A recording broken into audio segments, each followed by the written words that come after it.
Hello, and welcome to TEE TV Oh, hi. with me, this guy, And me and that And guy, me, Charles. They all Charles. forgot their name. I'm here too. Who's that? A guy who's got to talk real loud because you guys said you couldn't hear me on the mic. That was too loud. Shut up, whoever you are. All right. All right. Fucking guy.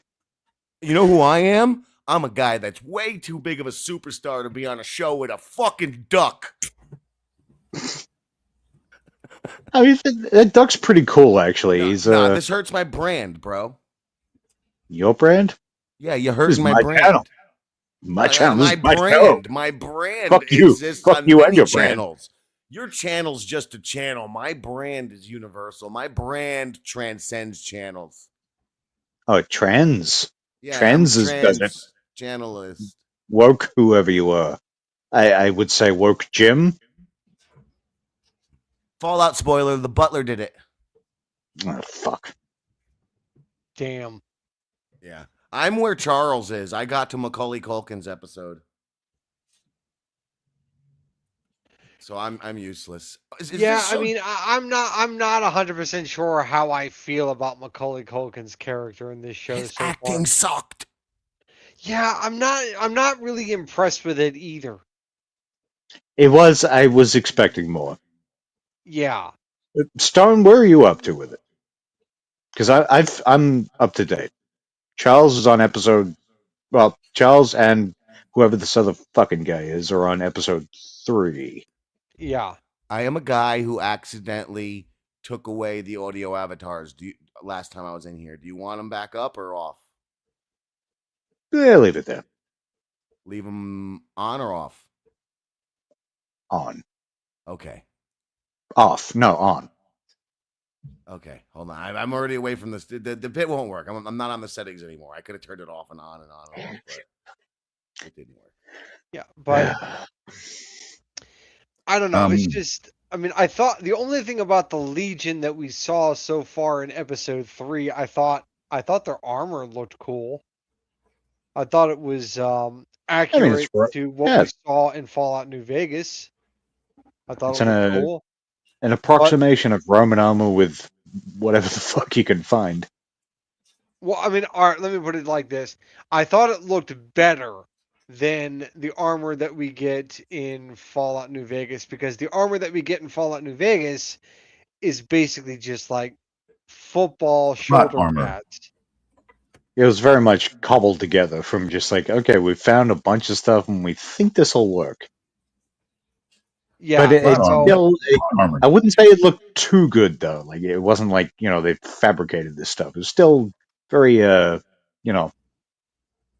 it might have looked. I guess too in a good, way, but what they gave us in good. Fallout New Vegas, and not Fallout New Vegas, in the Fallout TV show, is not accurate to the source material.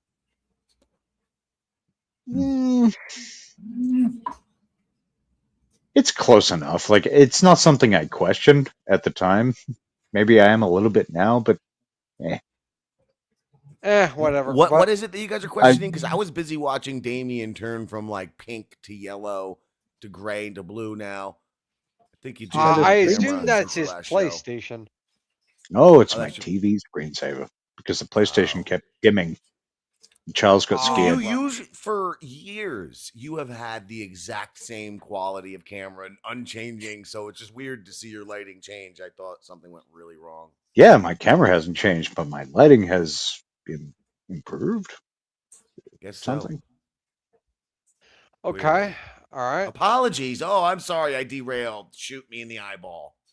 But Stone, like how, like did you say how far you are? You had to touch Fallout? that stone. Now I'm gonna lose my mind. What is that hanging under your painting? Just a wire. Get rid of it. It can't be there. It doesn't belong there. Of course it does. It's part of the picture. It lights up. Oh, okay. If it's meant to be there. What wire? Weird. Yeah, the small little white wire. He had to touch it. And now I'm going to look at it every fucking time I ever look at him on the screen. Good. You have been reduced to nothing but a tiny wire now. Says you. Says you. I mean, come on, look at the color of that wire. It's not my wire. Stone has a tiny white wire. Yeah. A skinny white wire. Sure. But yeah, Stone, where are you up to? I didn't jump into 3 because I have to be honest. I was gonna get into it, but I've been getting into a lot of other content. I have to be honest, and I wasn't sure where we were content wise, so I How dare you use the Charles excuse? That's exactly what that fucker said. Well, yeah. Well, I mean, there's nothing wrong No, with again. using that excuse if it's accurate. Yeah, no, I get it. It's my fault. Excuse be damned. I make no promises. Excuse be damned. But no, okay, no. But honestly, I'm enjoying what it was. I mean, I thought we were doing 2, but I mean, hey, if you guys want to do 3, it doesn't stop me from Well, I wanting to mean, see I it. can only go to a certain point in yeah, 3 because exactly, I haven't yeah. finished 3. No, I just went with 2. It's like, if you're both seeing 2, we'll go with 2. Spoiler I don't even alert, know. Charles, the butler does it in episode 3 at the end. Stop saying that. I God. myself. But anyway, but the thing is with me is like, because I could easily just sit here at a certain moment and do it, but then once it's done, it's like, I mean, it's good, and there's still things that I remember about too, because it is a good show. But we could get into it, dog. I mean, I would say episode 2 is like 2 was mostly Maximus, if I recall. Like maybe not 3/4, but a bit more than half. I think it was Maximus and the Brotherhood of Steel.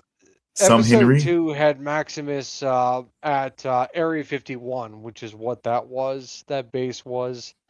Yeah, because it kicked off with him just slaughtering some ghouls with the other guys, and they grabbed that whatever that thing was that unlocks the fans and blow all the sand off Area 51. But then, that was a fusion core. Was it? Wait, was it a fusion core? Mm-hmm. I thought it was like some kind of rectangular thing. Wait. Oh no, not that. I don't know what that thing wasn't revealed what it was yet. Haha. So look, Yeah, look. So this isn't weird. All we know Damian. is Just that move your it's mouth for everyone, important, so and that that way it looks like you're it's just basically talking. the MacGuffin of the season. Yeah. And they get into Area 51 and they had their minds blown by an icebox What the with fuck an are you actual guys alien talking in it. about? Fallout. What are you talking about? When the fuck did Fallout go to Area 51 and get blown by an alien? Episode 2. And they didn't get blown by an alien. They disregarded the alien because No, what? icebox. What episode Yeah, what show am I not watching? I don't know what's going on with you. It was episode 2 when they removed the sand from that base. That was Area 51. This Wait, is they our removed new what home. from what? They What? removed what? What? Say what one more time, motherfucker. They said, Did they speak English and what? They Sorry. put the fusion core in that device that rose the fans, or the windmills that blew the sand away, which revealed the military base. bro, I watched that episode twice because I watched it with my fucking family, but I was cooking, so I missed a lot of it. So I went back and actually watched. That's right, because you told me, it's like, yeah, it didn't really grip me, and then you watch it again, actually paying attention. You're like, yeah, it was fine. Yeah, it was a good episode. I don't know. but I don't know if fine meant good. Okay, so it was good. Yeah, It was 'cause a good I enjoyed episode. Yeah, no, I was wrong. That was a fine. I meant it was a fine episode, not like fine. Like that was a fine episode, like a good. It was fine. It was fine. fine. It was a Fine. fine episode. was Look, don't make toit. me sad. That show's over. Toy like a toiga. I don't know if you guys know where foin comes from, but you guys ever see Tacoma FD? Yeah, No. of course. Yeah, there's a whole foin thing on that show. Man, fuck this. But This sucked. That Coin that and- see and I that think episode soft. they revealed Area 51 in that episode. Or I AR don't 51. I don't It even didn't know. say Area 51 on the thing. It said AR 51. But I think you can. I Yeah. don't, I don't like this. I'm gonna quit weed. Chew. Yeah, right. Maybe not the worst idea. Yeah. I can't understand. I don't see anything with freezing any fans or anything. None of what you're saying makes any sense. I think remember like they went- one of the first things when they get into AR 51 is an icebox that has an alien in it. And you think they're going to be like, oh, alien. But they dump the alien out. They're like, fuck yeah, working icebox. Nope. Not even what they do with the icebox. Maybe that'll ring a memory. They do nothing with it. It's just Who did this? the Brotherhood of Steel. Okay, the Brotherhood of Steel. Oh, wait a minute. No. I'm not thinking that because I remember when they almost killed those. I can't say it because it might be too late. Charles might not be there yet. No, I watched all of episode 2. No, but it might be in 3 with the ghoul children. Yeah, that. Yeah. That's at the beginning of episode 3. Yeah, but what happens with No, them yeah, later? there's more. There's more to that. Yeah.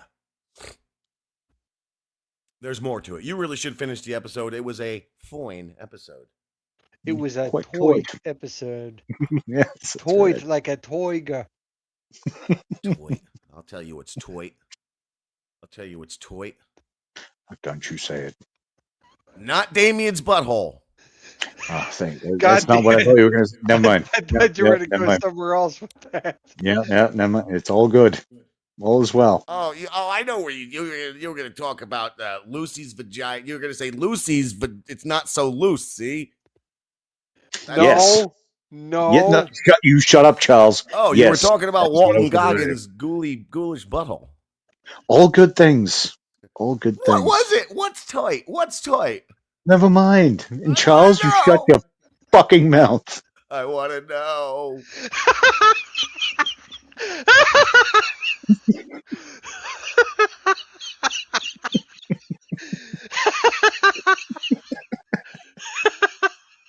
Oh God. Charles, I'll You know, fucking Toy kill you. is reminding me. I've heard the most vulgar lyric that actually, for the first time in my entire life, it threw me back, and I was like, "Oof, that's a rough one." It was brilliant. I commend its brilliance, but it was very vulgar. My neck, By- my back, my pussy, and my crack. Nope, it was a necro No? line, and it said, "Little pussy, choke you with a Kotex." What's a Kotex? It's like a tampon. Oh, Yeah, Oh. I found that to be a very, very vile line, but very distasteful. I did think it's pretty brilliant. I was like, okay, that's pretty brilliant because you're calling someone a little pussy. But, Yeah. you know, choke you with a. Oh God, I can't even. I can hardly. I've repeated it twice already, and I feel disgusting. Yeah, stop it. Yeah, it was. You I've don't never have to had do this this. happen before. Where I felt like an old person. I was taken aback by the lyric. I was like, oh, that's You've- uncalled for, necro. You felt like an old person? Yeah, shut the fuck up. I will show you my old balls. Okay. Okay, boomer. Hey, I ain't no boomer. Fucking nailed him. I ain't no boomer. I'm fucking. I don't know what I am, but I'm not boomer. I The boomers are before me. don't know what you are either. I still am yet to have an exact gauge on how old you are. I'm fucking timeless. Oh, Well, it all depends God bless you. on where you consider my birth. Is it from when they Right. implanted the alien DNA, or is it the DNA like where I come? How old am I? I Oh, don't know. so was it the birth or the rebirth? Is what you're saying? Right. Okay. Like, did I exist before Area 51? I'm not sure. Who's to say? Nobody. Charles? Opinion? Charles, your opinion? Hmm. It's like the axe, it's like that famous axe thing where The like famous axe thing of what? where somebody comes to like rape you in your home and then you axe them in the head and then like when you axe them the axe breaks in half, but they're dead and you bury them, but then you go and you get a new axe handle to fix your axe, and then like you're chopping wood one day like a year later, and then Yeah. the axe tip, like the actual blade of the axe breaks, so now you go and you replace the axe head, and then now you're back at home, and suddenly the reanimated corpse of that guy who tried to rape you comes back, and you go and run and grab the axe as he's coming at you, and you hold it up, and he goes, "That's the axe that killed me." But is it? Is this an old thing, or is this a fantasy you had? Nightmare, I meant No, to this is say. a real Fantasy, scenario nightmare? that has happened in life, and you got to be prepared. To And it's who? an important question. It happened to John. John who? The Baptist? John John D, the great prophet, eminent sage. That's my name. Doxing. No, it's from fucking John Dies at the end. You never seen that fucking greatest movie in the world? It's not the greatest Nope. movie. It's a good one though. That's the greatest. I've seen the title a million times, but no. But it's a question. Is it the same axe? You replace the handle and you replace the head. I mean, both existed at one point together. When you put the new handle on, it was the same axe. But now that you put the new head on, is it still the same axe that killed that person who tried to rape you in your home? No. I would say the head of the axe makes the axe. But doesn't the handle become the axe once it joined that head? And now that the head is broke, that axe is the handle's still holding the fort. Technically, in a temporal sense.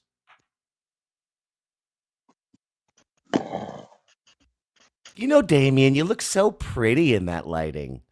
Oh.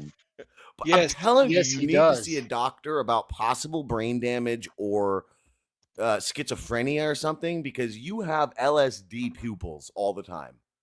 Like It's always been a thing. It's tripping. literally my whole life. It's been a thing. I don't know what causes it. Your brain is bleeding, Damian. As you sit here, your brain is bleeding, and you just don't know it. I mean, I did fall down a fairly long set of stairs when I was like 3, so I guess it's just residual of that. I don't know, but I would honestly not to go off track, but Oh yeah, no, because I who would get ever do that such a checked thing? out. I Would you? get that. No, you wouldn't. You fucking lying cunt. You're You right. never go to the doctor. You're right. I wouldn't. But if I were It's like Charles, you are just like, there's a basketball fucking sized tumor growing out of my neck. It's fine. I'll just poke it and push it down. and rip it out Yeah, and eventually take it out myself, and it's fine. That seems pretty typical of what Jim would do. Yeah. It's literally what I did does. 2 months ago. Fucking that fucking cunt doctor telling me there's no stone in your neck, sir. It's bacteria. I'm like, bitch, I ain't no hobo. I don't got bacteria. It's a fucking stone. I know what a stone is. She made me so angry that my brain shot the stone out of my neck that night when I got home, and I fucking texted this fucking cunt nurse doctor a picture of it. And I was like, what's that? What's that, you bitch? And she's like, this is cause for a restraining order. Yeah. Wait, they actually filed a restraining order against you? No. No, but they should have. They were smart. They were smart. I'll pull stones out of their necks after I put them in. I'll fill their heads up with stones. I hate stones. I was just trying to see if he was still here. Even in my neck. Somehow I think that is a... You know what? Never mind. Fine, we won't. Poor Damian. I mean, poor me. Here.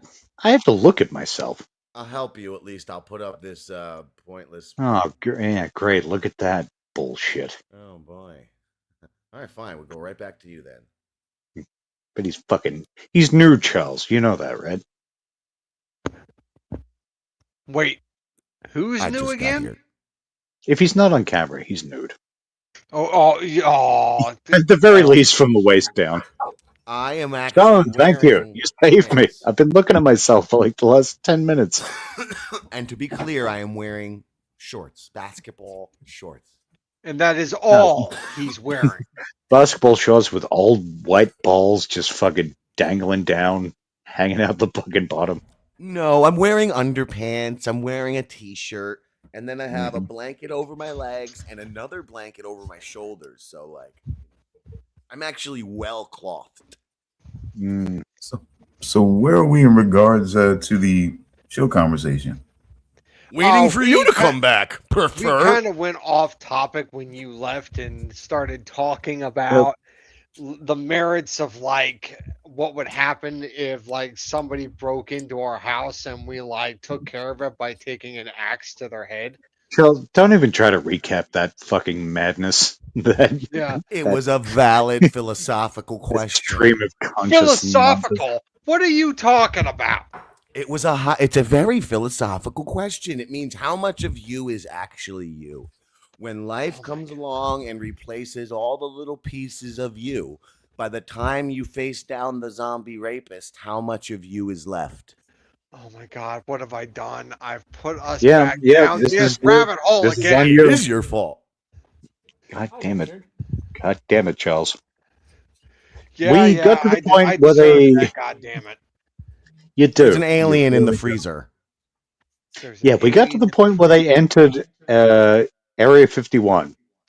And whoever this dickhead is that keeps chiming in couldn't remember that they actually did that. No, I vaguely remember the alien in the freezer now. That like you're And do you? mentioning it, but vaguely. Yeah. Do you now? How convenient. Yeah. Well, science And says that you what just show was it implant from? memories. What show Uh, was it from? uh, uh, Hmm. Fuck, I can't even think of a single other show. I'm trying to think of something with Elvis in it. The King and I. Okay. King and I. Oh God, that is not the King and I was thinking of. What King and I were you thinking of? The original King and I. I don't even. Oh, when the know. midget shot him on the toilet. No, wait, that was Game of Thrones. Never mind. No, I'm talking about the one where that it was like back in like the fucking like years ago. Like a woman pretty much like goes to some foreign country and she spends time with the monarch of that foreign country and the monarch is like bald. I mean, I don't know. It's just I think it was a musical. Are you talking about Beautician and the Beast with Fran No, Drescher? not that one. It's called The King and I, but Not that I one. I don't liked that one. I don't I love that remember response. It's like, specifics I know about that movie well, and it is not that movie. yeah. It's Without denying it. I have the Criterion Collection version. I have it in 4K. It's not that movie. Listen, man. No, Fran Drescher I'm was a treasure. envisioning this. I saw this movie years ago when I was a kid. Aladdin? No, not Aladdin. It's The Will something. Smith one or the Robin Williams one? No, it's about this woman There that is is only like one. tasked to There can like be only one. to like teach this Oh. king, this foreign king, American ways or something. It's just it's uh, like I think you're making this up. no. And then through the process of this woman teaching this foreign king the way like how to be an American, he ends up falling in love with this woman. I think. I Is don't this know. AI? No, this is long before AI. Like this movie came out Mhm. back in like the 60s. Like the 2016 60s, right? No, 20 no, no the, no, the 2026 60s. 19 the I fucked up my own 1960s. joke. Forget Hold the whole on. thing. I'm at my computer. I'm gonna look it up right now. I Damian, could if have it makes sworn you this feel any movie was better, I called wasn't The paying King and attention I. at all. So I didn't. that, yeah, hear you that's fucking great. joke up. The King It was and terrible. I. Sorry, I'm trying to pay attention. It's just so hard being a Yes, big I was superstar right. and having to be in this All right, I free was free off by a few Premiere. years. This movie came out in 1956. 1956, The King and I. Okay, what are we doing here? All right, so ice Okay. boxes, Oh, aliens. Yul Brenner. Why didn't you just say Yul Brenner, Charles? I didn't know that's who it was. And Rita Moreno. Yeah, Okay. but no. He was I doing stuff promise in I the won't 50s. sidetrack you. What? Yeah, 1956. Was Listen. she like? Was she like 9? Who? Rita Moreno? Yeah. I don't think Must she have. was that old in Oz, and that was the late 90s. At least she That's didn't what seem she's that old. from. That's what she's from. Well, she's 94 now, so she'd be in her 50s, 40s, right? How long ago was She's it? No, this was 94 70 years now. ago. 56 was 70 fucking years ago. Yeah, so Holy shit. early 20s. Shit, god damn. Dude, that just hit me though how far away the 50s are. Like 70 years, that's pretty far. Quick side note, I won't distract you long, but are you guys aware of the film Un Chien Andouille or whatever it's called? You know, the Salvador Dali, Louise Burnell or whatever, Burrell, whatever his name is, film. Repeat the title? Un Chien Andouille or something along that lines. I don't speak French or whatever, but it's the most famous movie in the world. Like, it's supposed to be the most graphic thing with the razor blade going across the eye. You know that one? That rings a bell. I feel like I've seen that as, like one of those, like, the most violent scenes or something. But in case anyone is listening has seen this, this won't be as good. I was mind blown yesterday. The actress who starred in that movie set herself on fire and killed herself fucking years later. And it was just... Oh, yeah, she was on that cover of the Rage Against the Machine album. No, that's a Tibetan monk. Oh. Yeah, goddamn. Jesus. But yeah, the story goes nowhere since none of you have seen this movie. But anyone who's listening who has and doesn't know that will be chilled, I'm sure. Anyway, that was it. I said I won't detract you long. God, talk about fucking alien in a box. Yeah, at least that last point landed. Who paid for it? Who paid for it? All right. Real quick. What I wanted to what I feel like as certain, as certain like cultural things start to move in a way, it's kind of weird, like the way things kind of play out in the mainstream is a little bit more sort of like aired out and polished than the way it's more condensed and like when I hear about it on YouTube. And it seems like at certain points, with this culturally, especially when it comes to, I guess, the whole interracial thing, as it were, and how certain things play out, how certain things look to people when certain people play certain roles or be put in or put in certain positions. So this is like an amazing riddle, by the way. I am in suspense. I'm waiting to go, like, where's he going with? What is this? Okay. So the thing that I'm getting at is in this situation with, with Fallout, with, with the wife, with the wife and everything like that. They're coming for you, Barbara. Who's got a wife? That's her name? Yeah, Barbara Howard. Okay. Cooper Howard's. Now, Walton Goggins. Oh, now, Goggins' wife. Now to keep my mind focused, I mean, this has been quite talking about the some Chinese lady, right? No, what? The black lady. Okay, this has been quite some years since since the actual bombs were dropped, right? Oh yeah, I can't remember if I'm sure they said what. It's been like 200 something years. Yeah. Okay, so 200. Yeah, whatever. I feel like they said a specific date somewhere in the first season, but why does he think she's alive still? Because cryogenics. Because I've asked the same thing. Like, what? Well, they know all the rich were being frozen, so maybe he assumes since she worked on the that, but the vault tech. assuming. Yeah, We don't even know Vault-Tec this is where had he's going. okay, but I was gonna say Vault-Tec had plans for higher upper management. I agree with you, Damian. He clearly doesn't. Okay, I'll shut up now. Huh? What was your question, Stone? So what I'm trying to get to with Fallout and everything like that is, I mean, like is like I mean, how do you feel? I mean, how do you feel about her role? You know what I'm saying? In this whole Vault Tech plan. She's a bitch. I mean, she's She's a not villain. she's not sympathetic. Yeah, she put her Outside of the fact daughter that and she her has husband at a risk. yeah, Say what? She put her family at risk. She put her daughter and her husband at risk for the sake of the propaganda fed to her by her government, which she is a lapdog for in the end of the day. The propaganda. Which Goggins, mind you, he's an actor. He's an actor who went to war, as we learned, I think, in episode 3. I don't know if they've said it before.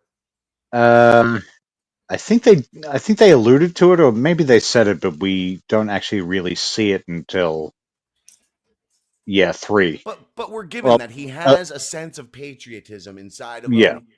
You know what I yeah. mean? Which the government always exploits in soldiers and civilians, that sense of patriotism. Yeah. But so him being a spokesman, it's logical. It makes sense for him. But she is like a fucking quote unquote engineer of this whole thing. You know what I mean? If not literally, I'm not exactly sure what department she works in. Like, does she actually work at the technical end of it, or just I mean, the she gets psychological end?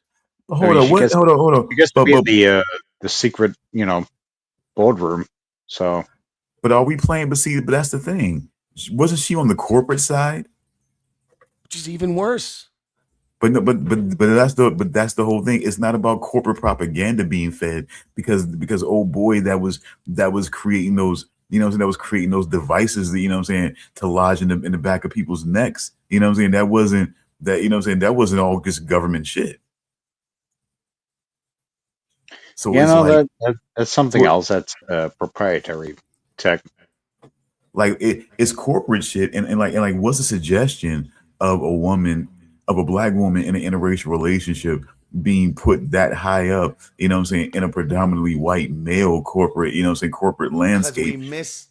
We missed the world was too wrapped up in whatever else it was in to get into that whole racist storyline that our real world did. I'm guessing. We've also got to remember that this is not it may look like it is not the 50s. It's 2077. Yeah, there's that as well. That has caught me a few times where I'm like, oh yeah, that's right. This isn't the 50s. Their tech ended in the 50s. Technically. Well, it didn't end. It just went in a No, it's direction. what do they call it? Retro future, I think retro futuristic, I think they call it. But when this thing started, it was legit that, of course, right? No. It's always been 2077 or 2074. Like it's always been the future. When the bombs fell, it was 2077. Yeah, so we're probably looking at like maybe 2277. Baby duck. Wait, no, that's the current timeline, right? In the post-apocalyptic setting, yes, it's 2277. Yeah, but because the bombs dropped whatever the date was, 2077. So at this point, we're probably because very mild spoiler. A character mentions in a flashback the year 2065. So at this point, I guess we're probably looking at somewhere in the early 2060s for the flashback timeline. So, like the opening scene for the initial like the first episode, that would have been 2077. Like, when he's at the party with his Uh-huh. daughter and the bombs actually drop. That's 2077. Yes. But where we're currently at with the flashbacks would be early 2060s, I would say. Now this is very interesting because even more interesting than what Wait, I I'm so thought. sorry. Damien, are you correct? Because the daughter, isn't she alive then? And she's not that old. So it can't be the early 2060s if it's 2077 when they all go in. No, it can't be the 2060s. It has to be just But- before the bombs drop. Because that girl's like 7 years old around. So 7 to 12. But to elaborate on this, I can't not slightly spoil something. Well, then let Stone finish his point. Don't be rude. You know what? I don't give a shit about spoilers. Just tell me. Stone, do you care? Not really, but it wasn't that. Well, I won't say who who's mentions it, Who's but interrupting besides Jim? I'm like, who's interrupting besides Jim right now? Damien the whole time. well, because fuck you. Anyway, the point that I'm trying to Dollar. make that's even more interesting than this situation than me kind of locking in and really feeling like I don't even know why I didn't reflect on the on the information. I like to immerse into the environment that's being shown in front of me when I'm watching content and just kind of go from there. It would have made I wouldn't say way more sense to me that to know that it was more, because I have another question now, to know that it's more of a futuristic time frame in a way, and they're sort of playing into this 1950s 1960s vibe, right? Yeah. Why are they holding to it so much? Yeah, I always wondered that about the franchise. Why? Yeah. Because it's very clear that the technology didn't stop progressing. So why did just the styles and aesthetics stop progressing in the 50s? And the perspectives and attitude. I mean, yeah, they're not confronting it, but you see how everything looks. I have You know what I'm saying? wandered the wasteland, Stone, asking this questions for hundreds of hours easily. Yeah. Me While too. listening to like Butcher Pete and shit like this. Because it's like when I look at everything that's the vault and the middle managers and everything like that, and I am just seeing it almost feels like Maximus is sort of like he really represents as a black man in this, in the show. He really represents almost on the nose what his character represents, like the one survivor, out of a situation. It's like it's like I just kind of don't understand like how this is supposed to look, what message, because again, I have a see, and that's the thing that when people talk about, I have a degree in media communication, and it's like I understand usually how things work out, but I'm not understanding I don't understand everything and what everything is supposed to represent and what message everything sends. But that I do gotta wonder. I don't think race matters at all in this world, because you got ghouls, you got fucking rad scorpions. Like I can't imagine. I hear that. Any And then you got whatever Maximus's like best friend is. But show me, but again, show me in that Get the lady corporation. with the mustache? I don't really know. But seriously, bro, show me anybody in that corporation. Show me any black dude in that corporation that was as high as Barbara, was. Honestly. And she's the one sitting at the helm of this, basically blueprinting, calling the play on this whole world changing situation. It like It just seemed like it's playing down the line into something that's a little bit more on the nose with what race relations actually were. Back at that time. You have a good point, because, like, look, if this shit happened in the 50s, the civil rights movement wouldn't have had a chance to kick off. So it would seem almost like racism would be more of an issue in this world. I don't. Because in the 50s, there's no fucking way she would be where she is. See that? Give me a second. I'll be right back. Because that's the whole point that I'm getting ready to. Now let's stare at Damian for 20. So, Cox, huh? No, I was just going to say that in the Fallout universe, it's not the same universe as our world. The civil rights movement never needed to happen because it didn't have the same events that we had. And there you have it. Yeah. I wasn't listening. I was reading my tweets. Oh yeah, what else is new? Yeah, but Stone I was left. just looking up, wasn't I was listening to you. scrolling to see who thinks I'm great. Oh, they think I'm great. Of course they do. I'm so great. But the point I'm trying to, but the point I was going to make about the 50s and the 60s, so back at that time is that Hidden Figures proves that's not completely true. You know what I'm saying? The 6888, Tyler Perry's movie on Netflix, proves that that's not completely true. That in that time, black women wouldn't have. I'm getting ready to let you know that black women wouldn't have been able to do this and that in the third because black women worked at NASA in the 50s and the 60s, and black women were, were basically getting captains, and and all types of officer ranks, in World War II, and everything like that. So it's like. It's like the history starting to reveal that it wasn't quite all like we were all in it together and everything was happening to both to both of us. It seemed like basically black women at certain points were getting certain advantages, and honestly back at that time give me a second. Good. While he give me a takes that second. second, I'm looking at 6888 right now, and what the God fuck? damn it, it's me again. There is an actress. She's a black woman, and her name. Are you ready for this? No. Ebony Obsidian. what She named the herself Black fuck? Black. Yeah.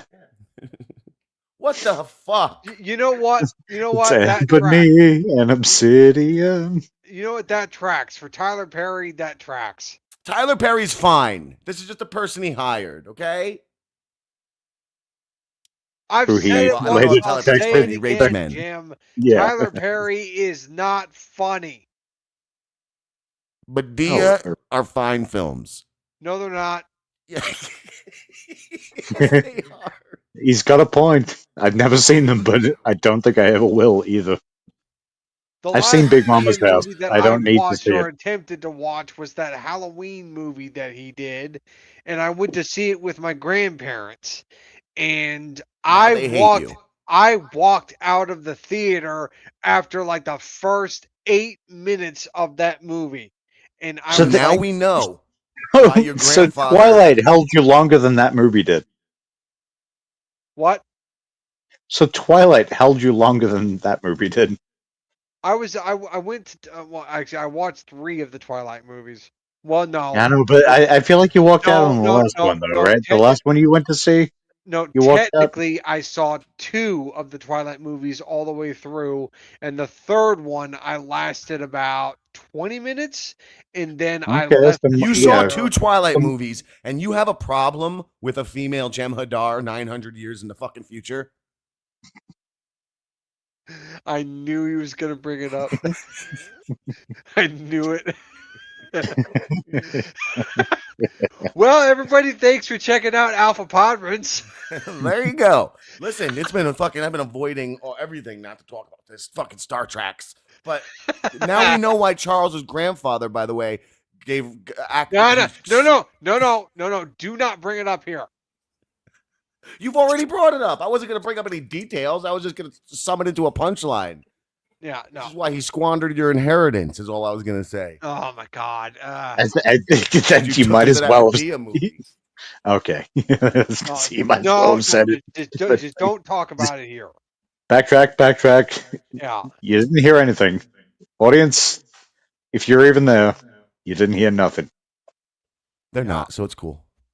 Yeah, there's 2 people. Only you 2 fuckers. You didn't hear only a nothing. big fat pork goblin is watching. Yeah. Wait, I'm The on the only show. person who watches this and complains about every fucking Different minute. guy. Rodriguez rules. Rodriguez rules. Adora rules. Inside joke. Inside And that's joke. all. That's as far as any joke involving that big goblin will ever go. Inside.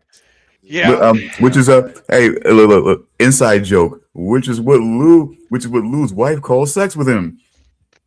What she calls his pee-pee. Oh. Get it? Get it? Because it's funny when he goes inside. I'm just that's- I hate my brain because I'm just imagining now.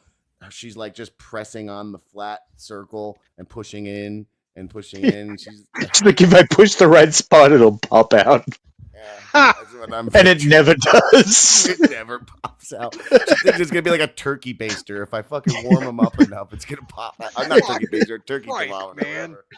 You know. It's like there's fluid Pop coming out. from somewhere, but I don't see anything. Where is this coming from?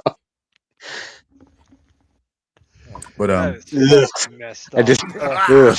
Yes, it is. I feel sick. I'm sorry. Because it's Jim so started true. it, Everything we just said but- is like exact. Yeah, it's exact, but it's horrible. But the point that I was trying to make about the other He situation definitely is gets that jerked off with a circular motion of the palm. That's for sure. That's really okay, I don't look. I don't need techniques what helps her, what helps his wife get to sleep. You know what I'm saying? I mean, that's on her. You know what I'm saying? Whatever she need to do, whatever tweezers she needs to work. You know what I'm saying? To get that thing going. I don't. You know what I'm saying? It matters to me not. I guess. You know, but I just thought wow, you saying that he possibly stalks us as you know whatever. Oh no, so- he does. He So- fucking messages about every fucking thing you say on the show. He watches obsessively. He's in love with you. Yeah. I mean, Inside. Why is that? What is Inside joke. Yeah, good. Yeah. Inside joke. All right. inside cock. Yeah. Uh, But anyway, the point I was making about that is that in that time frame, you know, with Loving versus Virginia, you know what I'm saying? It was more acceptable for a white man to interracially marry with a black woman than certainly it was for a black man to interracially marry with a white woman. So it wasn't. So again, a lot of what we're seeing in Fallout, not really common for that, not really uncommon for that time. You know what I'm saying? If a white guy decided he wanted to make that step in the traditional, you know what I'm saying, 60s, 50s or 60s, you know, especially when that decision was made. Now, it wasn't, like I said, it wasn't a widespread thing.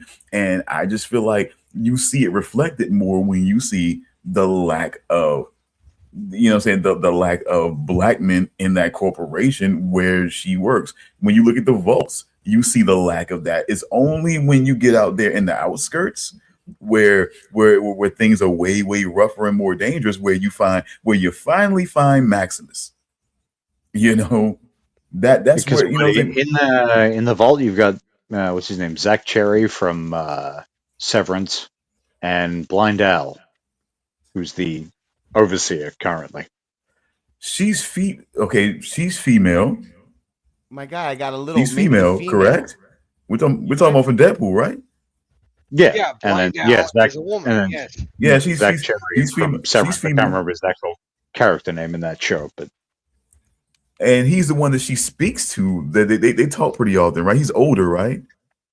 no, he's kind of like chubby. He was the one. Oh, the light skinned guy? I can't talk about that. The light skinned Guys, guy? Kind of a chubby Guys. guy. He's got a bit of a beard, like kind of a neck beard. I get it. Yeah, the sort of black guy that was in You. See, yeah. Come on, you got to see it for what it is. You got to Guys, the see it for what it 50s is. The 50s actually were breaking ground. I'm reading it now. I looked it all up.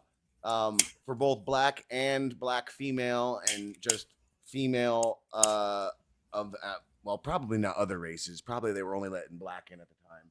I can't say, probably not Asian females, but black and white women were were starting to become CEOs. The term wasn't around back then, but in the position that would be a CEO, you had black women like Annie Turnbow Malone, Madam C.J. Walker, Sheila Wait, Johnson, what Crystal was that? Burns, Sorry, go back 2 names. Annie Turnbow Malone. That's a fucking killer name. Not as killer as Ebony Obsidian. You missed that part, Stone. Somebody in the It's not, but it's triple a A, runner-up. a woman named herself Ebony Obsidian.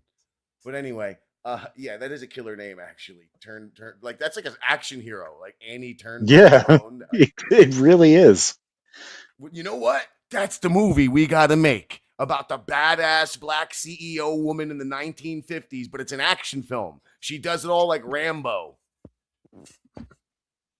I'm thinking more across the lines of like something like espionage, like she's a spy. Yeah, but that's not as fun.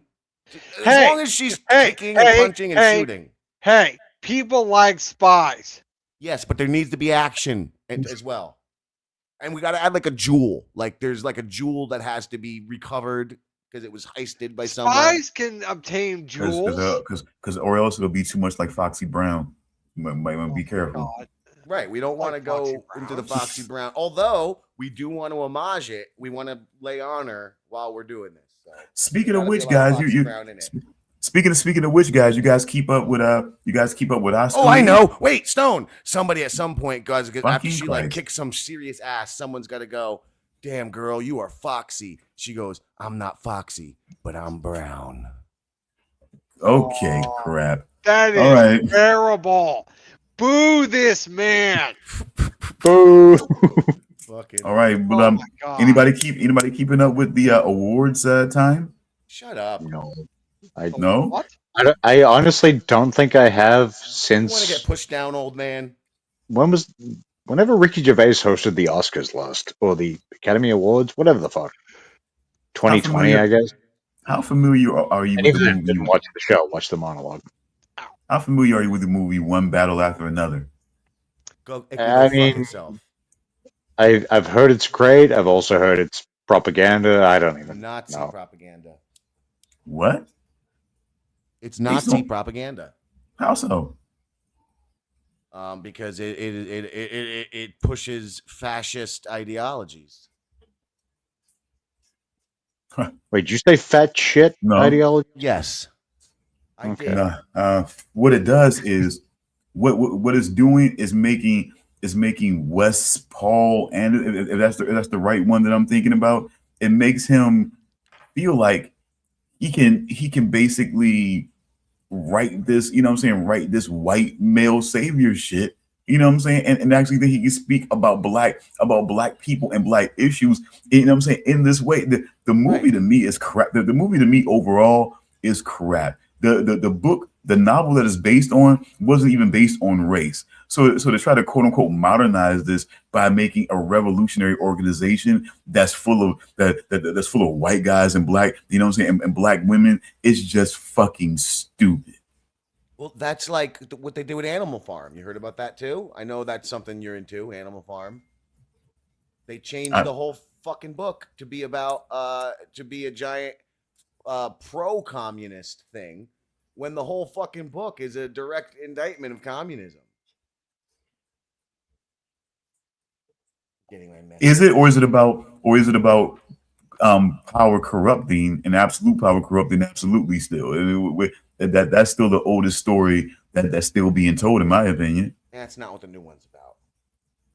I mean, I'm just saying it could be about political ideologies, or warn against communism, or being for or against it, or is it about the old? Specifically wrote it about it wasn't an allegory. It was a very specific anti-communist piece of propaganda. You know, Orwell worked for propaganda departments. Like, he was a propagandist. That's a fact. So just regale us, long story short, how do you overall see the story of the original Animal Farm?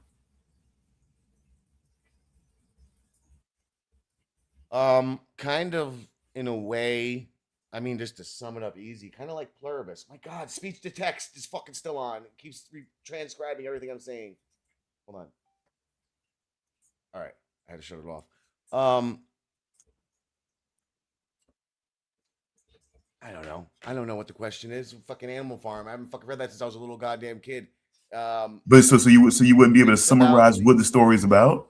the evil pig. Hold on, I'm trying to remember the exact story because it's about the pigs. I know that the pigs are evil. And the pigs are supposed to represent the communists. Hold on, Animal Farm plot. I Okay. just got to read the plot again to remember it. Yeah, because I remember kind of different, but okay. It satirizes the Russian Revolution and the rise of Stalin. It's an allegorical novella telling the story of farm animals who overthrow their human farmer to create a society of equality, only to have the pigs, led by Napoleon, seize power and establish a new, more brutal tyranny, famously summarized by the maxim, all animals are equal, but some animals are more equal than others. The book critiques totalitarianism, propaganda, and the corruption of power, as you said, using characters like the hardworking boxer and the manipulative squealer to represent real world figures and concepts from the Soviet era communists. Okay. All right. Have to assume we're talking about Animal Farm. Yes, Yeah. it's a direct critique of Yep. the Russian Revolution and the subsequent Stalinist regime in the Soviet Union. Characters and events map out historical figures like Lenin, Stalin, and Trotsky, and events like the Revolution and purges. The themes are power, corruption, totalitarianism, propaganda, manipulation of language, betrayals of ideals, and the dangers of unchecked authority. So you're correct, but Orwell was talking in specific about communist Russia. If you choose, I mean, if you're somebody who could be suggestible and could lean that way, then fine. But if you see it as more of, hey, you know what, you could trust, so you could trust people in leadership roles because because the way I always looked at it, you could say that the pigs were evil, but anybody that possibly were in that leadership role, that organized, that were set in a leadership role, could be corrupted. That's how I always looked at it.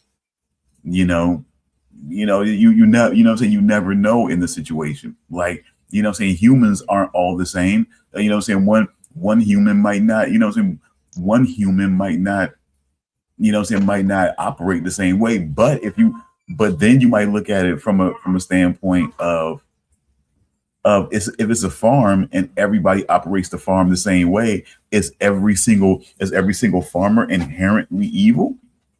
I mean, it's just more conversation about power. What is power? What I'm saying? How power is perceived, and on and on. You know what I'm saying? So, you kind of have that situation, what I'm saying, as what I'm saying, as it were, because I mean, hey, what I'm saying, those animals overall, none of them might not feel that they should be, what I'm saying, held, what I'm saying, held in a certain area to be eventually killed for food, and whatnot. So I mean, again, what's power? Who perceives that power? How do, what I'm saying? How does that work? Who, who organizes? I mean, it's just, to me, that's why I say it's less about political, this, political, that, unless you're suggestible and would lean that way. And if you do see, and if it was designed to reflect certain figures, fine. But at the end of the day, it's still about absolute power corrupting. Because who to say, again, Stalin versus, Stalin versus Napoleon versus, any particular general or president or whatever from America or from the UK. You know what I'm saying? Who's truly better? I would say the theme, though, of absolute power is absolute, whatever, is something contained within that. Whereas there's definitely avenues that lend to, because look, that's what communism is. It's granting absolute power to an authority. So, I mean, yeah, absolute power corrupts, but what about on a lesser level? For instance, let's say you give the power of having access of your channel to a fat piece of shit.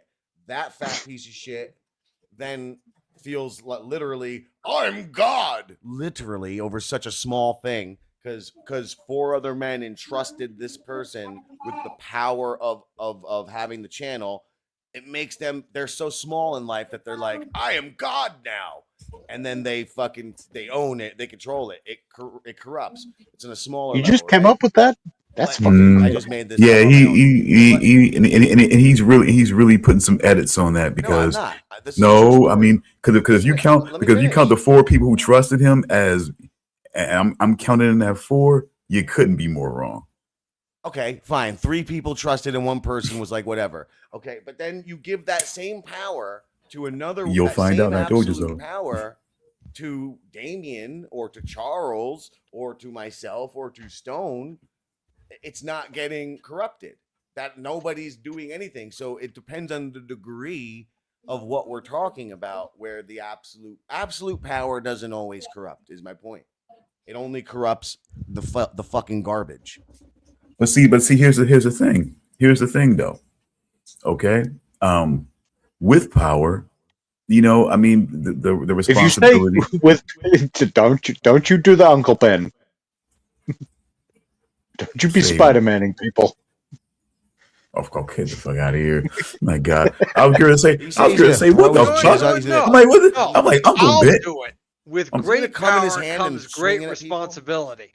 No, I was gonna be like, man, what the hell? It is one of the greatest quotes ever. Like, Yeah. But see, I was whatever thinking, you think about comic books, it's fucking yeah. and in this conversation, I'm thinking about the old guy on the rice box. Okay, no, I meant Ben Parker.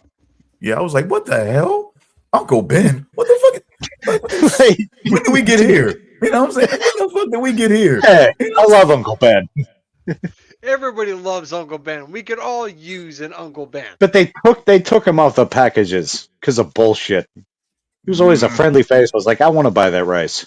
He's a friendly guy. They actually took Uncle Ben off the box of rice.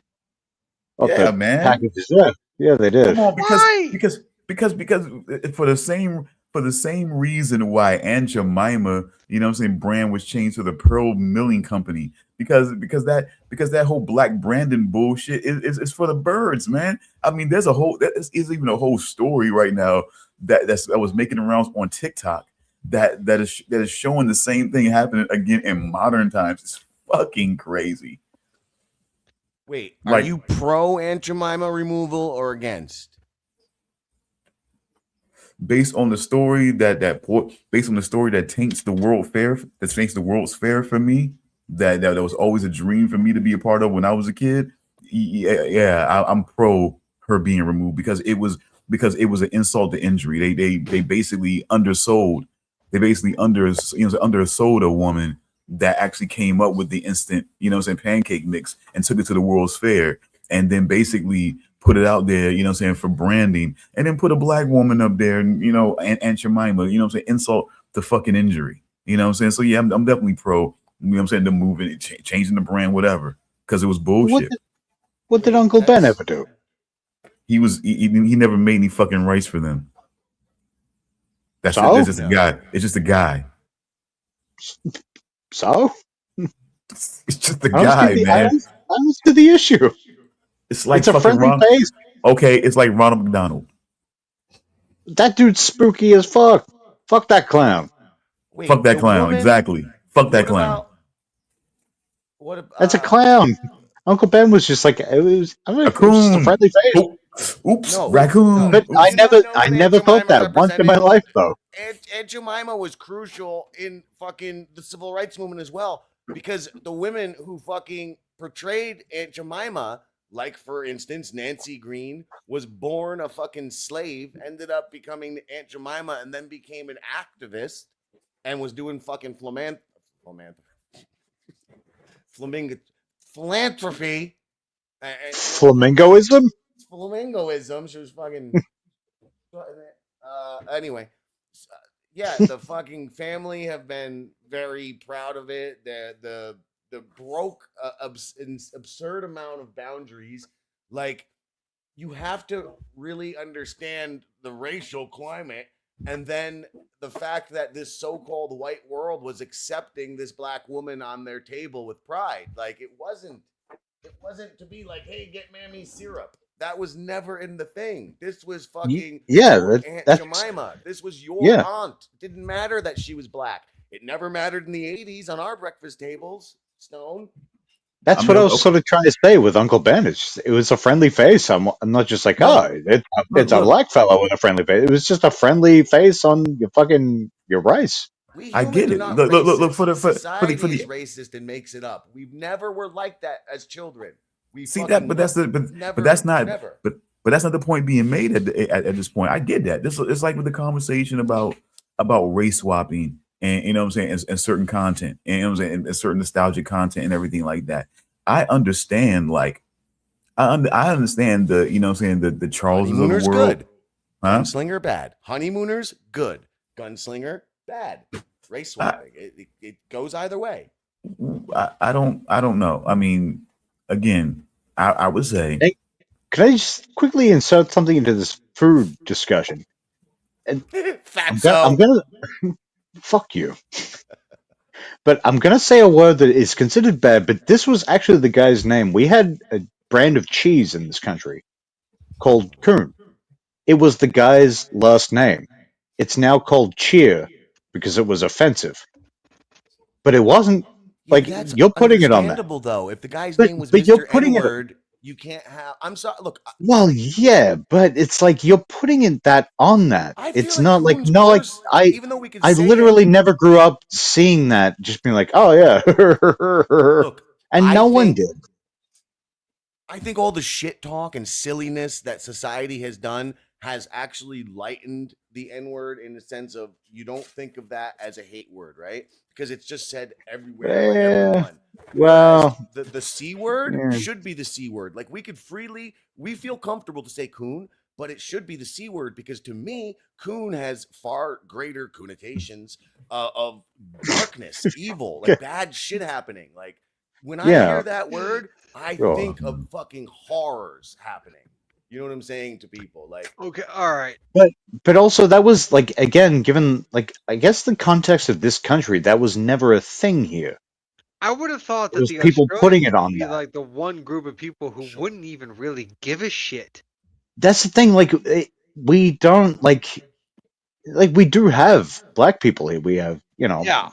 I've met African Americans. I've met Somalis. Like we do have speaking them of here. But black people, growing up, Black Label Kane says stink.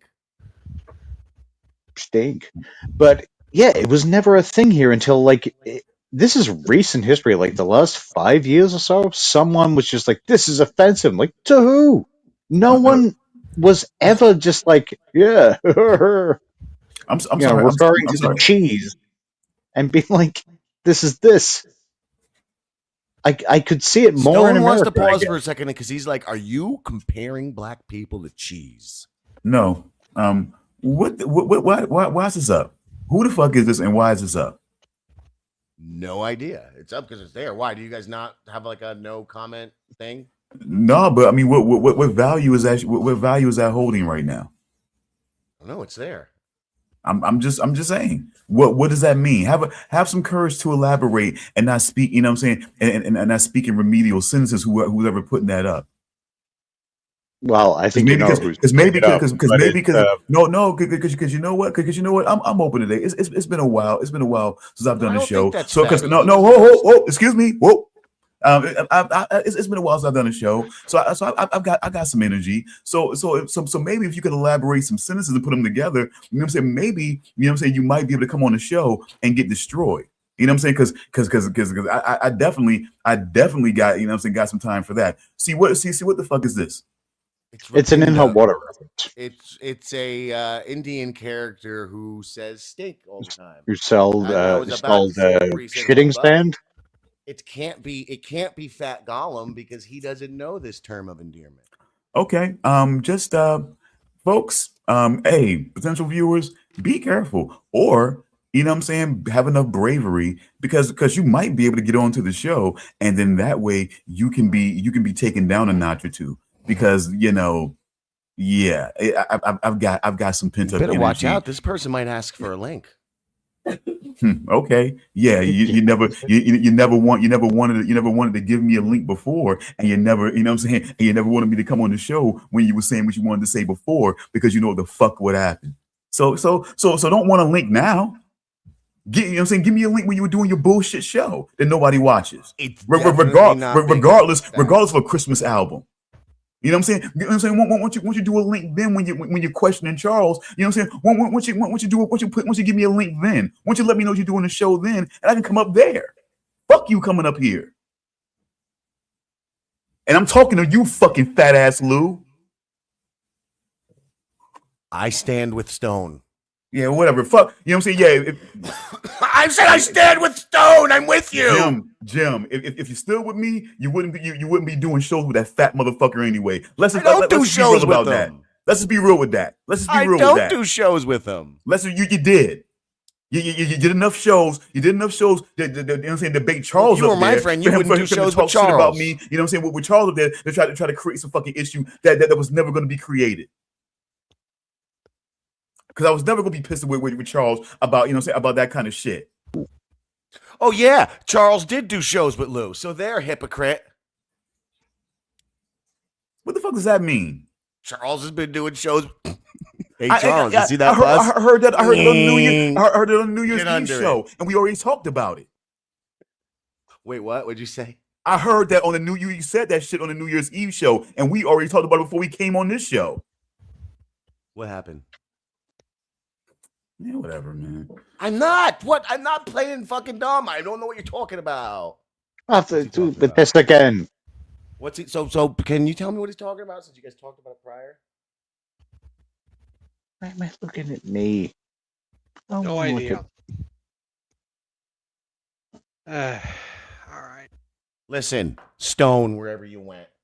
If you think I'm just going to throw Lou into a situation where he's going to get fucking views and not keep them for myself, then you think I'm an irresponsible creator. Lou doesn't exist except because of me. So let's just get that fucking clear. Can any of you fucking deny that? Charles, you know him as long as I do. He only exists because of you and I. He had no interest in streaming or being anything. He saw Charles and I streaming together and wanted to be a part of that. We let him be a part of that. Now he has spent fucking 15 years pretending he's an internet superstar. Well, the fucking two of us just talk about bullshit. I have to correct you on that. Lou has not been hanging out with us as long as I've known you. Okay, 10 years, 15 years. Longer than that. He's been with us. He's been hanging out with us probably about 12 to 13 years.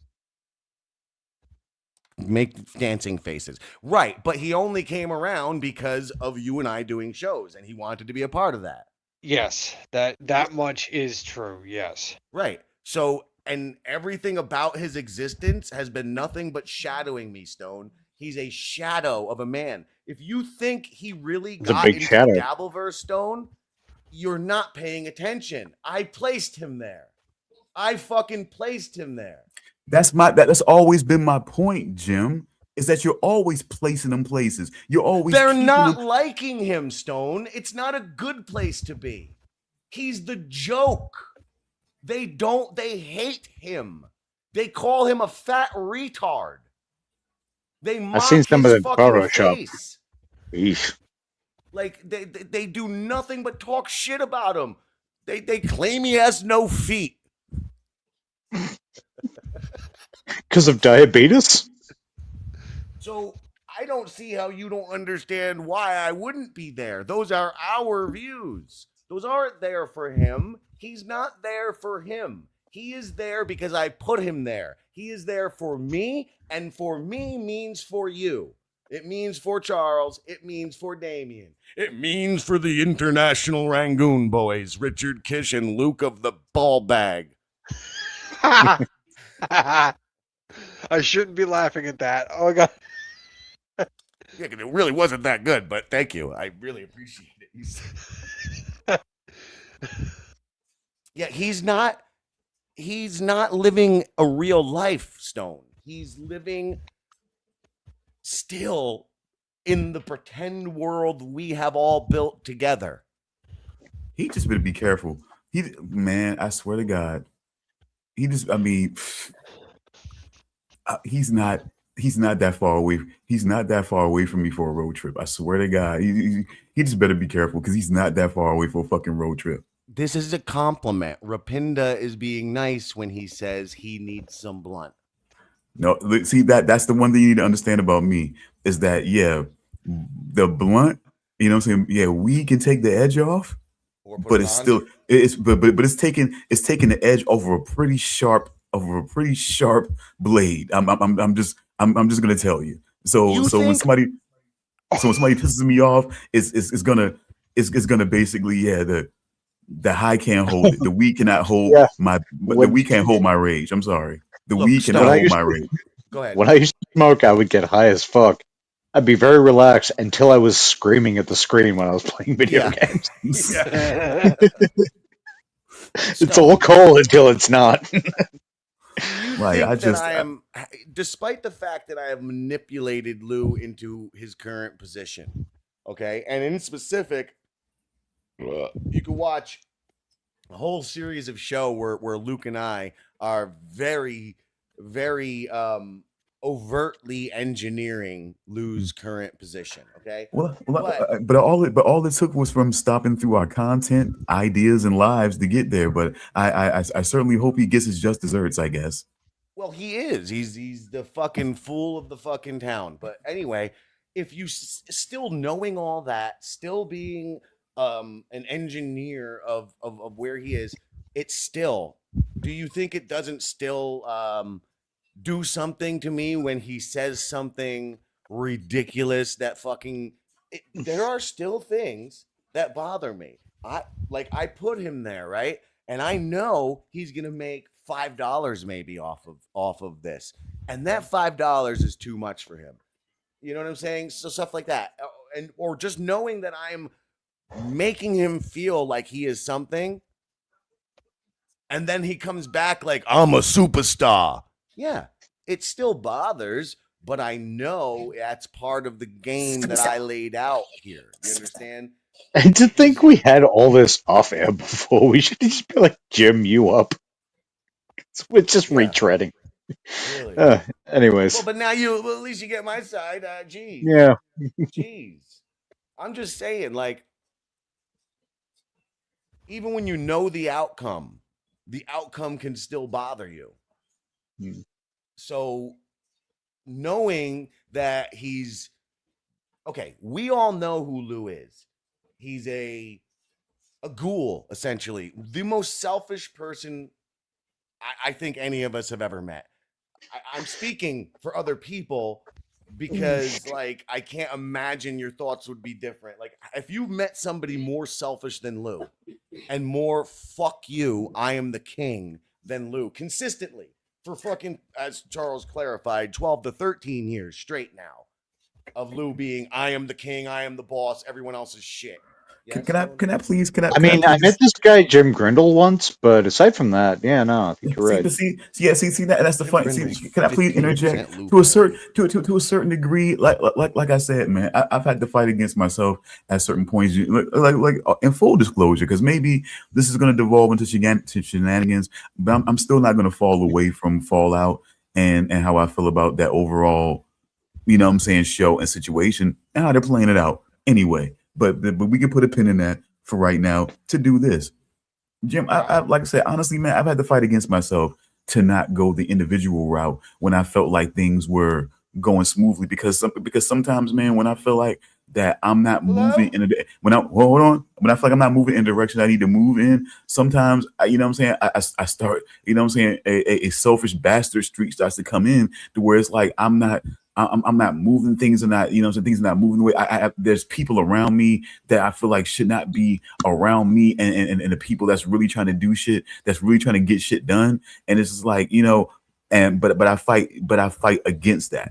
You know what I'm saying? But I don't deny that I sometimes have, you know what I'm saying, selfish, narcissistic bastard tendencies. You know what I'm saying? That you know, to be a creator, to think that you can sit in front of people and talk about things and they want to hear that and they want to hear you and they want to see you, that does have to have some level of ego to be able to present that out there. So you know what I'm saying? So that much I put to the side.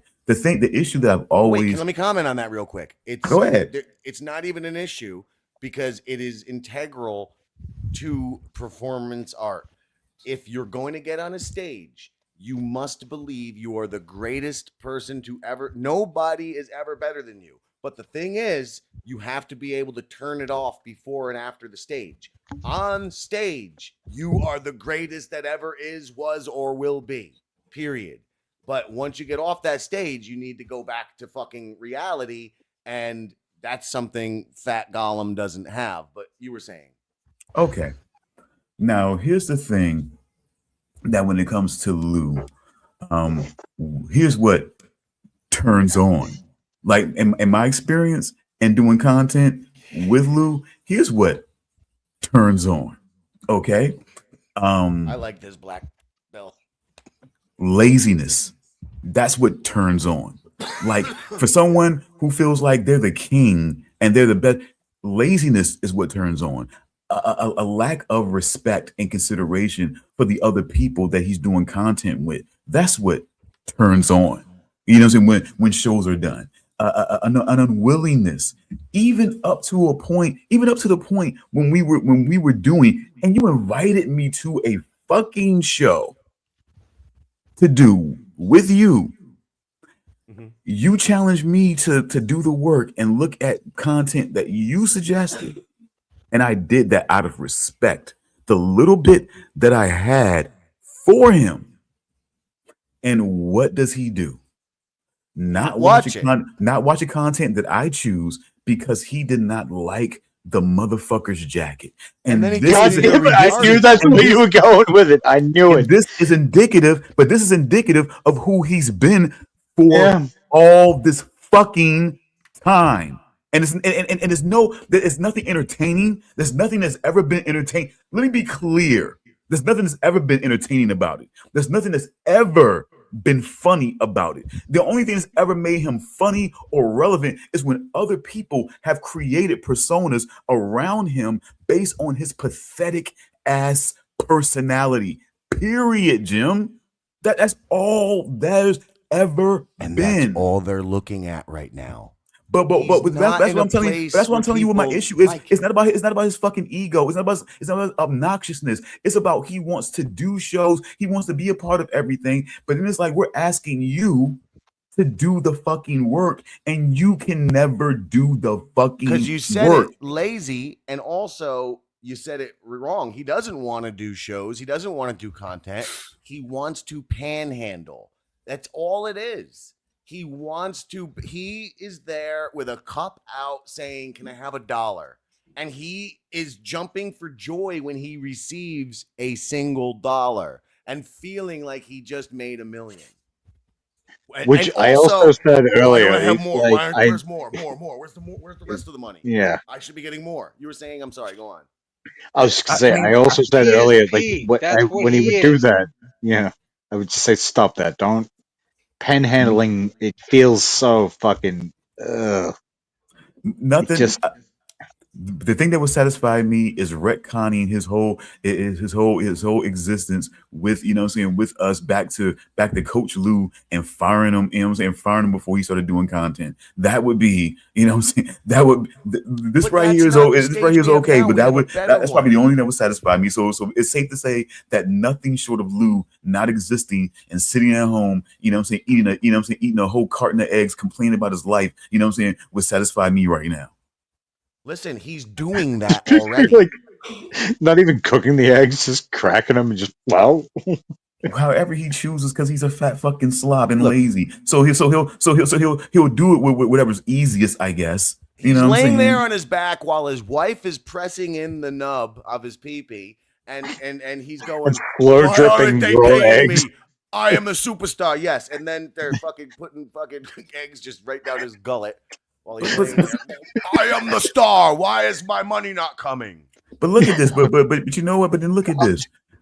Guys like him, we know guys like him. We know the Aiden Rosses and the guys like him, and it just becomes he wants this. That's what he wants from me. That's what he wants from me, but he just doesn't want it. He just doesn't want it on his show. You know what I'm saying? Because he knows one-on-one right there. You know what I'm saying? Right there, right then and there. Yes, because he's a coward. I spent like 3 months doing these fucking whatever 40 shows, which Damian. Hey, look, Damian, there's a bus coming. Damian was doing shows with him too. Okay, we all were. Because fucking that's where the fucking stage was built. Because someone had a great idea that fell apart. Yeah, and then you know, fucking somebody, of course, had to ruin it. But anyway, look, I've been telling him we need Stone here. We need Stone here. You guys need to have it out on the fucking air. And he's just been, no, I won't fucking do that. But what can I do to make money? Literally, he's asking me, what can I do to make money? You can get Stone on the show. If you get Stone on the show and you two have it out, you'll make money. Because that's what they're looking for. They're not here because they want to hear Lou talk bad tech talk or his stupid opinions on a movie that they don't give a fuck about, or even ones they do. That's not why they're here. They're here to break him, to watch him melt down. And he is too stupid to understand that. No, if you're saying he doesn't want this, you know what I'm saying, he doesn't want this confrontation on the show, he understands that. Then he understands. He's afraid of what you'll do to him. And see, that's the thing. He knows they come in want right now, Stone. He could come in right now, but he's not, because he has access to enter this fucking very room. But he's not, because he's a fucking coward. But see, if I recall the Steven Seagal tassels on his jacket, I didn't watch that shit incident. It was you going hog wild, and the other guy just sort of retreating into himself. And that's what he knows will happen again. Which is why he's fucking been avoiding the real fucking meat of the dinner for schmucks. Because he knows. Is that a good movie? Dinner for Schmucks. Yes, it's yes, yes. It's classic, but it's not. But it's not the. Oh God. There's another one, but there's another one. I cannot think of the name, but there is another one that I think is better than that one though. But I cannot think of the fucking name though. It's sort of really deflating my argument that it's better because I can't even remember the name. But my dinner with Andre. No, is that a real name? Yeah, is that a real name? No. Yes. No. It's a movie that's apparently very good. I've never seen it, but I've heard it referenced a bunch of times. No, but trust me, Jim. He knows that those people over there want to break him, and he knows that I'm the breaking point. So yeah, he would never let that happen. No, you know what I'm saying? He's a coward, and all the best. And by the way, what's going on over there is kind of with what Lou's doing in the shows is kind of like Dinner with Andre. That's that movie, right, where Eric Andre invites a bunch of people to dinner, and then he just gets up and shits on the table and starts screaming like a maniac. And is that what it is? I feel like it's a movie from like the 80s or something. I don't think, I don't think that would be better than Dinner with Schmucks, though. I don't think that would be better. I mean, it's entertaining in its own way, but I don't think it would be better than Dinner with Schmucks. Well, that's an example of what Lou's doing. That's all. That sums up the Lou show. But it's just, I mean, but see, see, the thing is, man, have you ever never believed that you were ever the battery for Lou at all? That's all I've been saying this whole time. Of course. No.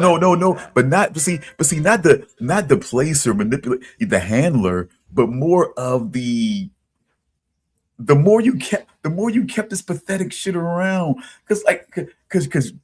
Because Jim, you got to admit sometimes, man, we went at it. You know what I'm saying? About fucking Lou being around, bro.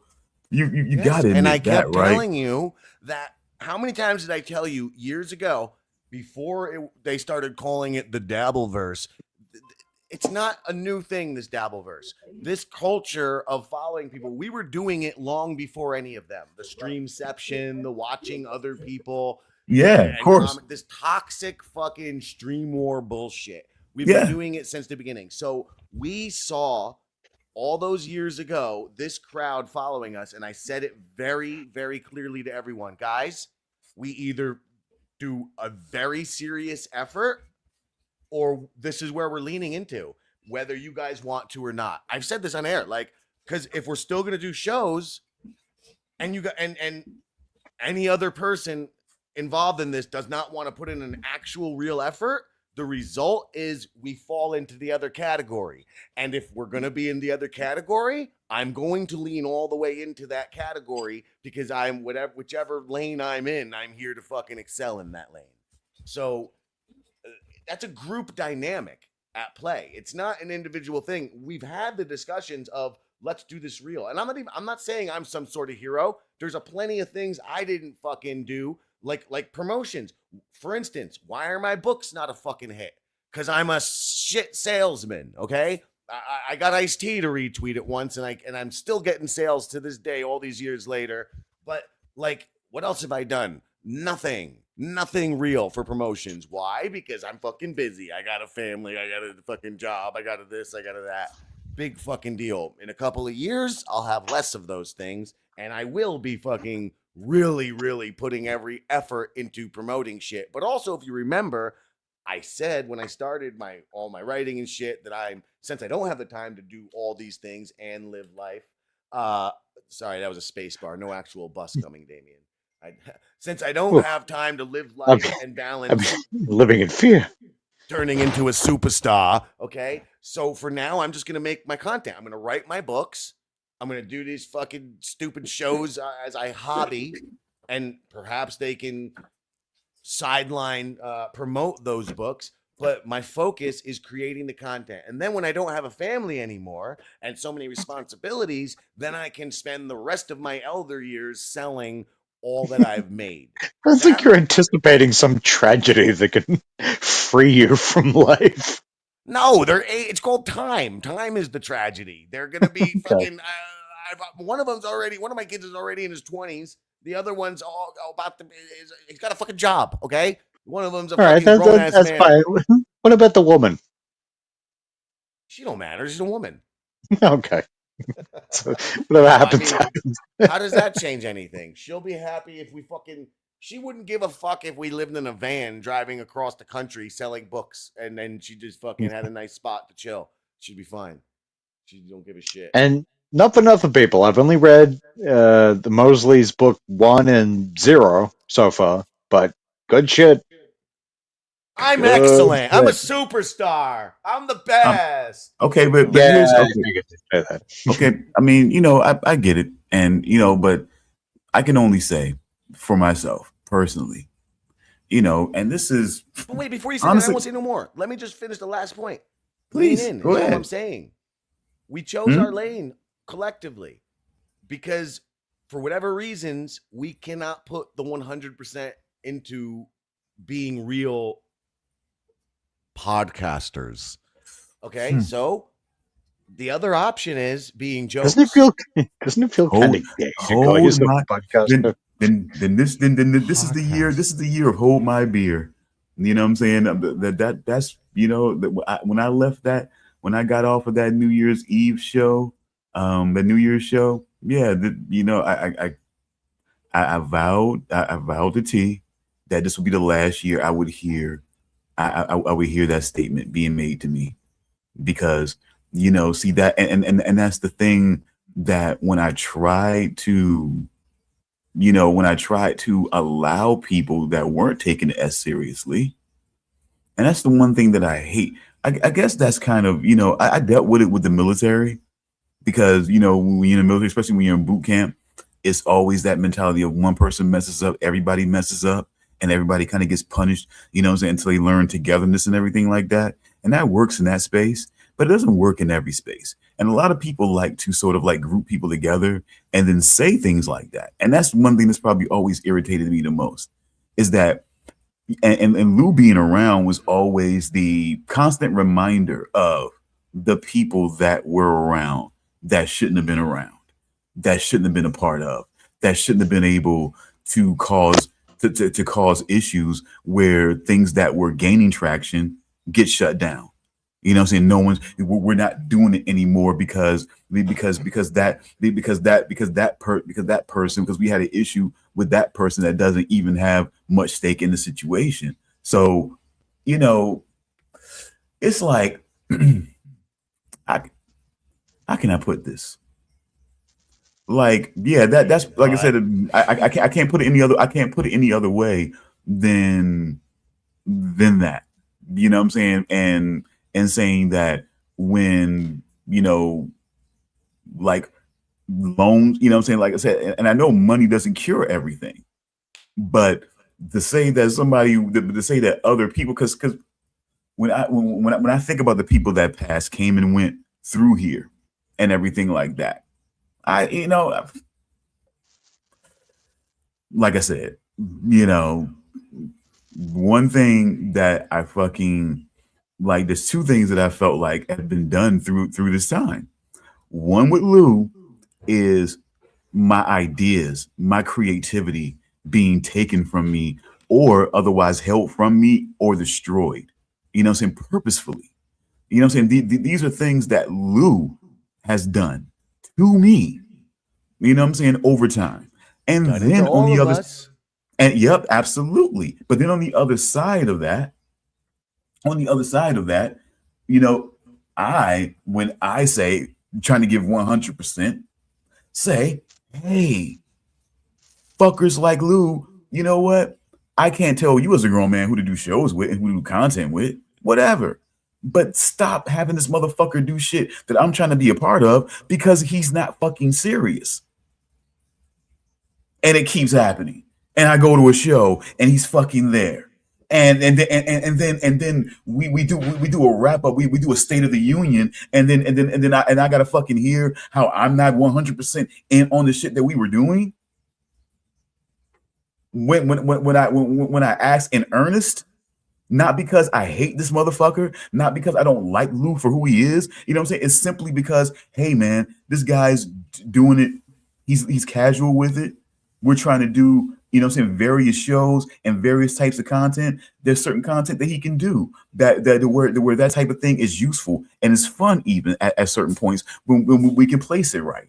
But, you know what I'm saying? But when we're doing other shit, he shouldn't be there if he's not going to do the work. We did plenty of shit without him. Plenty of those things without him. And then but then it's like I said, I don't know. You know what I'm saying? Then like I said, I can't. The thing Try about to think back though at a time where I didn't say yes. He's all of these things. Now use that as the thing in my suggesting of shows with him. It's never like I said. I may have said, look, if it's all kumbaya, great. Peace, love, happiness is always the winner. But it won't be the most fun and it won't be the most viable. So lean in and swing hard. That's what I've always been saying. I mean, just if you think back, that's all I'm saying. I agree with everything you're saying, except for the not utilizing an asset at our disposal. But I just can't, like I said, I can't keep hearing because of all these other people that came and went that it was that all of it comes down to a resort of lack of effort, not being able to give all, because I'm sitting here, you know, Jim. I mean, there have been times I've had my journalistic passions called into question. I've had, you know what I'm saying, I've had my commitment to what we were doing called into question when all I told you that I'm trying to balance my family and work that actually, you know what I'm saying, that I'm actually gaining income from to try, you know what I'm saying, and doing this too, which I very much want to be a part of. And to basically get through the slings and arrows of that, to still have somebody, man, that doesn't get questioned quite that way, you know, still, you know what I'm saying, still be and to be grouped in with, we didn't put in 100% effort. I just can't let that sit. I've always respected You know what I'm saying? Your position and what you've done and what you've done for me and the things that I've been trying to achieve. I've always acknowledged that. But at a certain point, I can't keep letting it sit that I just didn't put enough effort in. I'm battling with some doofy. I'm battling with some doof in a wheelchair for no fucking reason other than, you know what I'm saying? Other than he thinks race baiting is something, you know what I'm saying? It's fucking fun. You know what I'm saying? I mean, I've done and I've been part of experiments and things and contributed to things, and it's like, bro, I've never shitted on your ideas. I've to not say that I haven't given 100% effort. You know what I'm saying? Like, and I'm not saying like nobody else has. I'm saying like fuck Lou, fuck Toby number 2, fuck Toby number 1, fuck Quad Father, fuck Mr. A, you know what I'm saying? Captain A, whatever the fuck his name is, fuck the fake, fuck Rusty, fuck all those You're guys. naming a whole bunch of racist people who have come at you, who to me that seems like prime ground for content and for smashing and for destroying. But who are they? Who are they now? Who are they even Cunts now? that are out there on microphones saying what they're saying is who they are. Who are they now? They're doing shows with Lou, most of those people. Nothing. They're nothing. See, AKA they're and you just don't want to say it. They're doing shows with Lou, so AKA they're nothing. No, I do want to say it. They are all nothing. That's the point, though.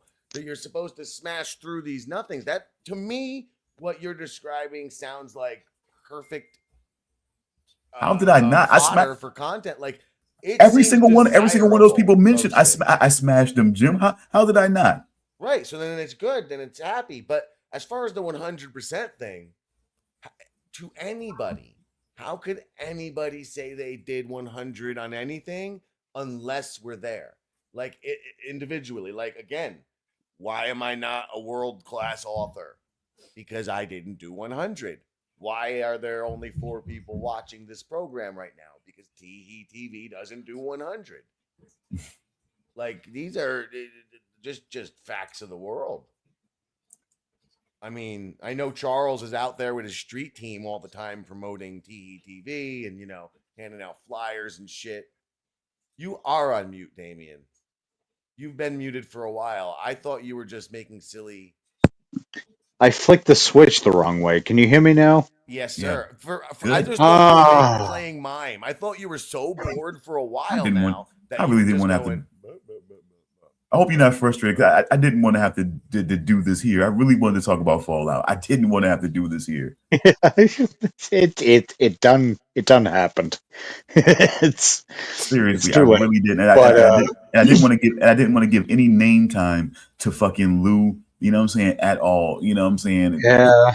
But no, you know. No. But I will say, and I've admitted this before, I have been very lax in both promotion and cause life. This fucking show has kind of gone off the rails this last year. I would say it's largely my fault, but I am actively trying to correct that, and hopefully will very soon, if not Charles immediately. Yeah, personally, I do too, but it just feels in bad taste to blame such a nice fella. And look, and like I said, that's why we're working on things. Fuck, you know what I'm saying? Look, you know, we got some things in the works. Ever heard of Restream, Jim? No. Well, check it out. See what you think about it, because I'm strongly feeling like that's the way that I'm gonna be going. You know what I'm saying? With as far as my content, and I'm gonna be storing and owning my content on Rumble.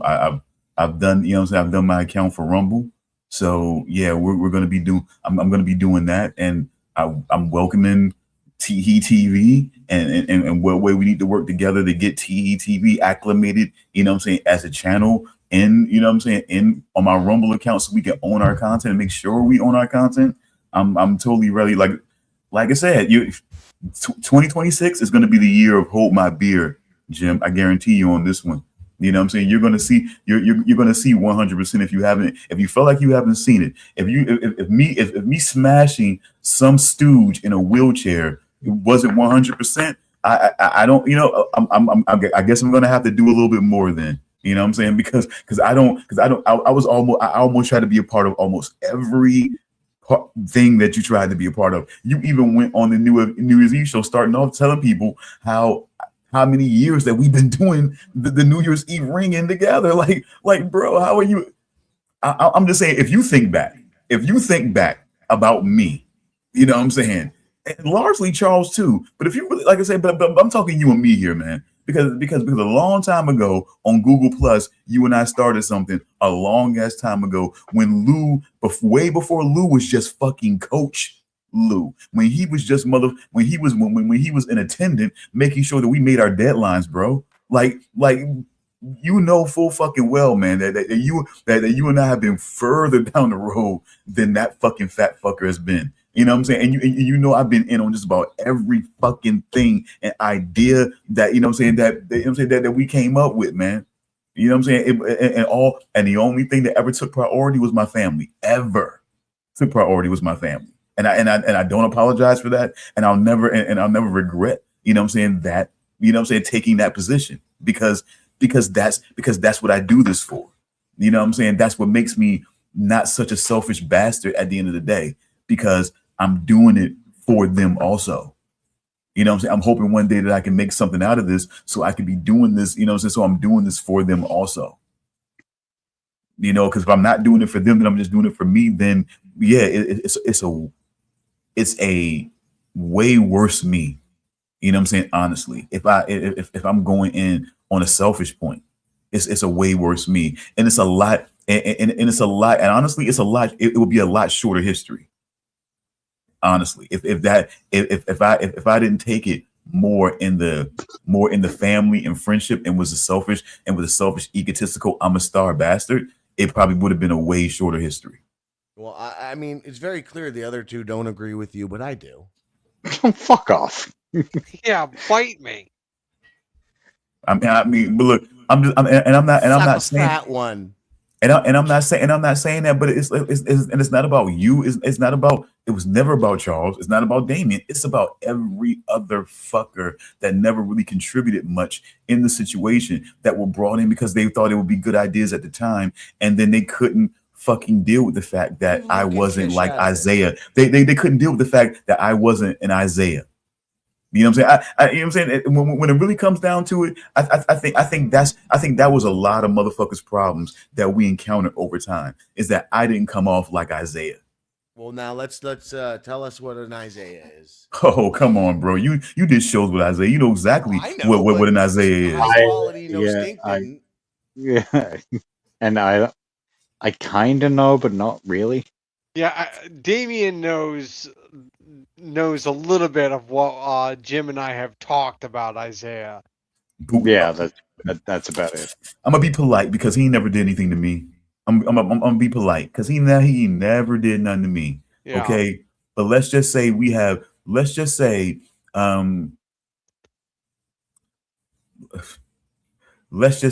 would slide by him a little bit easier.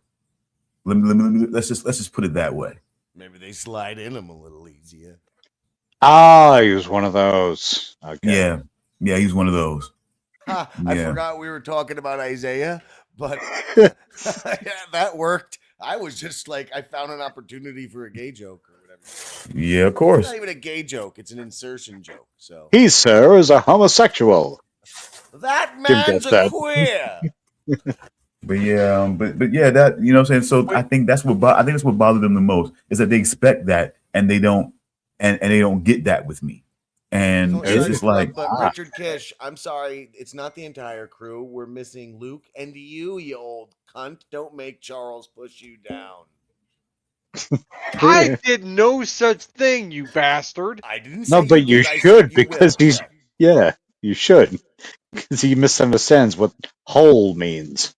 Yeah, but by the way, we're missing two people. But by the way, my point, but real quick, my point is, I just feel like a lot of media, real quick, just a quick point, because I honestly, folks, I respect anybody that's live watching us. I respect anybody that will watch this later on down the line, whether it be 20 or 50 people, because it varies. Let's just be honest. I want to put money and the TEE TV. And at this point in time, I will even go to Rumble and start giving fucking sponsored statements, you know what I'm saying, about fucking Google Wallet. You know what I'm saying? Fuck Chinese it. Communist Party.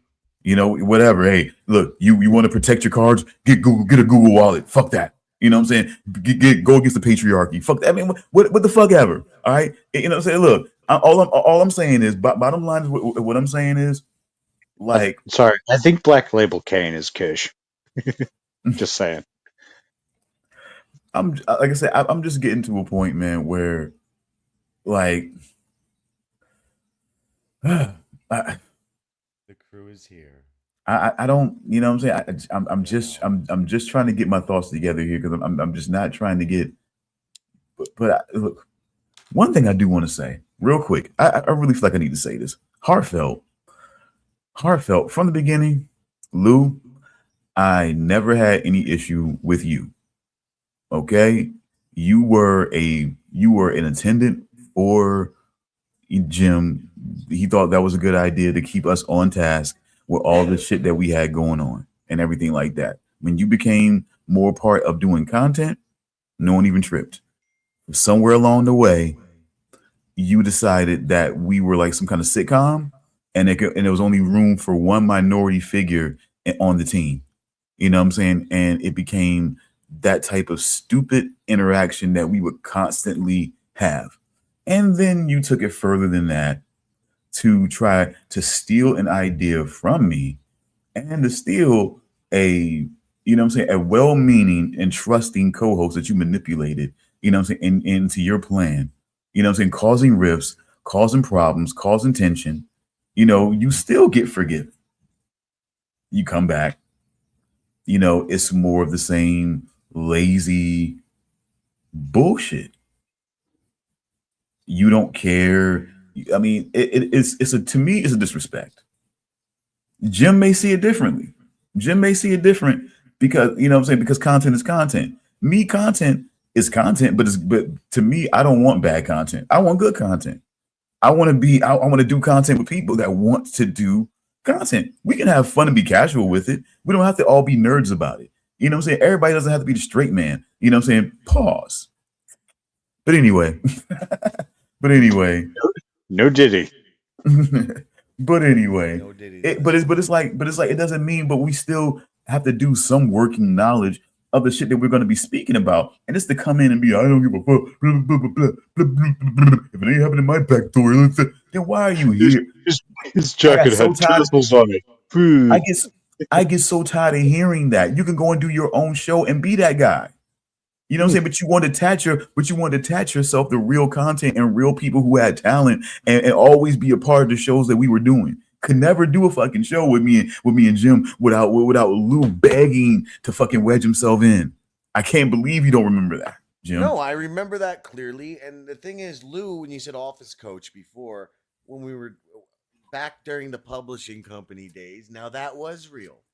That had real active projects that put out things. It made money and it died, but it was real.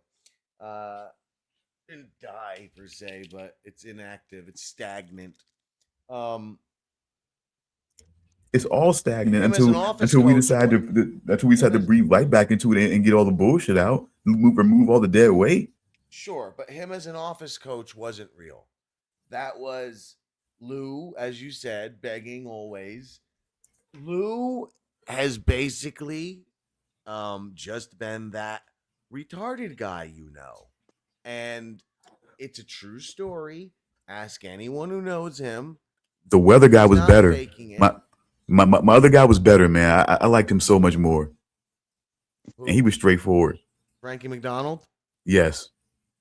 Well, Lou is like a slightly more functioning Frankie McDonald. With less And talent. begging for a place. Charles and I were like, sure, come on in and talk. And then when our little group was going nowhere with the publishing business, he was brought in as like a joke to be like, this is our office coach, because he kept saying, I'll get them all in shape, I'll get everyone in shape, I'll get you guys doing, because it wasn't about an individual. It was about every about each individual not getting, because we were all not hitting goals at that point. Once we got it up to like, we had that one guy, one author we had died before we got his work out. Sorry, I heard that someone saying something. But fucking one author died before we got his workout. Like, that's how much we were kind of dragging feet. And Luke kept being, oh, I'll do it. And it was more like, okay, silly tough boy, come on in and play Mr. Office Coach. Office Coach. He was Office Coach. I mean, that's like a joke title. Damian, you know, and tell him Steve Dave lore, which this predates, but it's a joke. It's a known joke, Office Coach. Yeah. So like, I don't know if you heard that part. I didn't know if you took your headphones off or not when you got up, but I heard it was a joke. Jokes on me. Joke. Big jokes on me. It's a guy who marinates on the couch and does basically just that. Yeah, joke's not on you. It was said, and you're just forgetting. You knew it then and accepted it then. He was a mascot. He wasn't a real Office Coach. It was just. But I didn't think he was going to do content. I think he was going to end up doing content though. Sure, I couldn't have foresaw that. That's just where we ended up going. I couldn't have foresaw that.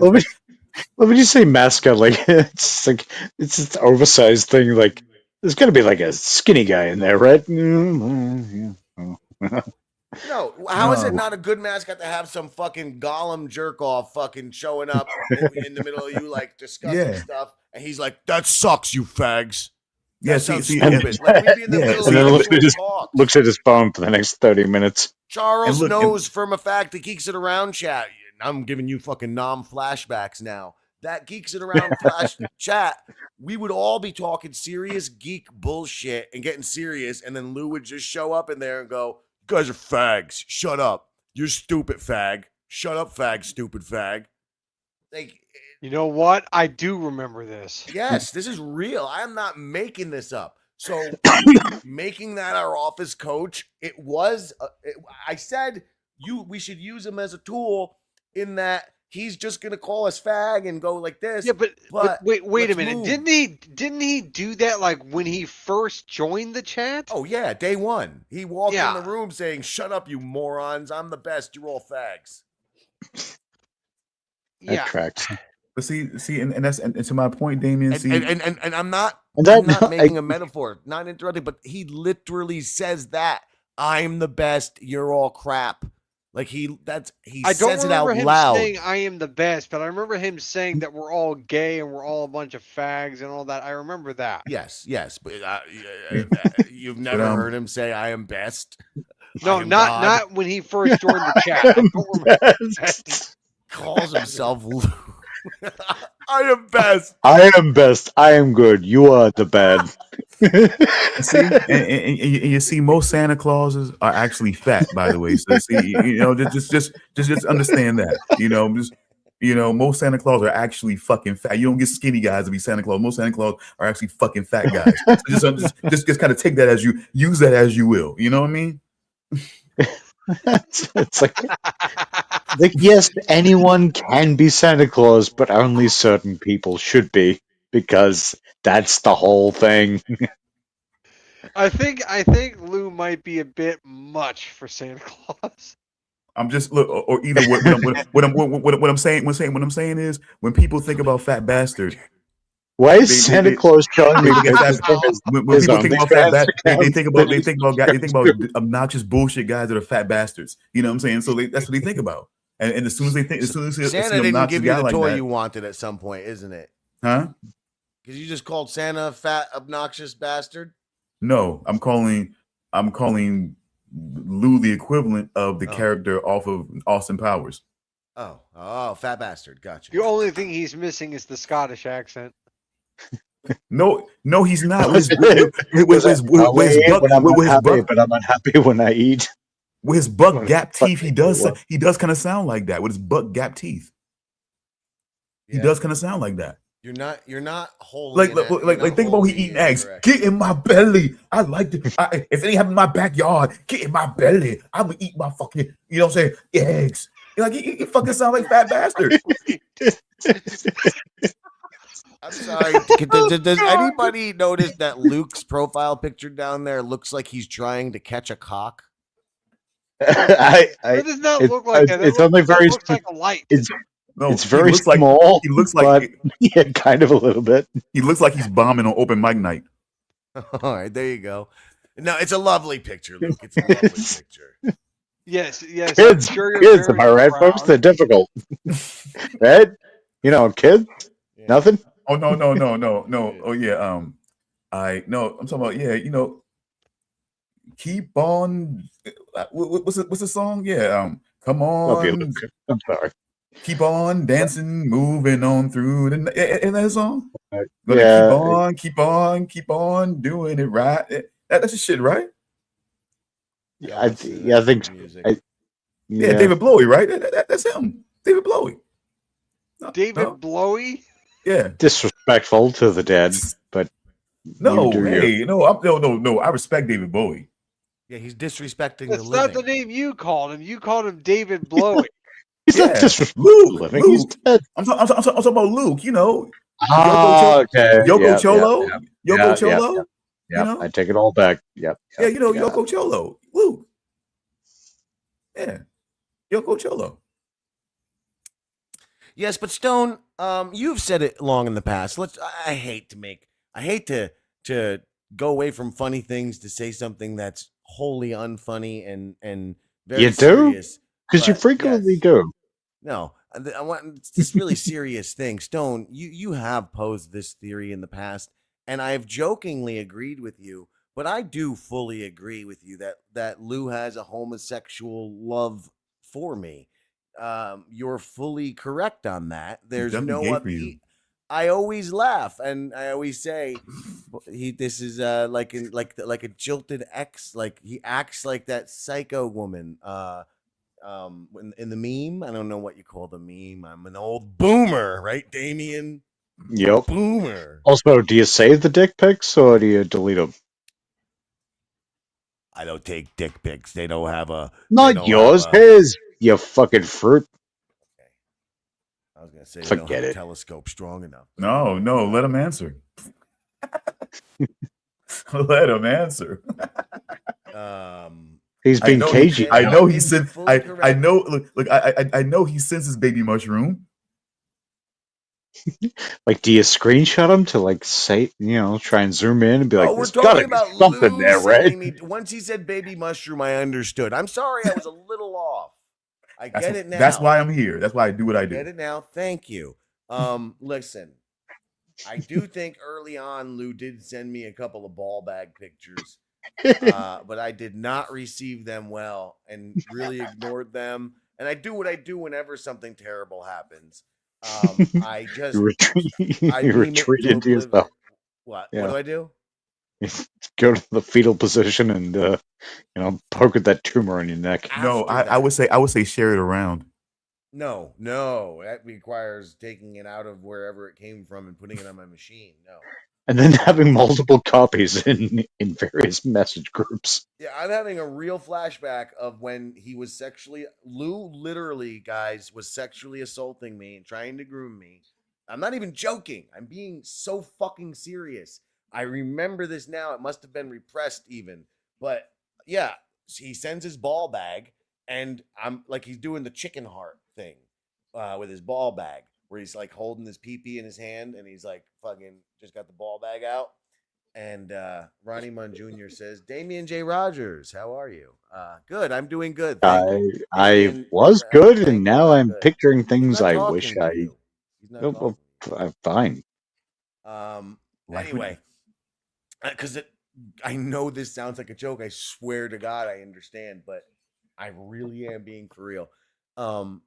And I put a bunch of different memes just to get it off of the whatever we were using, like the Hangout or whatever, Google Hangouts, whatever chat we were using. You couldn't delete It was messages called back then? Hangouts. No, or I kept writing messages. That before you could do like a quick GIF, I Ready would for your just write a close-up, Mr. bunch of DeMille? messages until it's off the screen. And then he kept What is doing this? it. He kept doing it. He kept fucking showing me his balls while he's holding his pee-pee in one hand. Like Yeah. his pee-pee's not showing, obviously. It's like hidden, but Try. Yeah, it's like balled up, and he's got it in the palm of his hand or something. But yeah, he's showing his balls, and he kept doing that. And then eventually, I responded because I was ignoring it and just getting it off my screen. And then I was like, "Bro, stop! I know what you're doing. Next step's gonna be your dick. Fuck you, fag," is what he said. And then, sure thing. Next up was his dick. No. I was very, very, very, very serious with him about this one. No, I really didn't because it was really okay. Like so, Like the lighting was terrible. He used a filter that gave it, like, freckles. It was fucking weird. No, it was so shit colored. Like it wasn't like Ugh. I don't want to say his ball bag like because it just looked like his ball bag was shit streaked. It was like the color of shit. Like he hadn't wiped and his balls had just been sort of hanging in between his cheeks. Not They even. sort It's of like the seam down the middle of the balls. If you were just to take some shit, Yeah, and sort of like streak the it shit down line on a prawn. No, that would be going. I'm talking about the other way. Go from pull out from the seam in the middle of his balls, and then go around the side of the balls. It was like that, like a brownish, like you know the color of a really fucked out butthole or vagina. Of course, Well, I was going to eat lunch as soon as we were done with this show, but not anymore. Well, that was the color. What was your lunch? A fucked out butthole. If not, then it's still good to eat. Don't worry about it. Yeah, or just solve your problem by making that your lunch, a fucked out butthole. You know? No. Lean into it. Lean into the fucked out butthole. Are Lou and I on the outs? Well, no one is ever in with Lou. There are no ins with Lou except for when his wife is pressing in on his little pee-pee button and rubbing it with the palm of her hand to get him off. Oh, don't do that. No. Poppy, it's so big, it's so big, Poppy.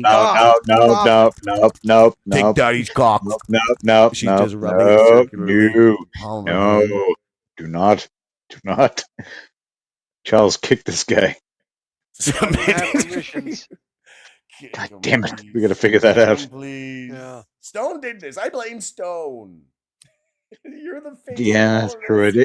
You wanted Damian, Ronnie? You wanted Damian? Well, you got him. The only in with Luke is the air blowing between his teeth. That's a joke I just made. Oh, damn.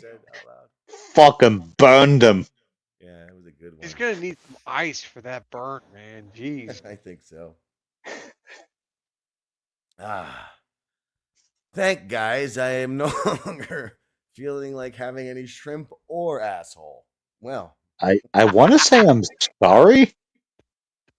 Because both can be delicious if prepared properly. Yes.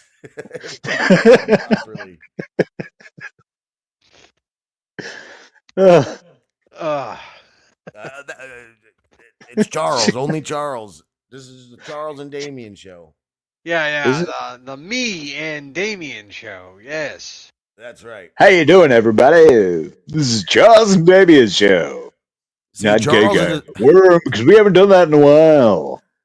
Yeah. But hold on. Charles is a schizophrenic, guys. And so really Damian is actually Charles. And Charles speaks in multiple voices. And he also has a mask. Fuck, I did that. All right.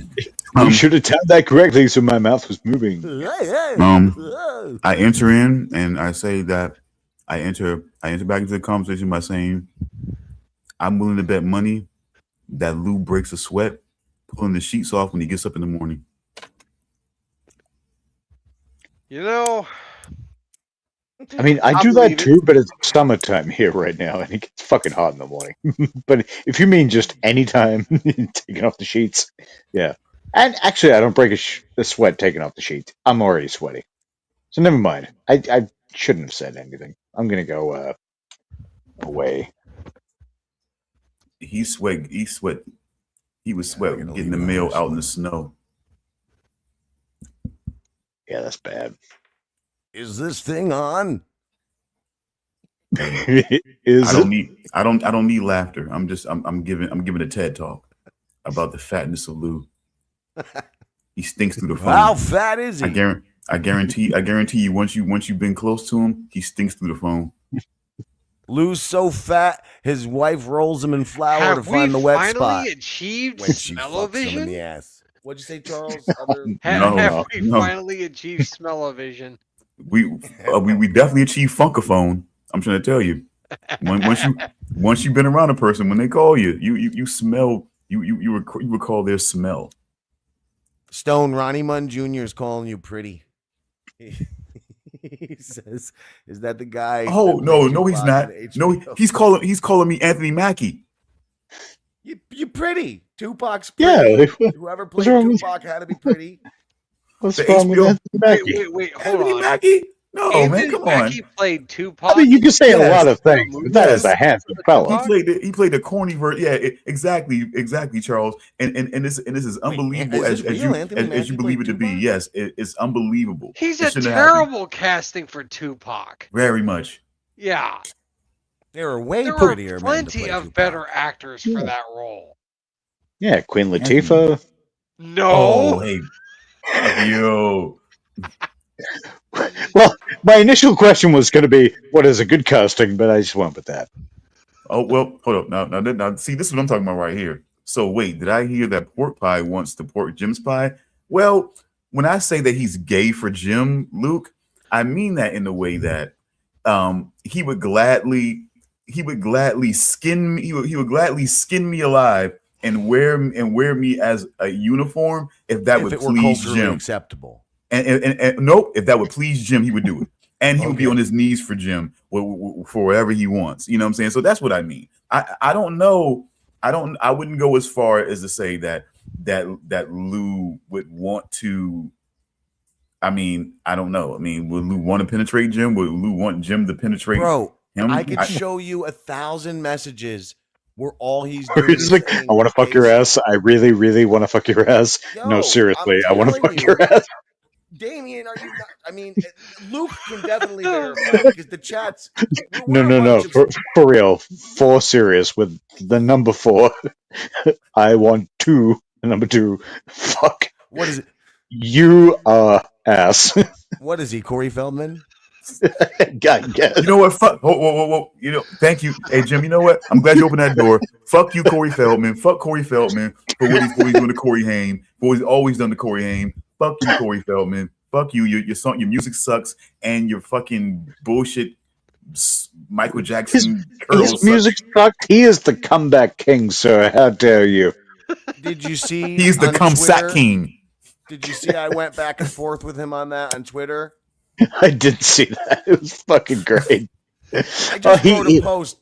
He tweets like Cher. They're psychotic people. No, the funny part is I tweeted a post and he came at me, and in my post I made fun of him. Let me fucking show this real quick. I've seen this post. This is actually, I'm giving him a fuck ton of credit right now. Give me 1 second. Let's see. Where is it? It's I credit. tweet a lot. I'm a It's really good credit until you superstar. see his fucking reply. It's my God. No, the reply is where I'm giving him credit. Here you go. Okay, so If you say so, I I'm read trying to it. cast. Never mind. Let me. I can't I'm believe trying they to gave you cast so to my many, bro. television instead of sharing it here. A stupid. Okay.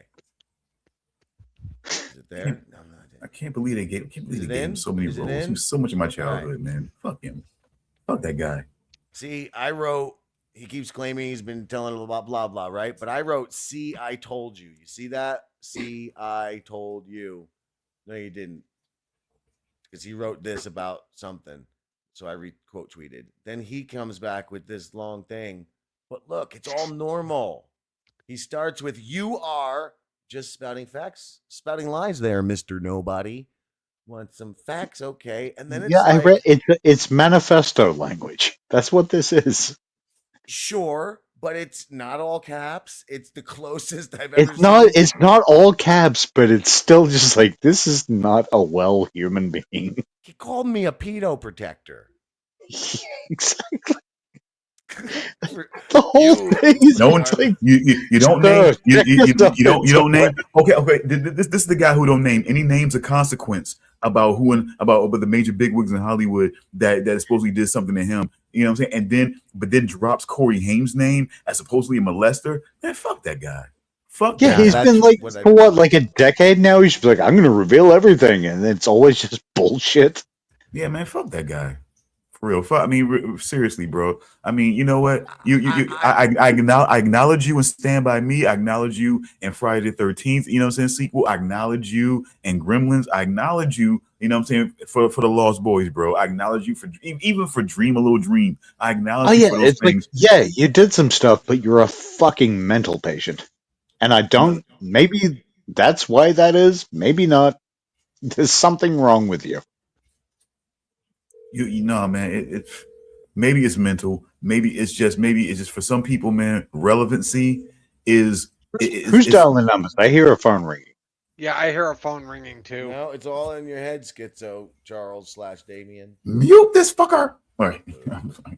But anyway, but it's I'm just saying, man, relevancy for some people, just like fucking Ray J and some other people like that, man, relevancy is a thing. Even though like Ray Well, J at least Ray J's got Raycons.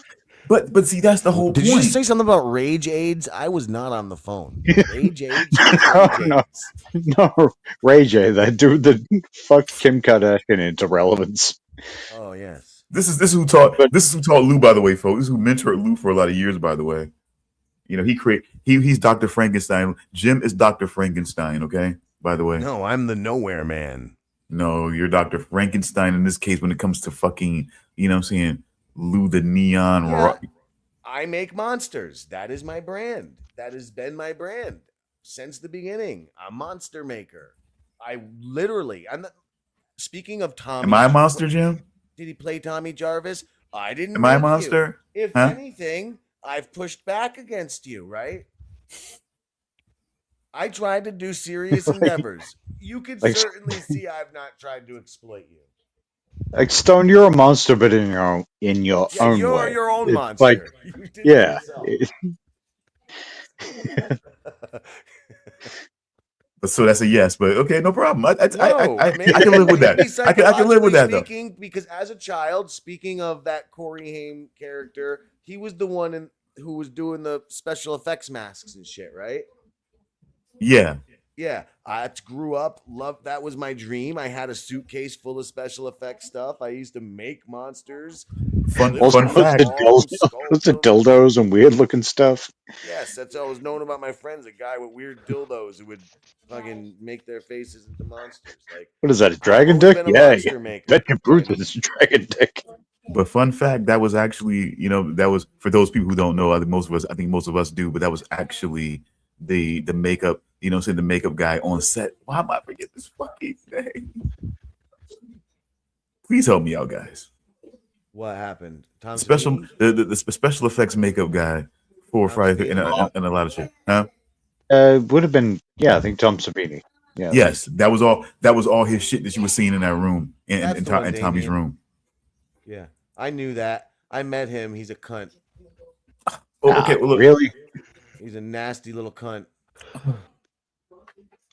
why? See why we gotta Why you gotta have the spoil conversation? Why we gotta have the hero conversation all the time, Jim? Why we gotta have the hero conversation all the time? See, we had to What? do You this got- about it's now. just- We had to do this about Alex Jones. Now, who's right and who's wrong so far right now?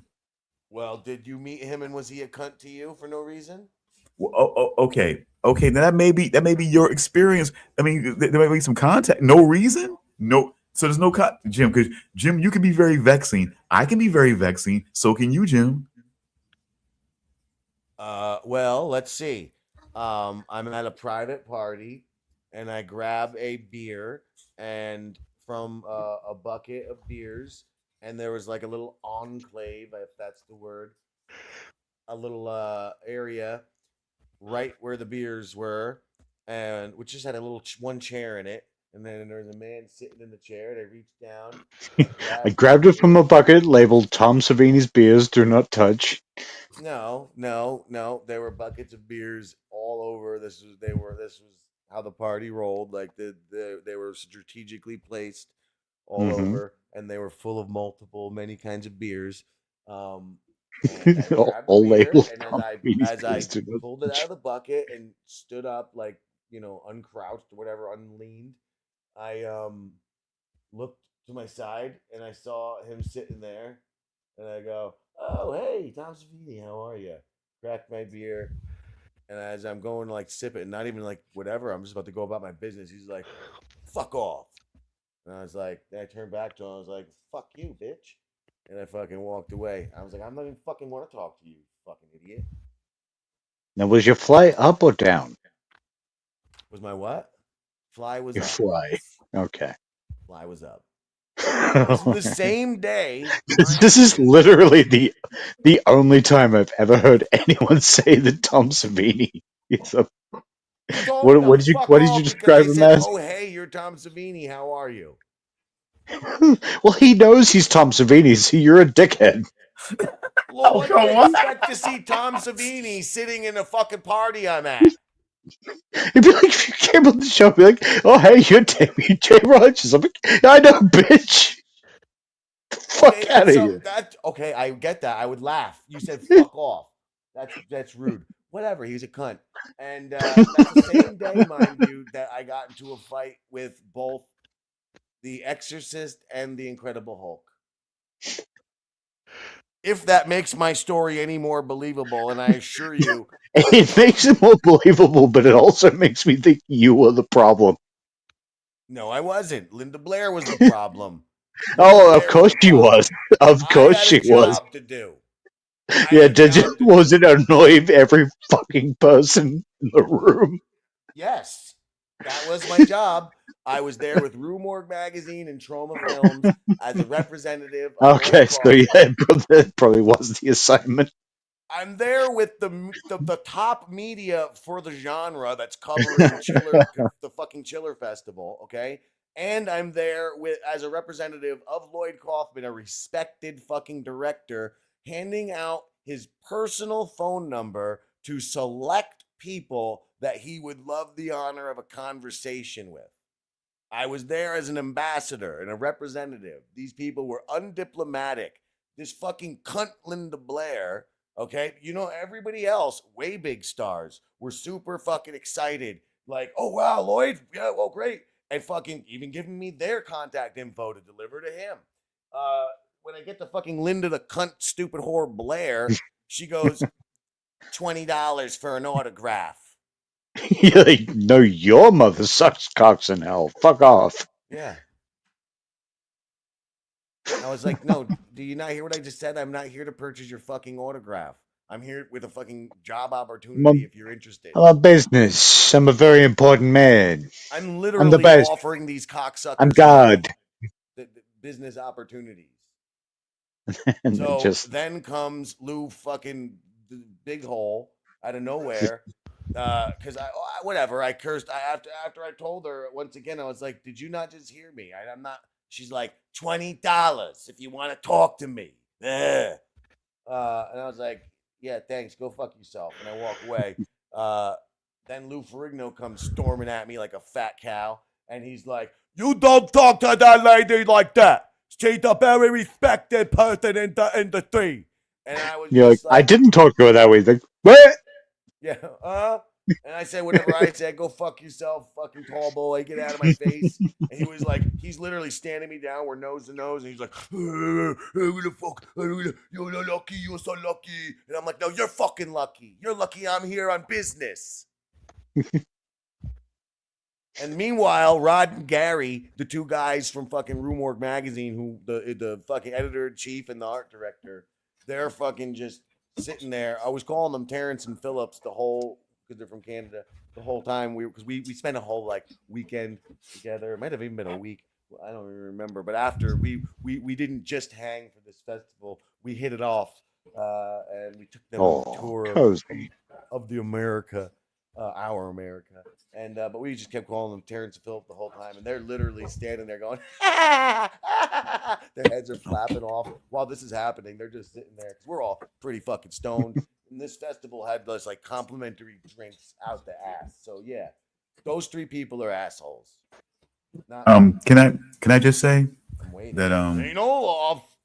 that hearing this story about Tom Savini, you've never sounded more like Sheldon than you do right now, Jim. It's like Will Wheaton. It's like the rivalry with Will Wheaton. Well, Savini. I feel it. Look, I have more of a distaste for Tom Savini than I do for James Gunn. James Gunn did something disgusting, in my opinion, to me, and Thievery. but it's business. It's at least there was a motive behind it, whereas this was just an unjust act of douchery. All I did was say hello. I gave the man honor by recognizing him. Lucky. But given all he's done, I'm going to forgive him saying "fuck you" or whatever it was that he said. Fuck off. Probably at that point, the only way anyone would have known him is if they saw From Dusk Till Dawn. Ooh. That Friday the 13th. You don't get Kevin Bacon's death without him. The Yeah, first but they cut. He was is under the the bed, funneling the fucking blood up there. They didn't know of him like that back then. Creep Show. He was in Creep Show. Again, people, he just wasn't a household name back then. I think you. Hello, Was he on fellows. Dawn to of the Dead? Kyle Brancaccio. How are you today, sir? What did you say, Damian? I mean, Charles. I was gonna say, wasn't he on Dawn of the Dead? He worked on it at least. He may have been in the movie. I'm not sure. No, I mean, like, yeah, worked on it, like, as far as, special effects Horror goes. fans absolutely knew who he was, but as far as name and face recognition in the mainstream, this was anywhere from 9. I'd have to go look it up. It's within the first 10 issues of Rue Morgue magazine. So let's see, when did Rue Morgue start? Let's see, 1997. So okay, this would have Oh been yeah, in the he late- was definitely known by then. Not like that. You're bugging, fella. Yeah, am I? Am I though? You are. Yeah. The horror fans. Okay, when did Scream come out? Siri. 96? Scream come out? 95, 96? Scream was released on the 20th of December 1996. Oh, There you very go. good. 1996. Don't be racist. Don't Fuck you. stink. You are doing stink. This is You're my doing respected so much assistant. Don't mock his talk. Funny because people are always like laughing. Can't mock an at me. AI anymore. Like, why you? The fuck world are we living in? But yeah, okay. Whatever you want to say. I'm gonna say only horror aficionados knew of Tom Savini at that point. I mean, I would argue that's still the same way, really. But what does that prove? What He does that doesn't have make? he does have a right to say fuck off to him. Kyle But he does. Brancaccio, if you're I still think he here, does. what do you think? It was what's his face, Tom Savini, or what's his face in 1998? Let's call it. I mean, 2 There we go. decades So in the he's business. the only one left listening right now Yeah, because he just showed up. there's 2 people. There's, someone else. The Lou take his bulbous ball and go home. He did. It wasn't talk. We weren't talking about him enough. Oh, Really, But, god damn. you know, do I I need to told give a you TED this- talk on how unhealthy he is? Would that please him? I told you this whole community is based on a hatred, kind of like a hate culture, and Lou's involvement in it. It's not a fandom. It's a hate club, and that's why a bunch of people show up and say things about Lewis. See, no fat female, morbidly obese alien Jem'Hadars. Oh, All so right, Richard Kish with the triggering of Charles. Stop it. Charles, Sophie Turner as Lara Croft.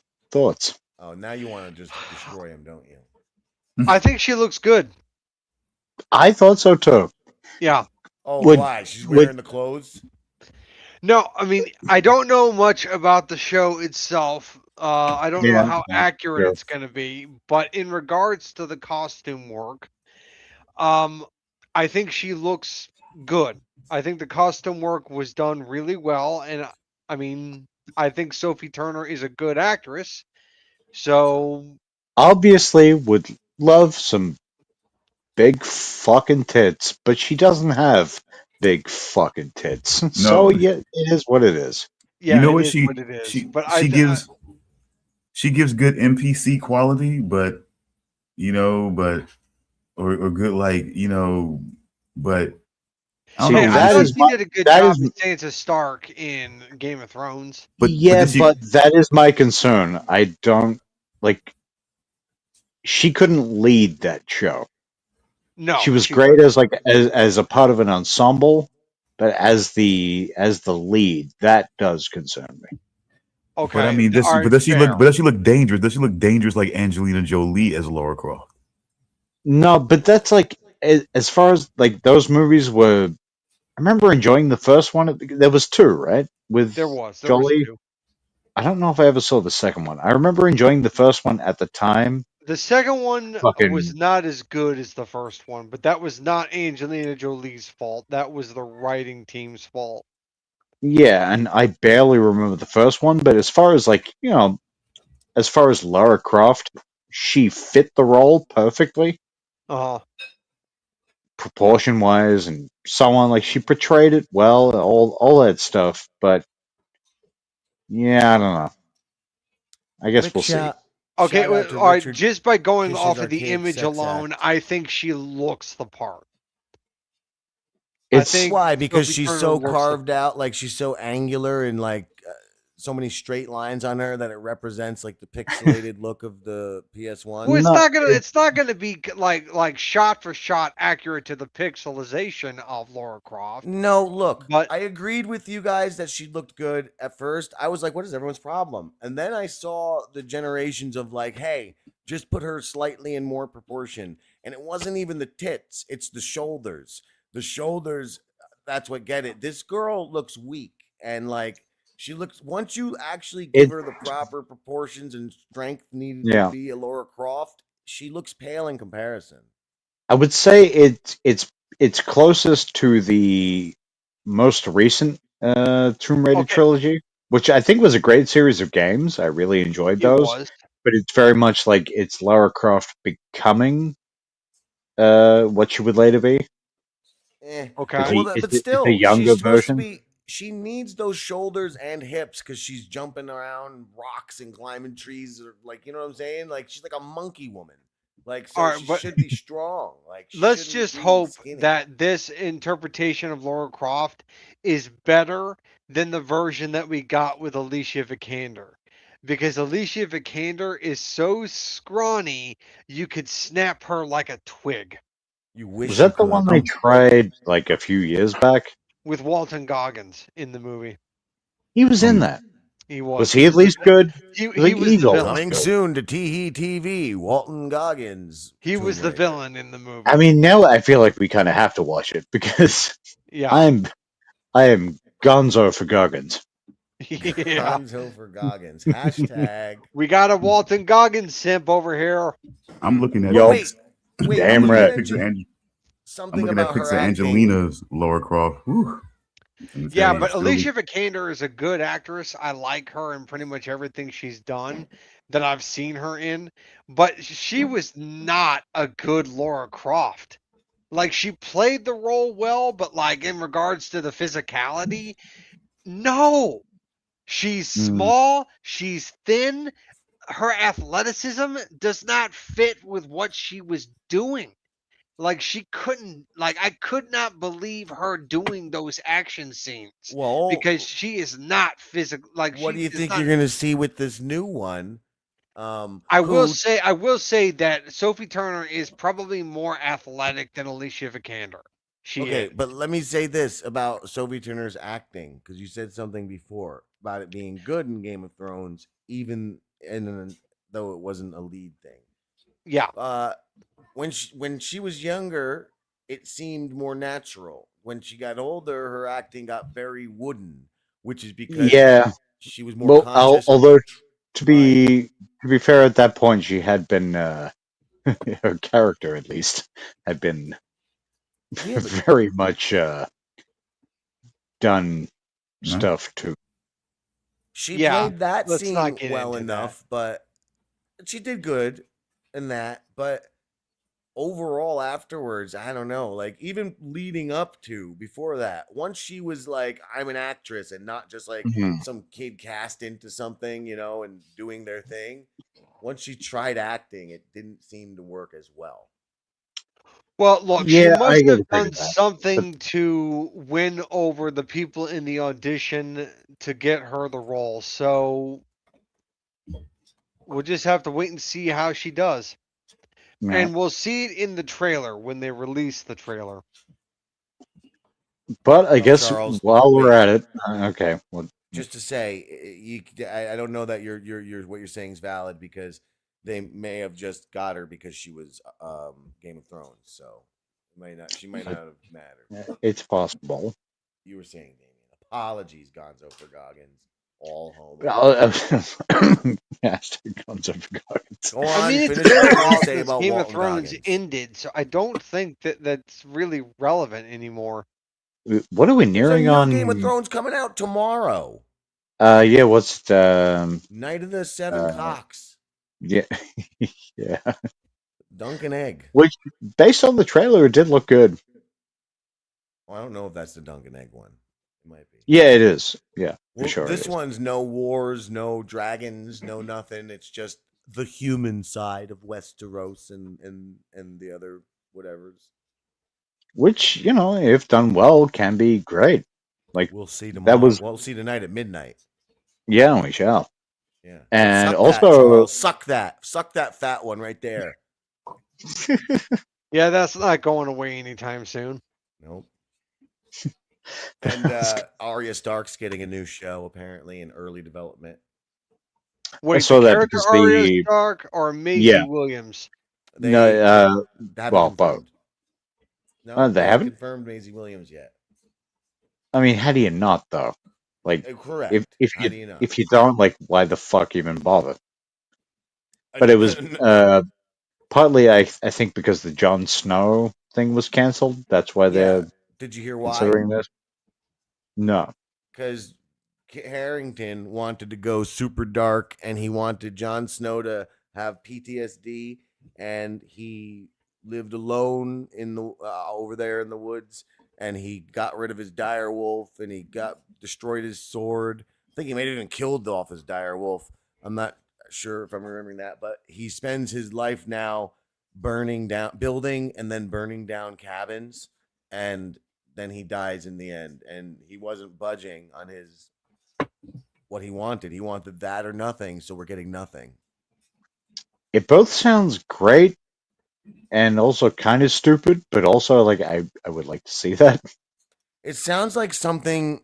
Hey, why don't you try working it and seeing where it goes? Because it could. Yeah, like, maybe don't be so, like, 100% or 0%, maybe. But Hey, yeah, who knows? whatever. Maybe they liked all of it except for him having Okay, the the only stipulation thing of I dying am at the end. thinking of with that pitch from Kit Harrington is the scene from Seinfeld where George Costanza is making a pitch to the TV executives where he's pitching an idea of a show about nothing. It's a show about nothing. He just builds Like, the well, cabins it's not. and then he burns them down. Well, And it's then he not about builds another nothing. one. No, no, no, no, no. It's a show about nothing. Well, it's got to be about something. No, show about nothing. Yeah. Those two episodes, the pitch and the ticket, are great episodes. I love those episodes. Which one's the ticket? The ticket is the second one. Oh, like the second It's half of it's a that? two-part episode. Gotcha. Pitch Was is the part ticket one when and the ticket is part two. was the ticket when George blows up the whole thing by perving on the executive's daughter? It's not the executive's daughter, it's one of the executives. Like he It was starts thinking, Denise Richards. I don't think it's Denise Richards. I didn't recognize the I executive. think because I think it was. I'm fairly sure. because like But I no, doubt she at was one at the point in the time, but- episode where he brings the female executive to Seinfeld's apartment, Kramer Oh ends no, up taking. the executive was because George tried to marry her and then she died by licking too many poisonous stamps. It was damn it, I can't remember her name. But it was George's potential wife, but no, it was the executive's daughter, who was played by Denise Richards. Yeah, And she was no, meant to be like 16 at the time, and George was like, she came by in like a bikini or something. George was like, and the executive was like, no, no, no. what the fuck, We George? don't Yeah. diddle, That sounded we don't very- diddle the kids. We don't very- diddle the kids. It's wrong to diddle the kids. What the hell is the matter with George? What the fuck? Like she would have been like 20 something at the time, but in the context of the show, she was not. No one's questioning that Oh, song. what I mean, the I fuck, fully stand man? with that song, but I mean, no, we it's just a callback. We all know the callback. We all know what it's a callback to. I don't. You Look, don't. I mean, What you mean? It's like, it's total callback to It's Always Sunny. that Come on. 2-part episode also has one of my favorite quotes out of all of Seinfeld. For the And record, that- Stone, the woman's quoting Sonny all day long, and she Yeah, watched it that 1,000 that times, quote and I don't is remember shit. story is the foundation of all entertainment.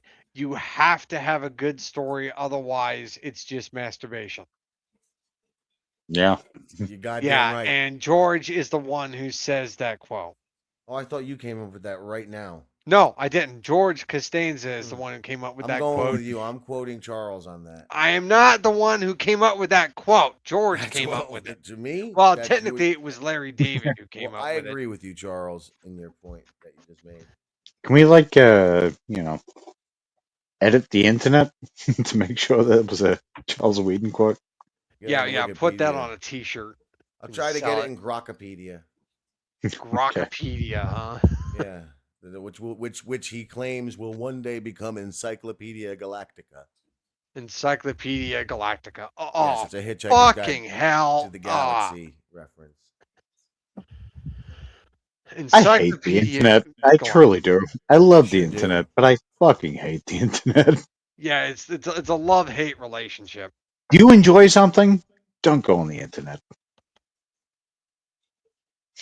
Just the second sentence. Don't go on the internet.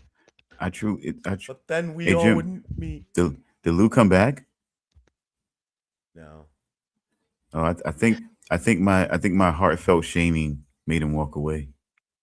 Maybe he I was think gone, but you're right. maybe he was going. It's very possible he was gone before then. But if he was there, I think he really felt. I think he really saw the person that he had always been. No evolution, just an old codgery curmudgeon.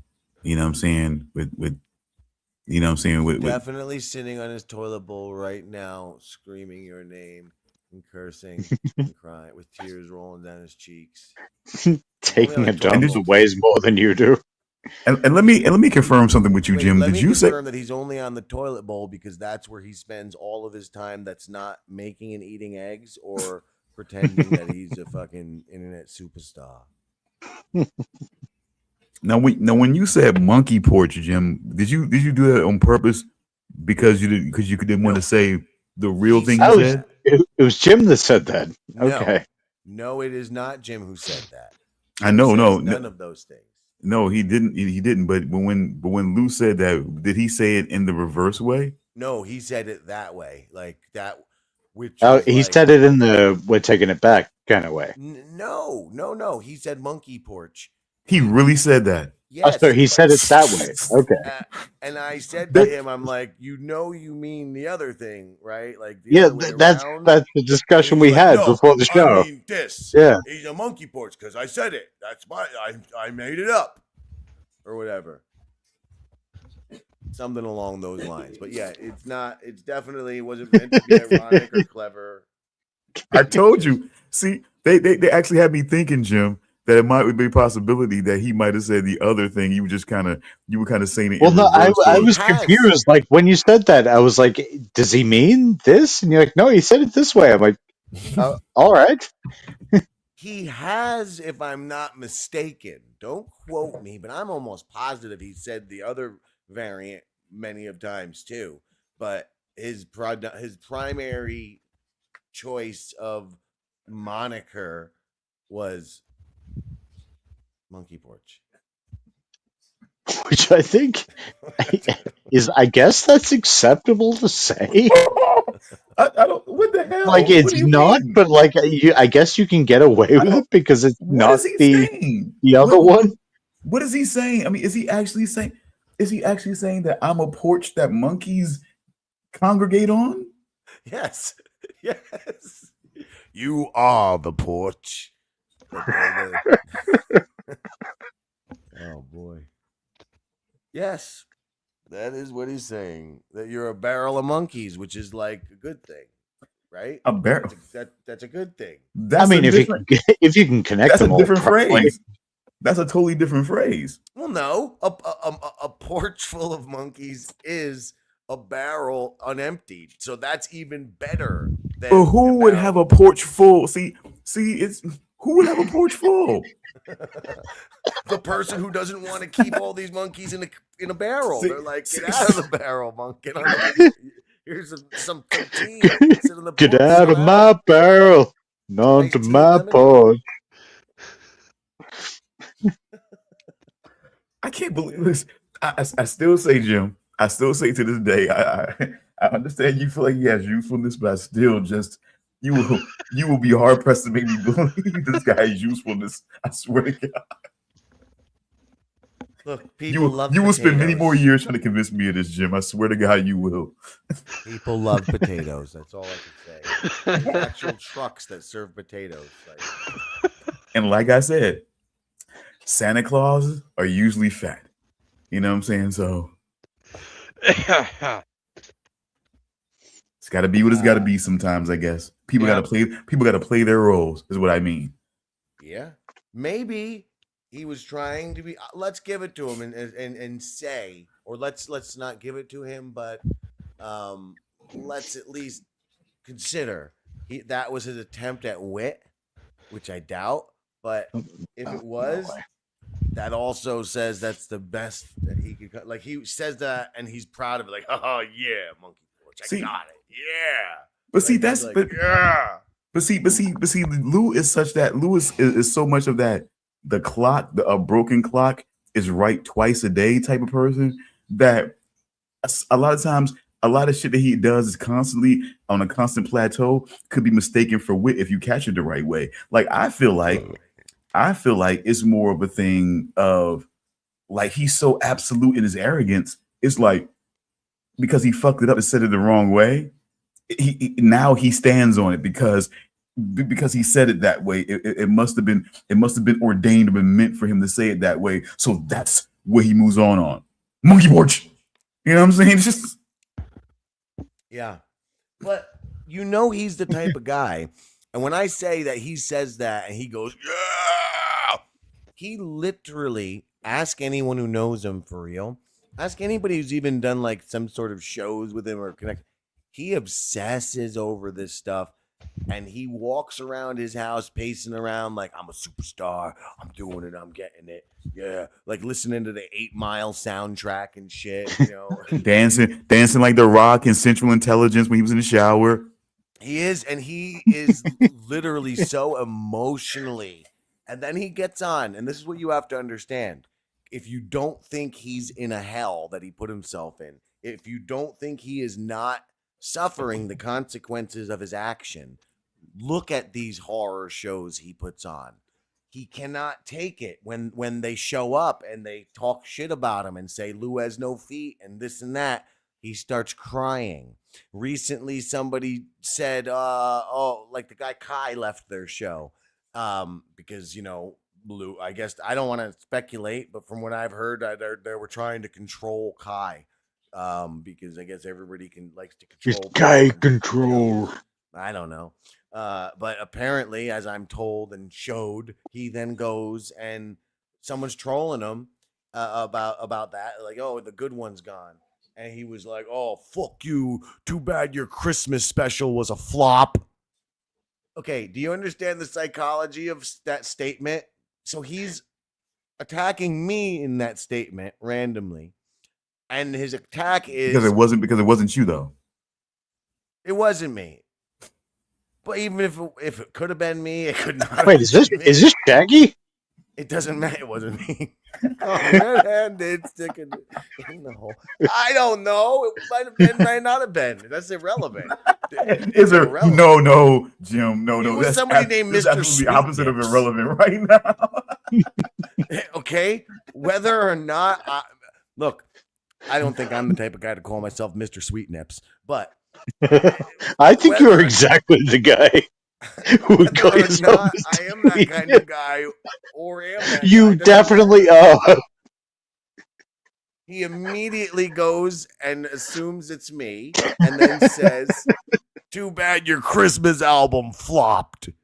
As if that's like the greatest zinger. By your own standard, you fucking dipshit.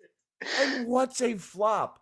First off, that would make, first off, Like- what Christmas album? Like the statement, your Christmas album flopped. It's so filled with bitter jealousy and delusion. Cause he just, bro, I wrote a couple fucking songs to make my friends laugh. And that was it.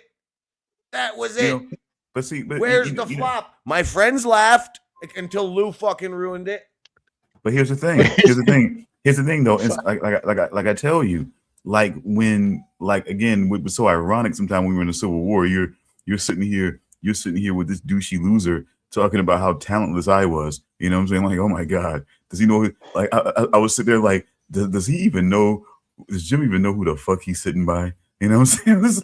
It's like okay, but anyway, I was like, but seriously, Well, he can't. I always know where I'm sitting, and I was just hoping he would that you would show up, that you would take the call. Well, you know, hey, Mr. Sweetnips was sitting there waiting. glad I, you know what I'm saying, glad I did.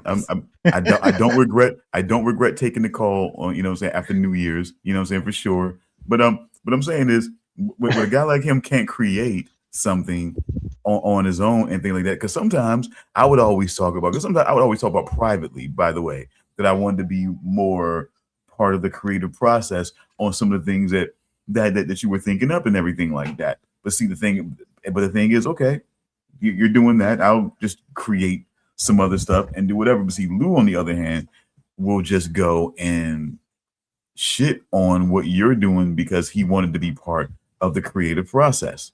He wanted to be able to say that he wrote some songs, that he put some lyrics in, you know, as contribution to the album that you created. I feel like, anyway, that I could be wrong, but that's my take on it a little bit.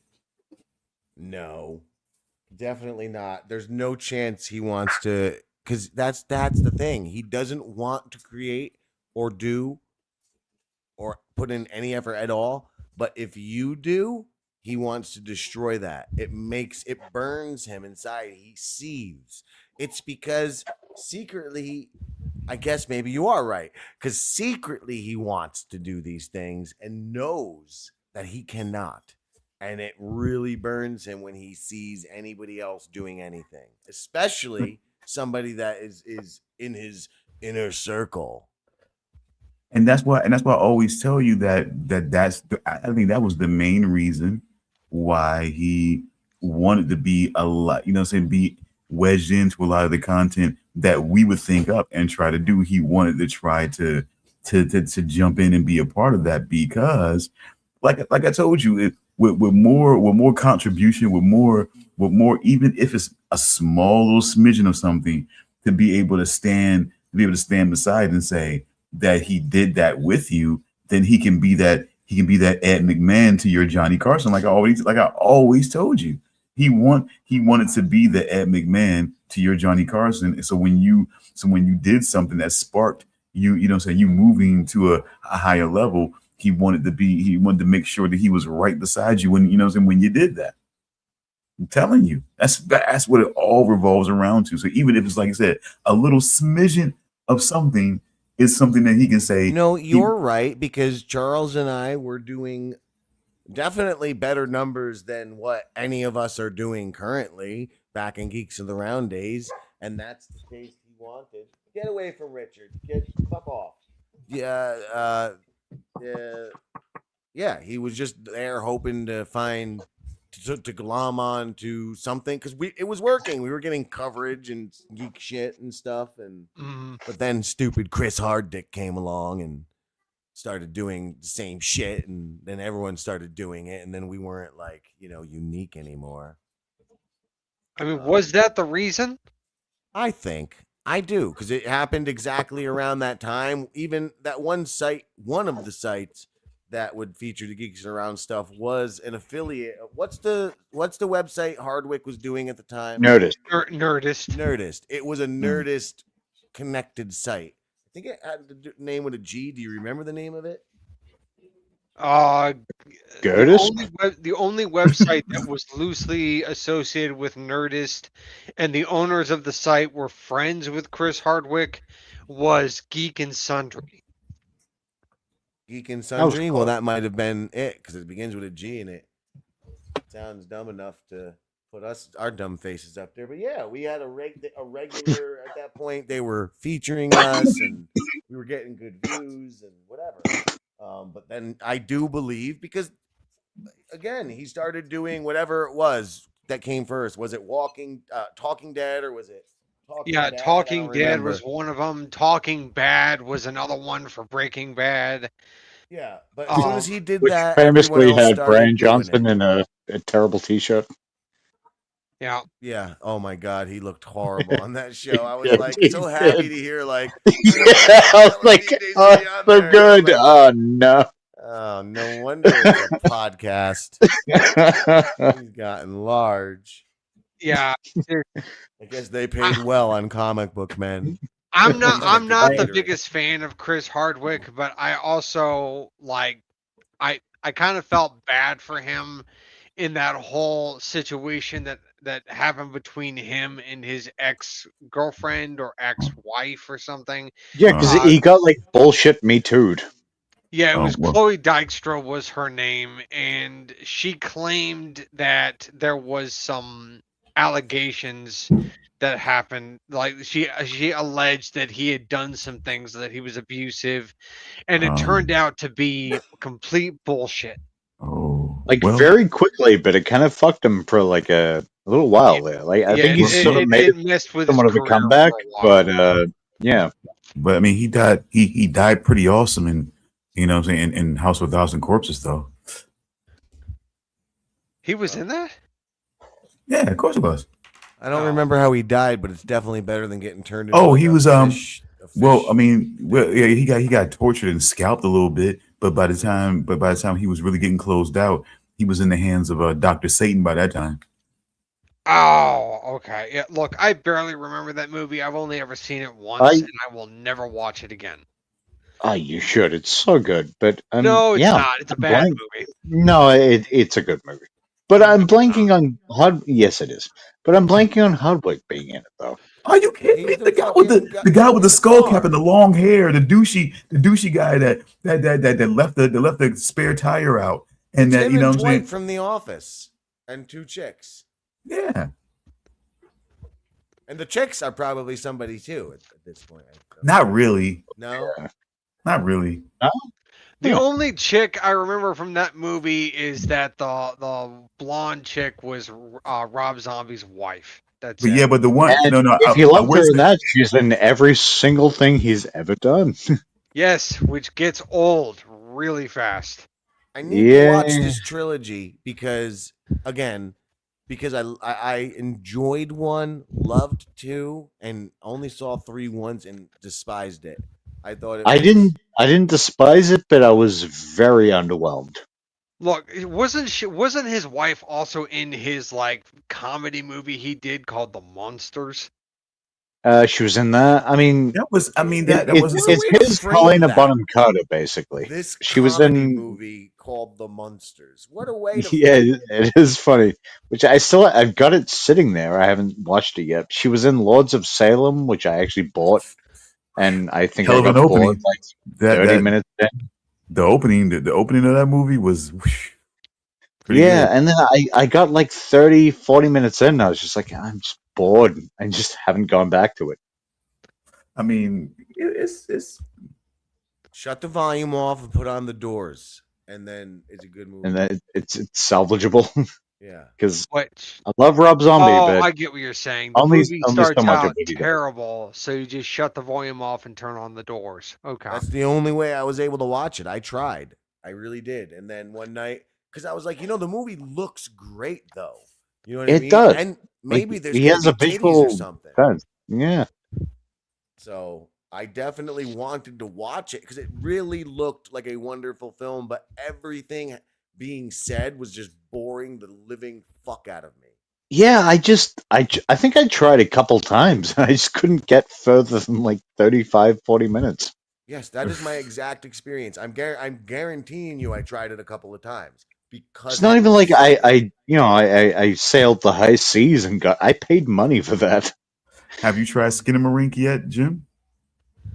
no. What is this? I think maybe actually. Which one is this? Skinamarink, I thought was we covered that on this show, right? Yeah, we did. Yeah, it's great, but it's also it's an endurance test. It really is. I guess you just have to. You really have to put yourself in the place of being like a kid, not like an adult.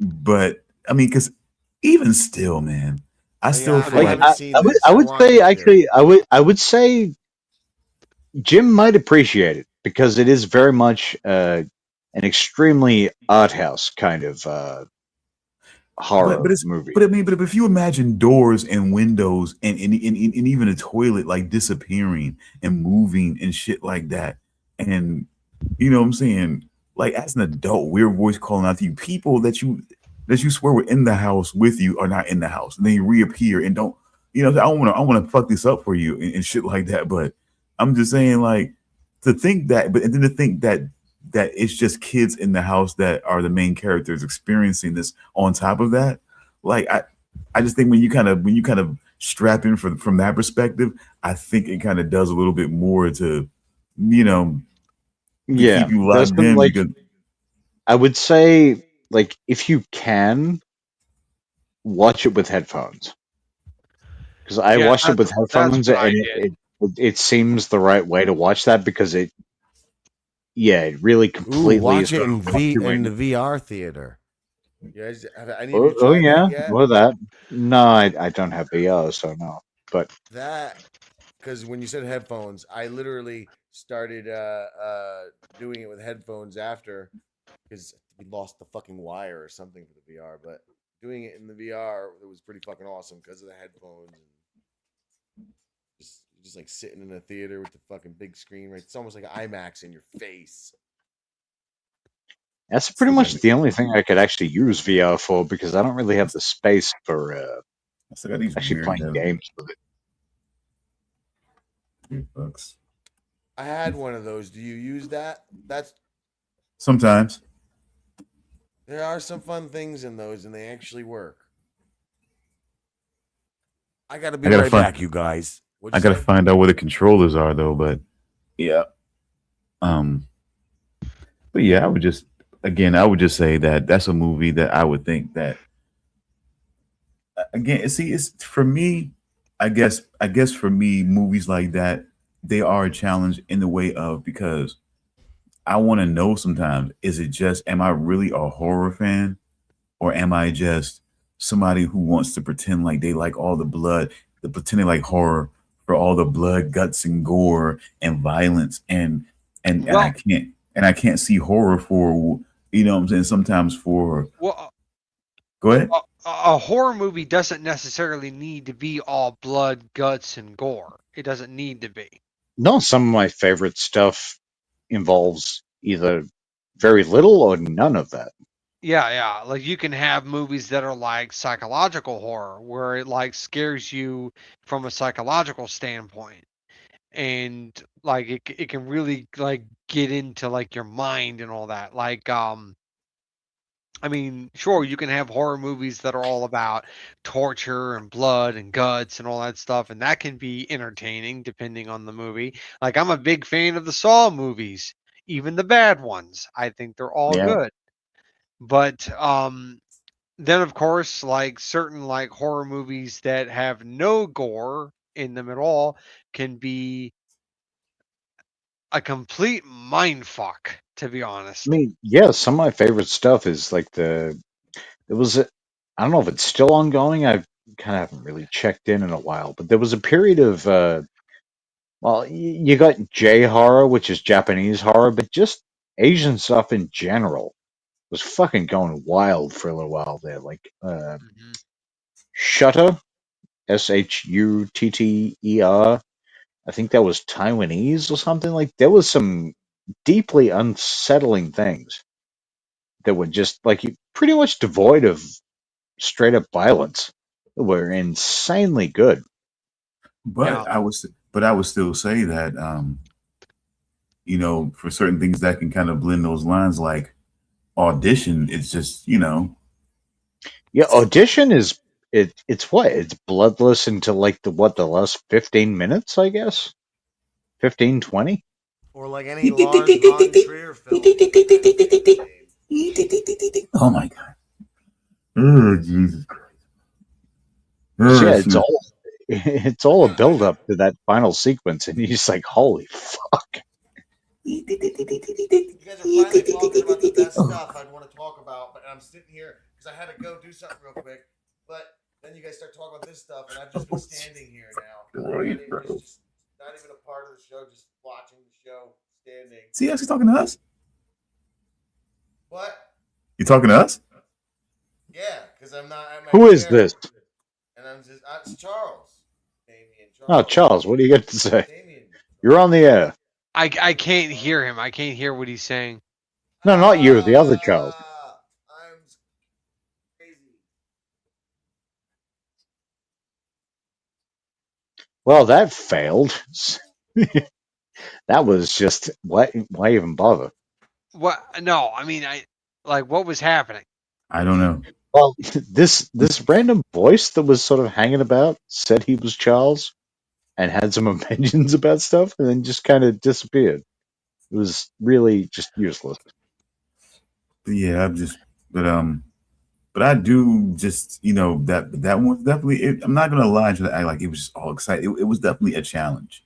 You definitely needed to, and I think probably right. I think having a great sound system or headphones would, what I'm saying, would definitely help with the, what I'm saying, just with the low keyness of it all, especially when you got to hear that voice. Because sometimes you hear it, sometimes you don't. A lot of it is fucking just weird to me, and things do happen. Yeah. I just don't.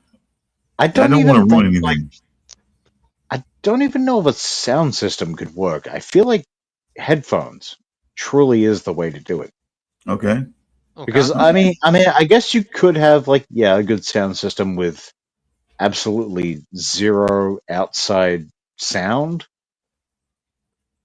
But yeah, I don't know. There was something about the headphones. It just felt right. Hey, because like I said, now that I think about it, I mean, yeah, even though I had I mean, it wasn't the best thing, pretty decent system though, but yeah, even there was things I missed. So, yeah, point to you on that one. So I can hardly argue. Just certain things like, and I know Charles hates and you might even hate the found footage type horror movies, but Love find with Cloverfield. One of my favorites ever. Cloverfield. yeah, I saw that after not sleeping through an entire night. I saw that, and back to And the back with whole Sweeney Todd in the theater, and I fell asleep for like 15 minutes during Sweeney Todd. Nothing against that movie, but I just hadn't slept.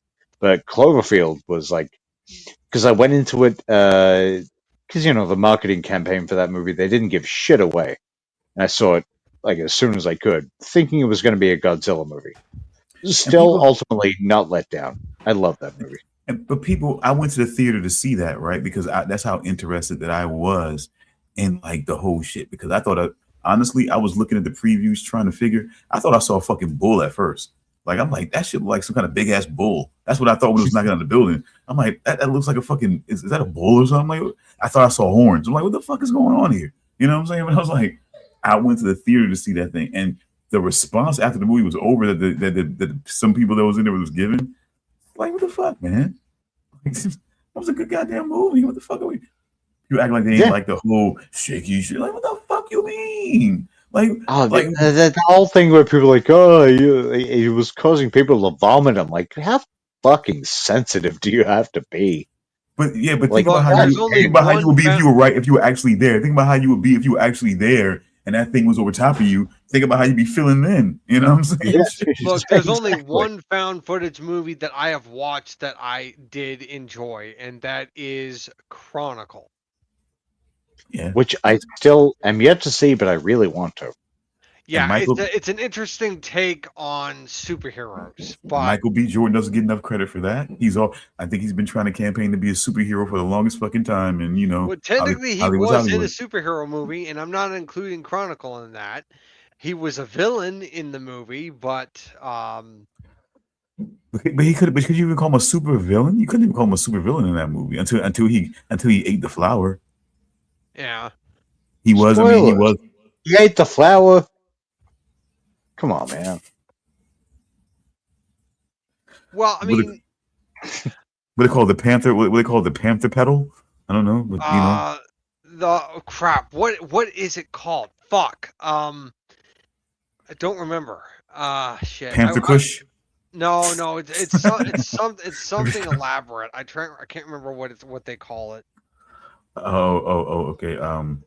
Panther hookah. No, it has nothing to do with Panther. Okay. It has nothing to do with Panther. It's something else. Wakanda blend. No, it has nothing to do with Wakanda either. Okay. I'm sorry. I'm just trying to help. I'm just trying to help. Charles. Yeah, I don't even fucking care, to be honest. But, oh, come on. Don't say it like that. It sounds so racist when you say it like that. No, well, the thing is that I was never really much of a fan of the Black Panther movies. I just couldn't get into them. Hey. You know what? It inspired a lot of I believe that the success of Black Panther and the racism of Hollywood is what got us to Oppenheimer. Wait, what does that have to do with Oppenheimer? Oh, come on, man. Oh well, okay. I'm sorry. I'll explain. Unless you think you know where I'm going, Damian, go right ahead. I feel like you brought this up before, because Oppenheimer is like there's like 0 black people. I would probably say that. I would venture to say like, that. It's you know what? I never noticed. But think about it. Think about the Northman, 1908. If I'm 1918, if I'm getting I believe it's 1918 and everything like that. Just think about all the movies that will come along that were just that either period pieces or more historical event pieces. I guess I still see. I kind of would a historical event still be called a period piece? Yeah. Yeah, I would say so. Because I felt like, to me, I always felt like the difference between period piece and historical event type of movie is more like. I mean, if I would have, like, my first instinct when I think of a period piece would be, Downton Abbey or something like that. Like, it's typically, I would say, more associated with like either British stuff or. Stuff from like that 1800s. You're British stuff. Fuck you, whoever that is. Who is this cunt? My God. Charles, Damian. Oh, fuck you. You're not Charles. Charles is here. And he's awesome. Charles. Yeah, the Charles we got is awesome. I don't even want to know what. I'm too tired for this. He can never be corrupted by the likes of dirty deedsters like Lou and Jimbo. Okay. Who's Jimbo? Jimbo Baggins? Because he likes fucking ball bags in his mouth. Replace that with an F. Jimbo Faggins?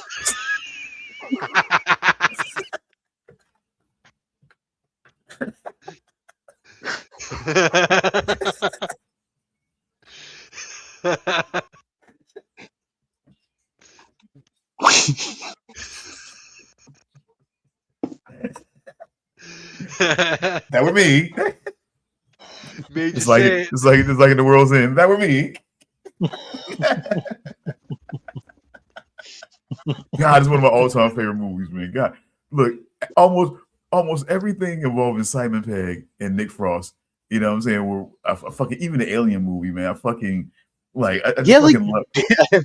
I avoided Paul for years because people were like, yeah, it's not so good. I watched it. I was like, that was fucking fun. Why Like do I almost listen to you people? I very everything they rarely do. listen to people. Like typically, I'll just be like, if I want to watch something, I will. Sometimes I deviate from that, and usually it's just like, yeah, fuck you people. The world, like I said, I love. Like I said, if I had to say, for me, it would be. Ooh, good God, Hot Fuzz has to be number one. Yeah, Hot Fuzz is Damn. great. Yeah, Hot Fuzz number one. I mean, but I'm falling asleep next time. closely followed by fucking The World's End. That Because movie fucking sucks. oh my God. Well, Are we I will ranking the debate you. Coronet? I will debate you on that. I will debate you on that to the end, Charles. it's not true. He is I will not be mistaken. ignored on this, Charles. But I will say, I think, and this is a very controversial opinion, Shaun of the Dead, number Number one, Shaun of the Dead. I mean, I wouldn't one. argue Yeah, because I like all the movies, but I mean, but Hot Fuzz is just oh my God, man! it is like fucking Timothy It's the Dalton in perfect that movie. morsel of a movie, man. Yeah, Timothy Dalton in that movie is so fucking perfect. Just every fucking body, man. Like almost everybody that they place and where they place them. This is one Thor's stature. You know, just every fucking thing about this guy. Like, oh my God, the Andes, like everything about this movie was just like fucking like oh my God, man. The shit was just I don't know, man. Fucking- that scene with the old woman that's shooting at him with a shotgun. She like shoots both barrels, and then he No, fucking races her down while she's trying to reload, and then fucking knocks her out. It's so but good. see, that whole thing is fun to me. But the thing that's like a scene that's fun to me was the crime scene investigation. You know what I'm saying? When he went to the crime scene. And the first part, where everybody's dressed up in the fucking hazmat suits. Yeah, And yeah. she's like, yeah. He's like, is it Dave? Look, Dave. You think I'm being a Dave? It's Jim. It's like, what the, it's like, what the, oh, like, oh my God, man. I mean, it's just like so much of this fucking movie was just like, oh my God, bro. Like fucking hilarious, bro. That's the only reason why. I mean, Shaun of the Dead. I mean, it was a fucking great zombie movie, bro. When I think about all of the zombie movies that I've seen, like, yeah, that one stays in my fucking memory, bro. That And one I think comes that's the up thing. first. It's like to stand out in a genre that has fucking like thousands of movies. I guess even by that point is impressive. The But yeah, only Hot Fuzz, rival, like, the sorry, what only were you saying? rival, I'm saying the only rival to you know what I'm saying to Shaun of the Dead is the modernized Dawn of the Dead. You know what I'm saying? Funny enough, I wasn't trying to rhyme that to be clever, Oh. but it was what? Who groaned on that? I'm Jimbo gonna have to Baggins. rewatch it again, but when I watched it, I just thought it was a flashy. Shut up, Dexter. Flashy. Yeah, we're talking about the Zack Snyder one. I mean, yeah. I mean, Yeah, Ving I just Rhames thought it and was like Ving a Rhames beer and commercial zombie movie. He's a fucking beer commercial director. That's all I see with him, and he just grew up watching those ones with the bikinis and great commercials. Great commercials. Look, they inspired me a lot as a child too. Like they definitely evoke your imagination. Now, I'm Oh. not gonna lie, they touch the nerves, but that's all he is to me. But yeah, second only to whatever like Shaun of the Dead. I think there's plenty others that compare next to Shaun of the Dead on with more fair footing. Oh, really? Like what? I don't know. I What about that one Zombieland shot of the was dead, pretty whatever. fucking great.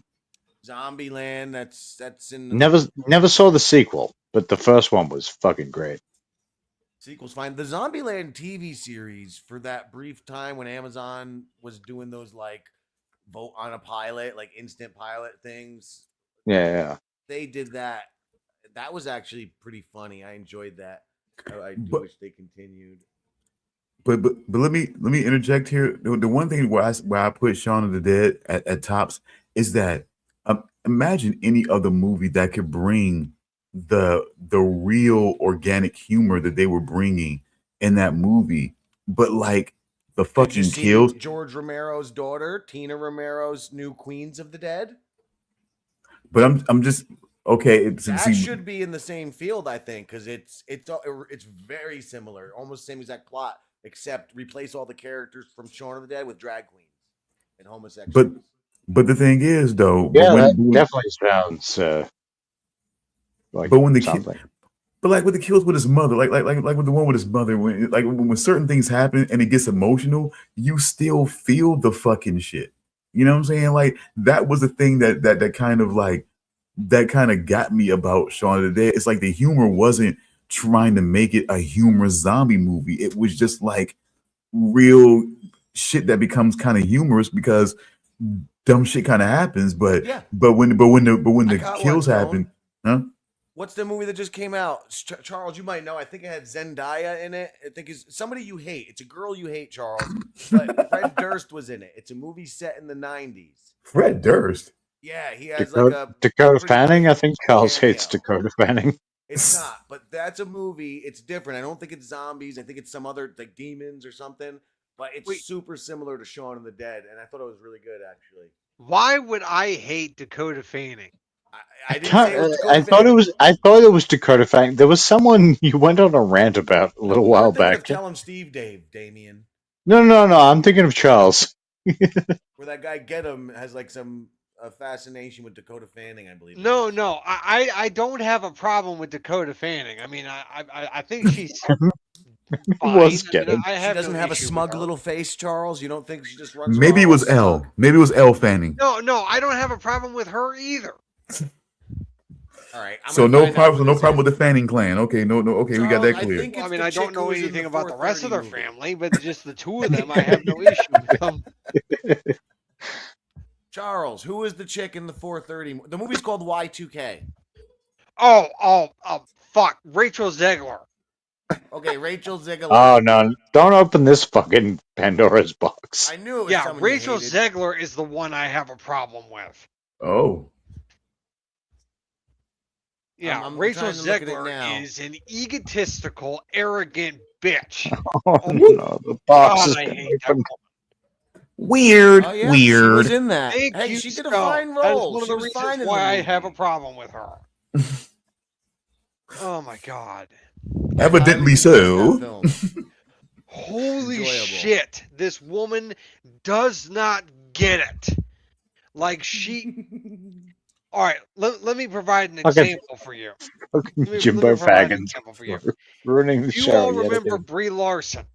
When Brie Larson was like doing the whole like Captain call me Marvel Jimbo Faggins? train, and she was like Yeah. pushing. Why? She was pushing the whole This is a like callback. politics of it, and she was saying like, "Oh, this and that," but then she quieted down because she realized that what she was doing was damaging her career.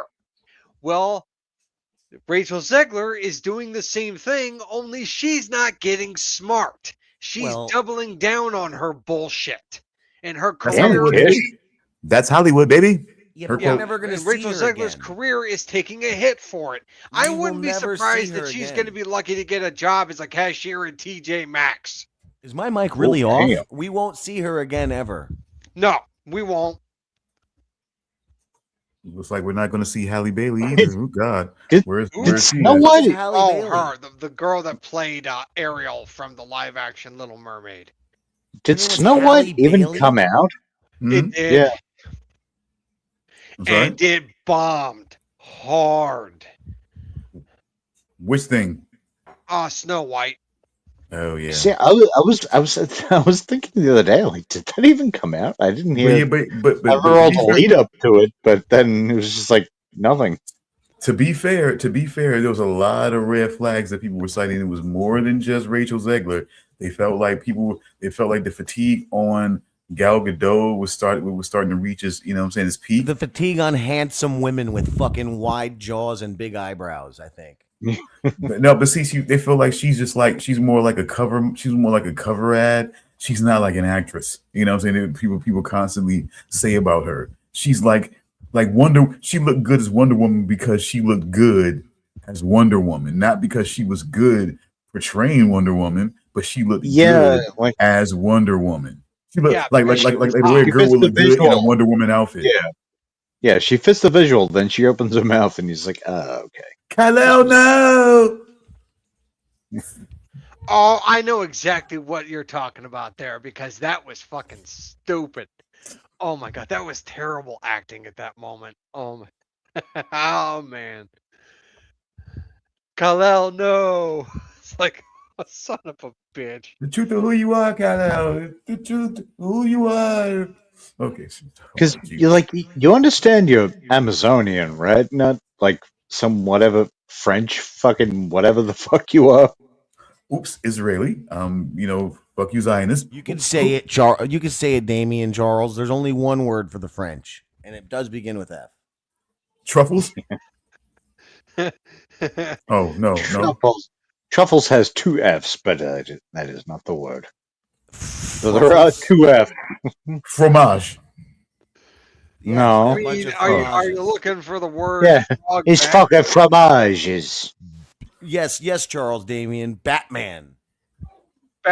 Okay.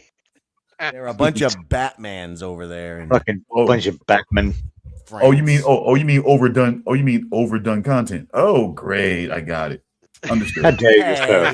There can never be too much Batman. Hey, don't be a Batman. That's rude. The show. Nothing's in the way. Oh my god! Every time I listen to that song from Nirvana, I think of the Batman movie. I think of Lord of the Flies. Oh, I never saw Lord of the Flies. You never read the book either? Never read the book or saw the movie. Yeah, I think it's not even the audio book. Not even the audio book. Whoa! But like I said, every time I hear that, I think of like either Lord of the Flies or I think about a movie scenario where like fathers and sons are out there in the wilderness fucking plotting on each other. You know what I'm saying? Like father and son teams are they're plotting on the other guy, either on some survival shows or competition shit, and they're just like plotting on each other. You know what I'm saying? One or the other. That's what I think about when I hear this song. Does anyone remember a great survival movie? May have even had Kevin Bacon, but I don't think so. Sean Astin too. I think yes, Sean Astin is in it. He's the one who grows up later. Like, yep. You don't talk about. They reshot his scenes later on. What the fuck is that movie called? That movie was so good, but Summer Trip. Summer Trip or something like that. My Summer Adventure. My Summer. Fuck, it was something like that. But it's a really good survival film. So Stone, there's no way because he saw it when he was younger too. There's no way he has a different sentiment than what I'm about to say. That was such a coming of age film for boys of our time. Let me tell you. C-O-M or C-U-M-M? Not everyone knew about this movie. For sure. I mean, I'm not going to argue with that. White Water. No, it's not it. Your love of secret cinema too. You know what I mean? Of finding stuff like. That was one of the things that it was like, oh shit, I really gotta like look for movies, you know? Oh no, okay, yeah, it's called Whitewater Summer. Whitewater Summer. I think that's like a redid name. My Summer Tremors. No, it didn't star Michael J. Fox. Kish. It is not called My Summer Tremors. Yep, this is like I said, it's the one. Let me check the cast out. Kevin Bacon and Jonathan Ward. Well, Kevin Bacon is in it. Yep, it was that one. It was where he was like a little bit of a smart ass delinquent kid that gets sent on this whole like sort of like that pioneering like that early stage boot camp shit. You know what I'm saying? Where somebody takes you out. You know what I'm saying? You live off the land. You learn to be self sufficient. You know what I'm saying? Like real mercenaries come, right? Or is that another movie? Because No, that's he what I just always get confused no, with. he just becomes a total psycho, you know, psychoed out like tyrant asshole that ends up getting injured, Okay, like yeah. fucking with him, and then they have to help him out, you know what I'm saying, in order to get through That's and right. survive and shit like that. Do you remember the other one that's almost the exact same, but Band of the suddenly- Hand. What is Band it? of the Hand. Band of the Hand? Yep. I got to look into that because I've been looking for that one as well. Yep, that one has Leon, and that one has Leon in it, as a matter of fact, and I forgot who else, but Great fucking movies. yeah, it's Band of the Hand is where all like these guys are more than delinquents. They were like because they were juveniles, they were managing to avoid felony time for the shit that they were doing. You know what I'm saying? And felony charges. So, but because they were James Remar's in this juveniles. as well. Huh? So are they just showing where they came? This does take place mostly in the woods, right? Because I'm remembering most of this. Yeah. Oh no, it shows their backstory. It shows like a limited view of their backstory before they end up in this whole little program and everything like that. Like the one kid shoots his stepdad, you know what I'm saying? You know what I'm saying? Because he's always abusing their mom and shit like that. You know what I'm saying? The one white kid, the one guy was like the one like sort of like Latino, you know what I'm saying? Maybe part Latino, part white kid was like dealing drugs and shit like that, trying to be the playboy of, you know what I'm saying, of Miami. The blonde kid with the spiky, the punk kid. Like I remember all of this shit for sure. But I think this is actually a third movie that's in the same, because this is another one.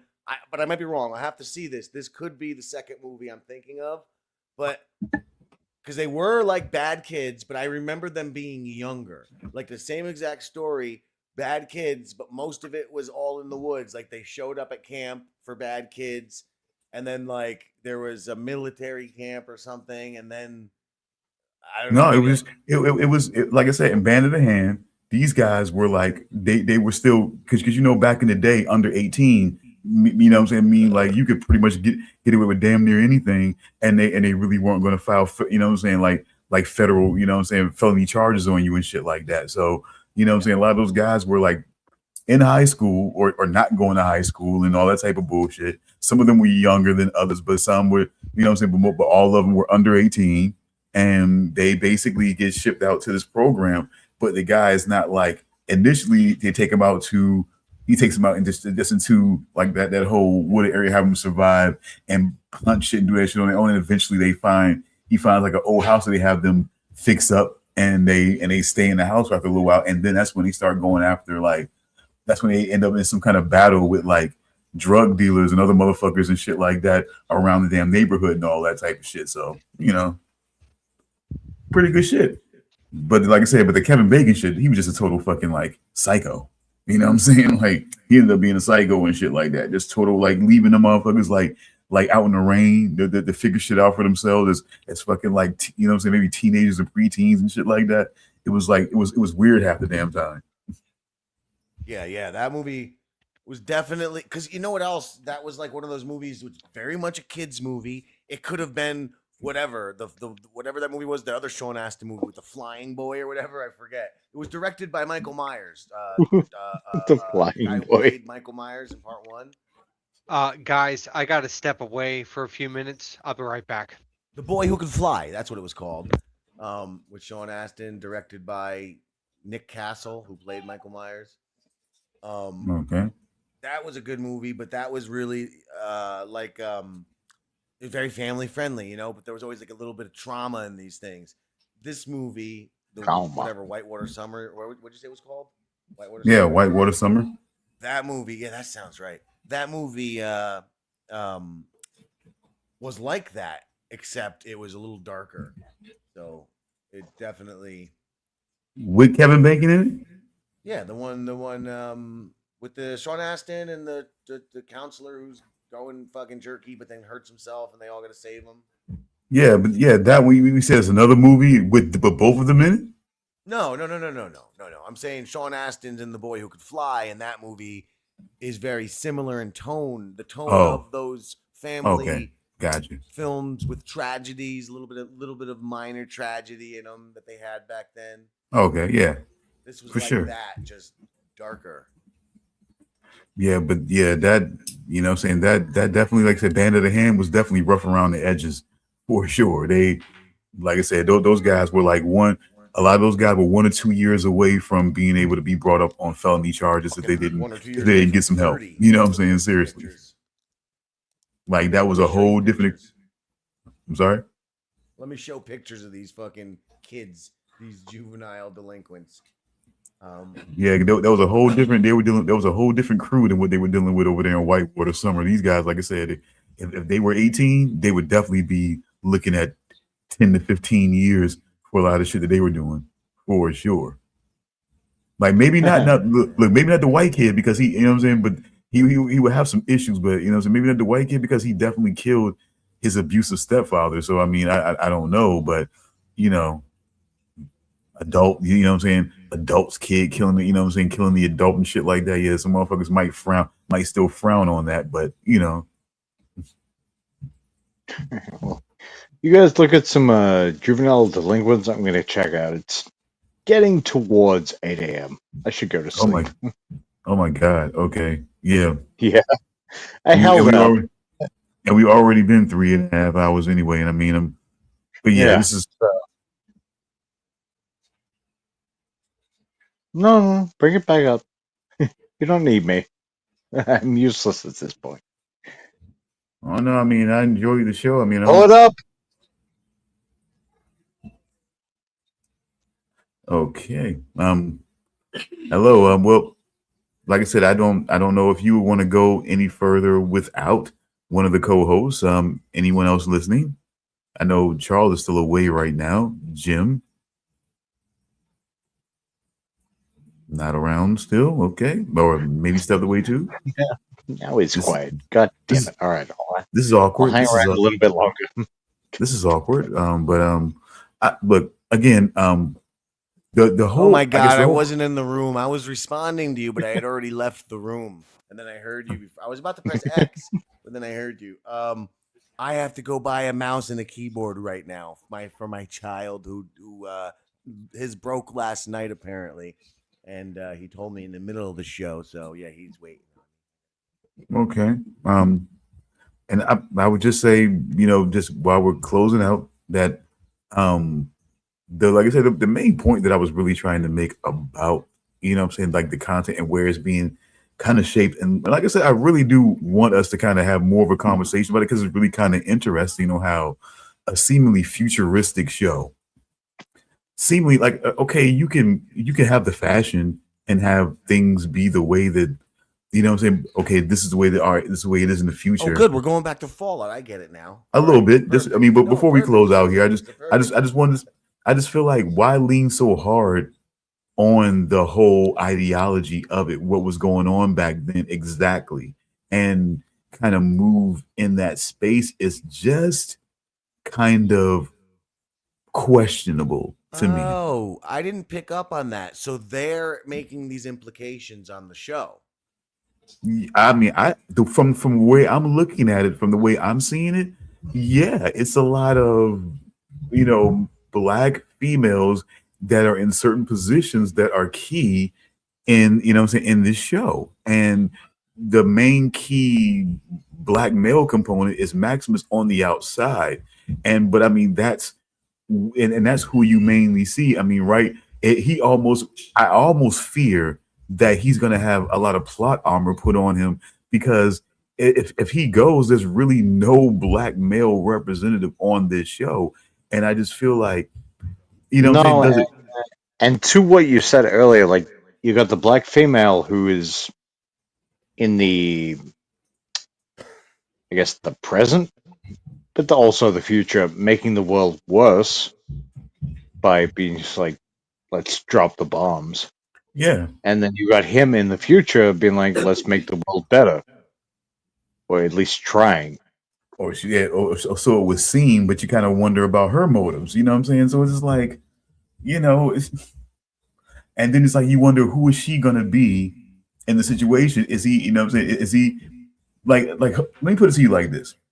Am I stupid? And I don't mind putting myself out there as being stupid on this one.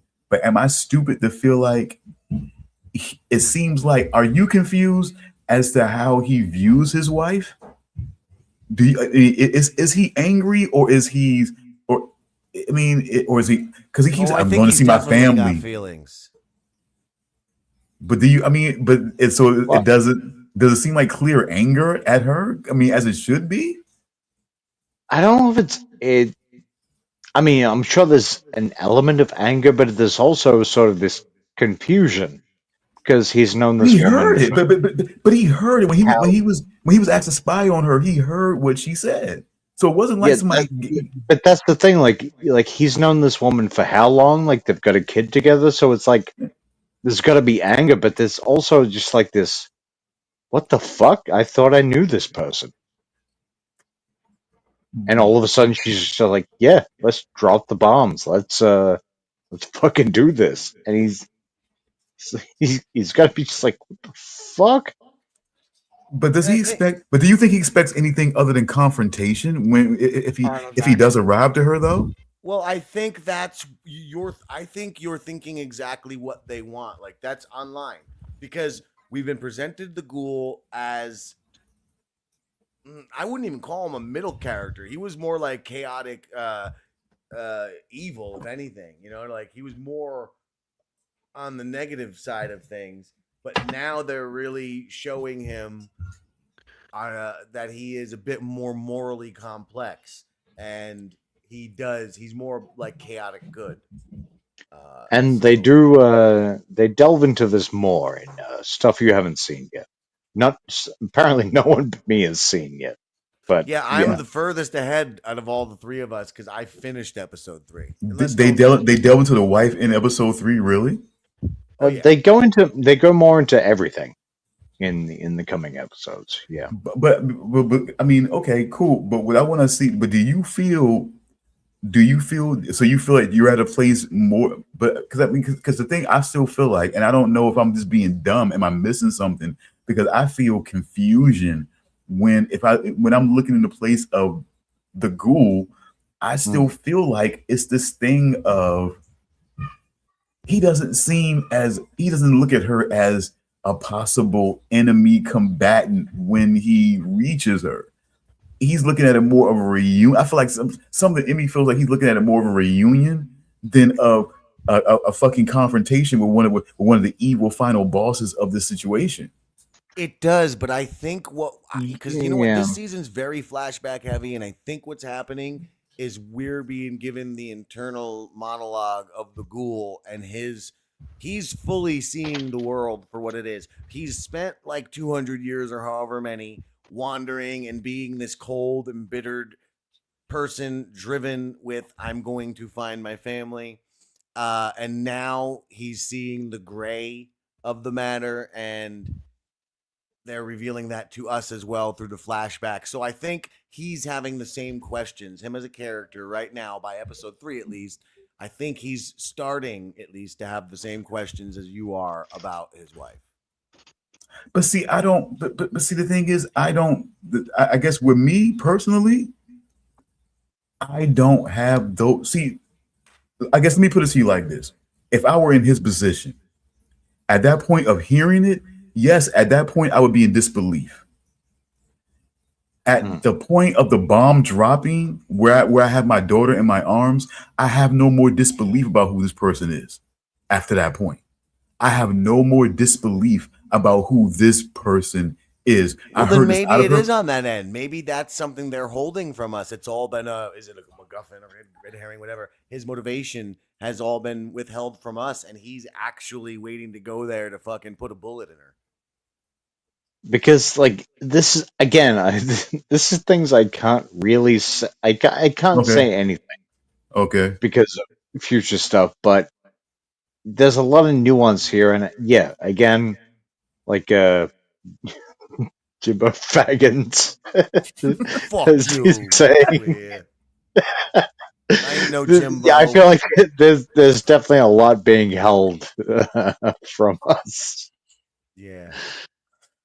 Like I said, man, it's just and I just wonder sometimes, and I think like I honestly feel like the race swap thing aside, but I do just feel like overall, I just feel like characters of any race being able to play any role. You know what I'm saying? I don't think that as long as you're not being stereotypical about the role you have that person playing, whether they're playing a good guy or a villain or a functionary or whatever. I just think as long as you're not trying to be, you know what I'm saying, intentionally like stereotypical in in the personality that you have them give out in the role, I don't think that people should feel like no, you know what I'm saying? So I feel like that whole thing of her being a villain in the situation is not bad. I just feel like the way things are kind of set up to look, because the way it was looking, I kind of accepted it more in a weird way, even though I know the game. It's like in a weird way, I kind of accepted it as like everything started from the 1950s, and then this happened, and then we arrive here. Like I was Well, there accepting actually that was a because thing like apparently before season 2 started, Amazon put up like an AI recap of season 1, which misunderstood that that it actually did take place in the 1950s. It was like, That's hilarious. no, no, no. It's yeah, actually because That is when you look at how 20s, hilarious. every 60s. because when you look at how they structure everything note by note, it makes you feel like they they're trying to give you what it was in the actual, because otherwise fashion, car types, all that type of shit aside, you still wouldn't have it looking like there's some weird ass racism. And the only thing that seems to break from the norm, that makes people think we're breaking from the norm, is, you know, Walton Goggins and, you know what I'm saying, and his wife and his African American wife, who's, you know, who's big in the corporation. But like I said, you know, loving versus Virginia shatters that, especially between the 50s and the 60s. So it's like you're still playing into what the society was. We still, you know what I'm saying, and it's still playing, and like even the connection between Maximus and, oh fuck me, what's her name? Lucy. Lucy, okay. The connection between those two, it almost seems that in the reversal, weird, and, you know, it almost seems like kind of random and forbidden in its own weird way. You know what I'm saying? So it's like, I don't know. It's like I don't know. Like I said, I just kind of, it's kind of like I said, especially when you think about it's not actually based on the 1950s, and well, why lean so hard? Like when you analyze everything, it would seem like, why are you trying to give us a accurate depiction of the 1950s? Why would somebody say in 20 whatever we're going to make it just, not because we love the fashion, we love this, we love that, but we also like the ideology and the way things were, so we're going to have it looking like that. You know, we're going to have middle management looking the way they're looking. We're going to have, Yeah. you know, go ahead. I was just gonna say, like, it was never really, to my memory, a thing in the games as far as ideology. Exactly. It was Exactly. like, I see where you're coming from. I definitely see that, but was it Jimbo Faggot that said before, like Yes. this Yes, it world, was. this world isn't really like this. There is no racial kind of component to like there could be. There very well could be. You might be right, but my reading so far has just been, yeah, there is no like, because, and that's one thing I kind of love about this show is just like it doesn't matter what race you are, you could be good or bad, which is something with, it's Unless been you're a pretty ghoul, absent. then you know. Yeah, unless you're a ghoul, but otherwise it's been pretty absent in recent years. Like you can't really be anything but white and be evil or morally, wrong or See, yeah, I something don't really, resembling evil. Like I and think they're that's just where I'm kind of like, it's just humanity. and Humanity is it it's got so many shades to it, and some of them are really fucking awful. Doesn't matter how you look. I absolutely get that, and that's where I'm confronting absolutely on that, and I'll be one of the first to say that yes, you know what I'm saying, a black person, black male, black female, whatever, can be an evil character. It just has to be done with some nuance, some, you know what I'm saying, like I don't want to just be an evil gang member. Let's put it that way. I want Yeah, to. Why can't I be an evil, cool, snazzy guy with a suit? You know what I'm saying? And a fucking posh attitude because that's the people that I was hanging out with I when I was mean, coming up. You know what I'm saying? It's just you may not believe it, but that's movies. It's fantasy. You know what I'm saying? I mean, but why can't that be a possibility? That's all I'm saying. You know? I mean, in Fallout, you got power armor. That's pretty fucking cool. I mean, look, I like Maximus, by the way. I like Maximus. I don't think that he's swaying one way or the other in the No, situation. Like with he's the guy who he's figuring out his place in the world. What yeah, what makes sense to him? and he doesn't he doesn't have to be and when I'm saying he doesn't sway in one way or the other, he's pretty balanced. He's not trying to be they're not trying to make him too overly black to appease one side, but they're not making him, you know what I'm saying, seem or act in a certain way that would seem like he's really placating to the other side. It's just Yeah. balance. And that's and it's like that, at least with that I can kind of roll with what you're saying with, you know, with the whole, okay, it may not be so much about race in the situation, but when I see like it's just weird. I mean, like it's like I guess it's the way I look at it. It's just like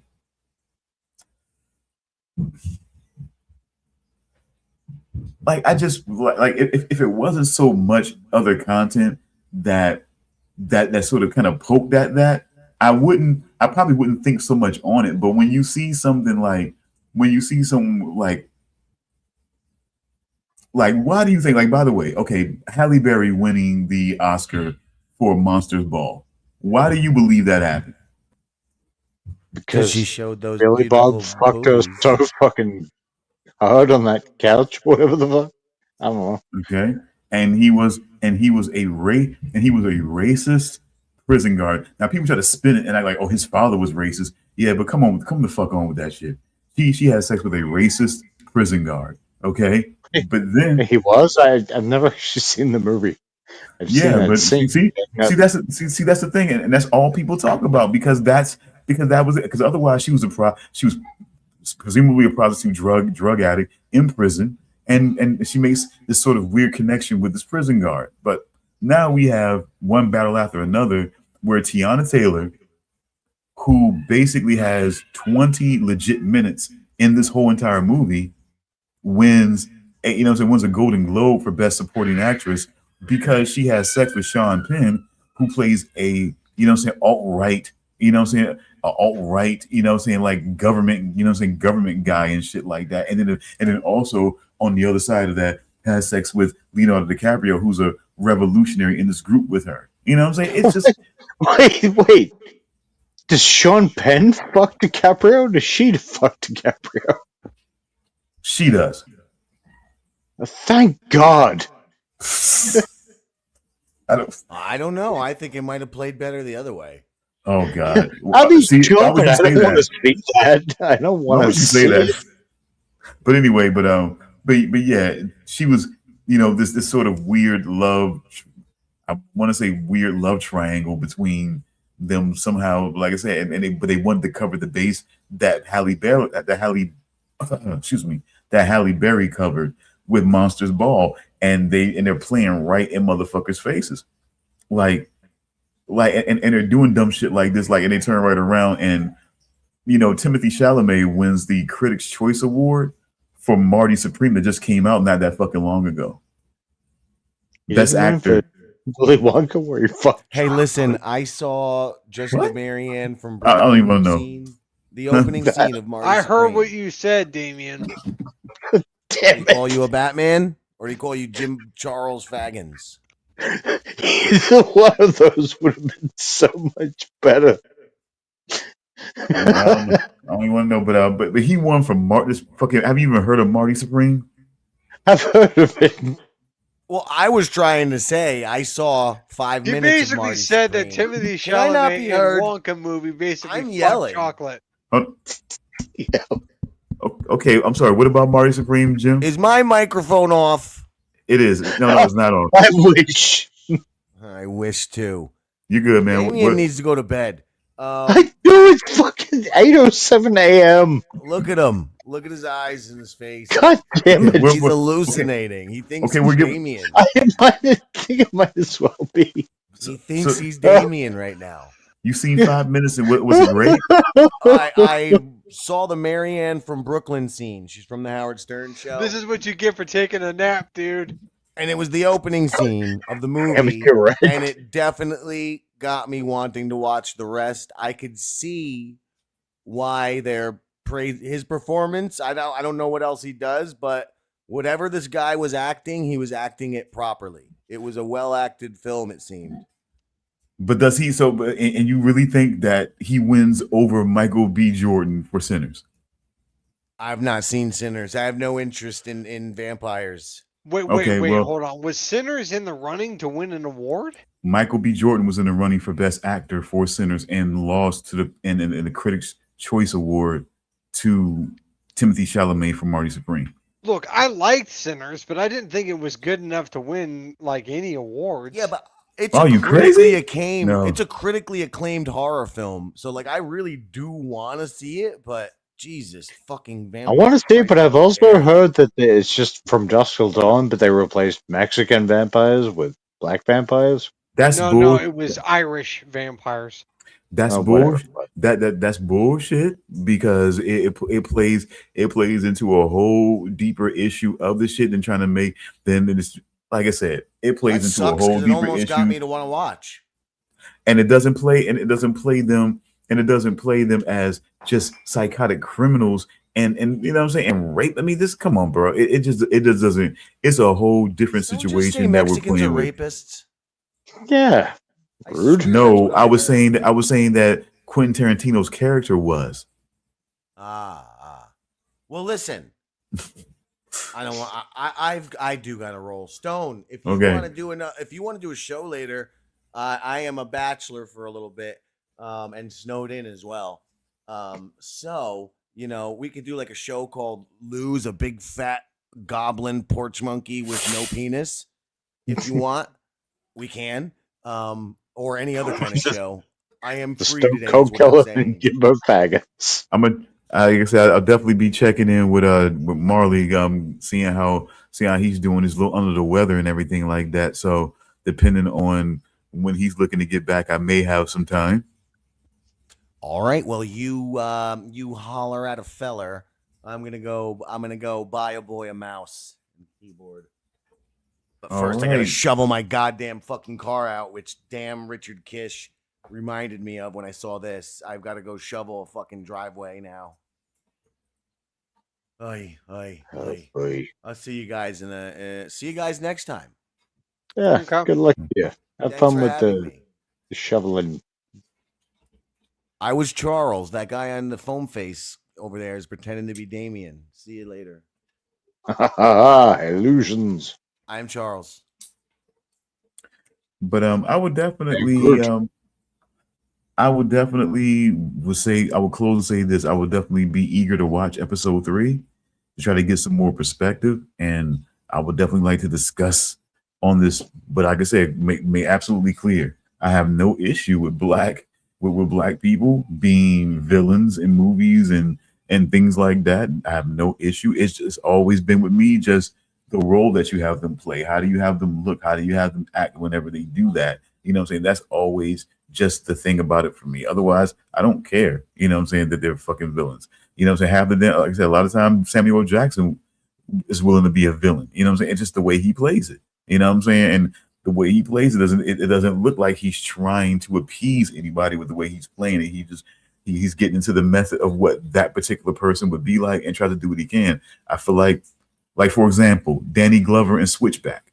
You know what I'm saying? I feel like that was I feel like that, you know what I'm saying, when he plays it, when he sneaks up on you and plays a bad guy, it always sneaks up on you because he's never what you expect. You never expect for him to end up being the villain in the situation because it doesn't fit a stereotype. And I kind of like that. Not that they have to sneak up on you, but just saying playing the villain and not playing it in a stereotypical way, the way people think that a black person would play a bad guy.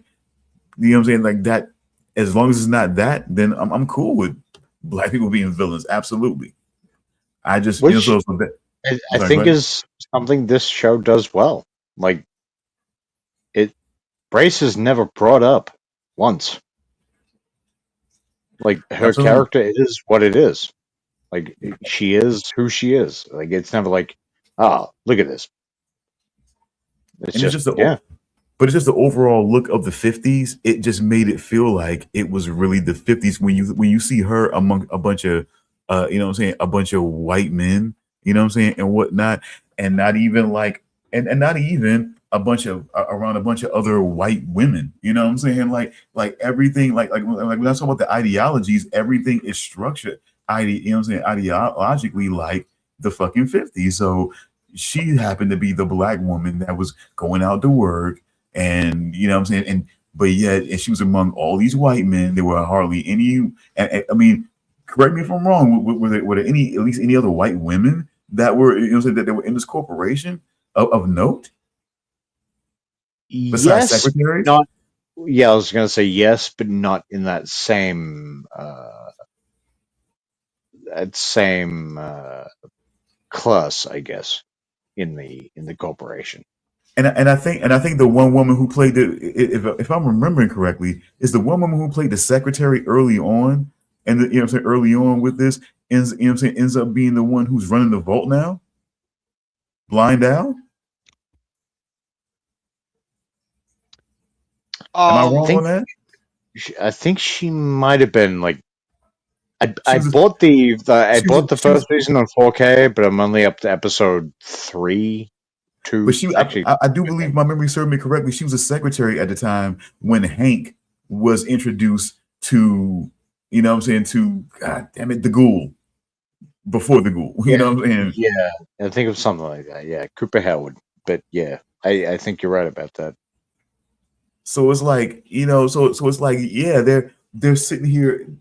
It's like, it's almost like, in a way, bro. I'm just saying, it's like when you see the way it's kind of being connected and funneled, it kind of seems like we're not, again, because we're dealing with way beyond, way beyond even where we are right now, as far as, you know what I'm saying, as far as the society. So like, yeah, they may not be, it may not be overtly racist situations, but there still seems to be a weird ideology that plays into this thing, you know what I'm saying? And it's like, and then I don't see a lot of, you know what I'm saying, black guys as a part of this corporation. And I don't see a lot of black guys as being, you know what I'm saying, like I said, and what they do, like usual, Netflix seems to hold, well, not Netflix, but Netflix had loved them, and the critically acclaimed, or rarely now critically acclaimed, you know, Netflix show You, he was in there as the almost black guy in the first season, you know?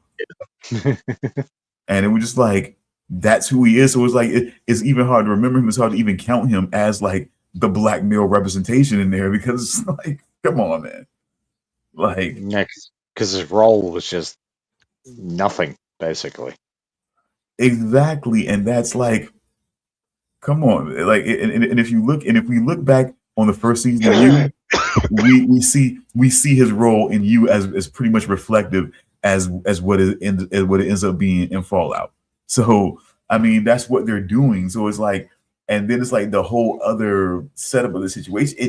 It really kind of gave like, this is really true, a flashback all the way to circa 1950s for real, because of the way everything looked on the surface. Everything just looked like we're going by the book on how everything was going at that time. Regardless of what you think about this, we're not going to confront it. There's not going to be overt, but it's like everything is sort of like moving in that vein, so everybody kind of understands. We're not confronting it because everybody's kind of going along with the way the program is supposed to look. Yeah. These corporations are run by white guys, so the white guys, no one's complaining, no one's protesting, because everybody understands now where are all these other black guys, why you know what I'm saying, while this is happening, they're having interracial relations, where are all these black guys at now? What do they do for work now? And this flashback to 1950s, because it's not really the 1950s. Where are they though? We don't know. And even when all this stuff happens, we get one family where one guy is looked at and seems to be someone of note. But guess what? To make sure to ensure that it looks like no one survived out here, and the vaults were really absolutely necessary, they drop another bomb, killing killing the only seemingly like well-to-do black family that was up there. All I'm saying is they're not confronting race, but when you look at what's happening, like, I mean, I don't know. I just feel like it happened to the one black character that they had on the outside of this that was a survivor by way of refrigerator, and it's just like this is what that representation. And I feel like if they weren't seeing race and they had more, then it probably won't have. He probably wouldn't have the plot armor that he's going to probably have in this show going forward, because when he goes, what else is going to be there? You know what I'm saying? Yeah, can I say something about him when Maximus survived the nuclear explosion at the atomic explosion at Sadie Sands?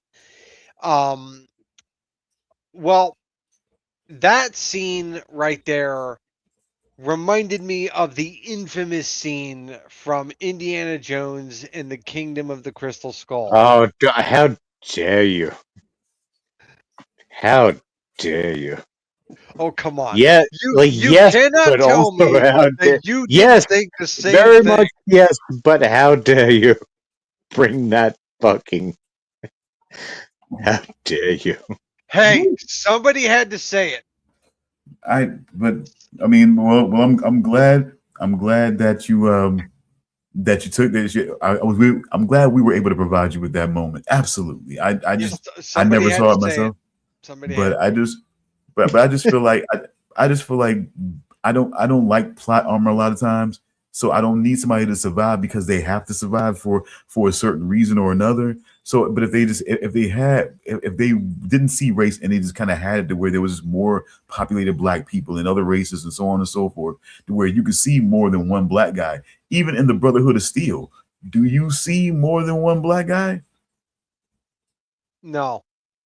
Look, there I was see only dead people.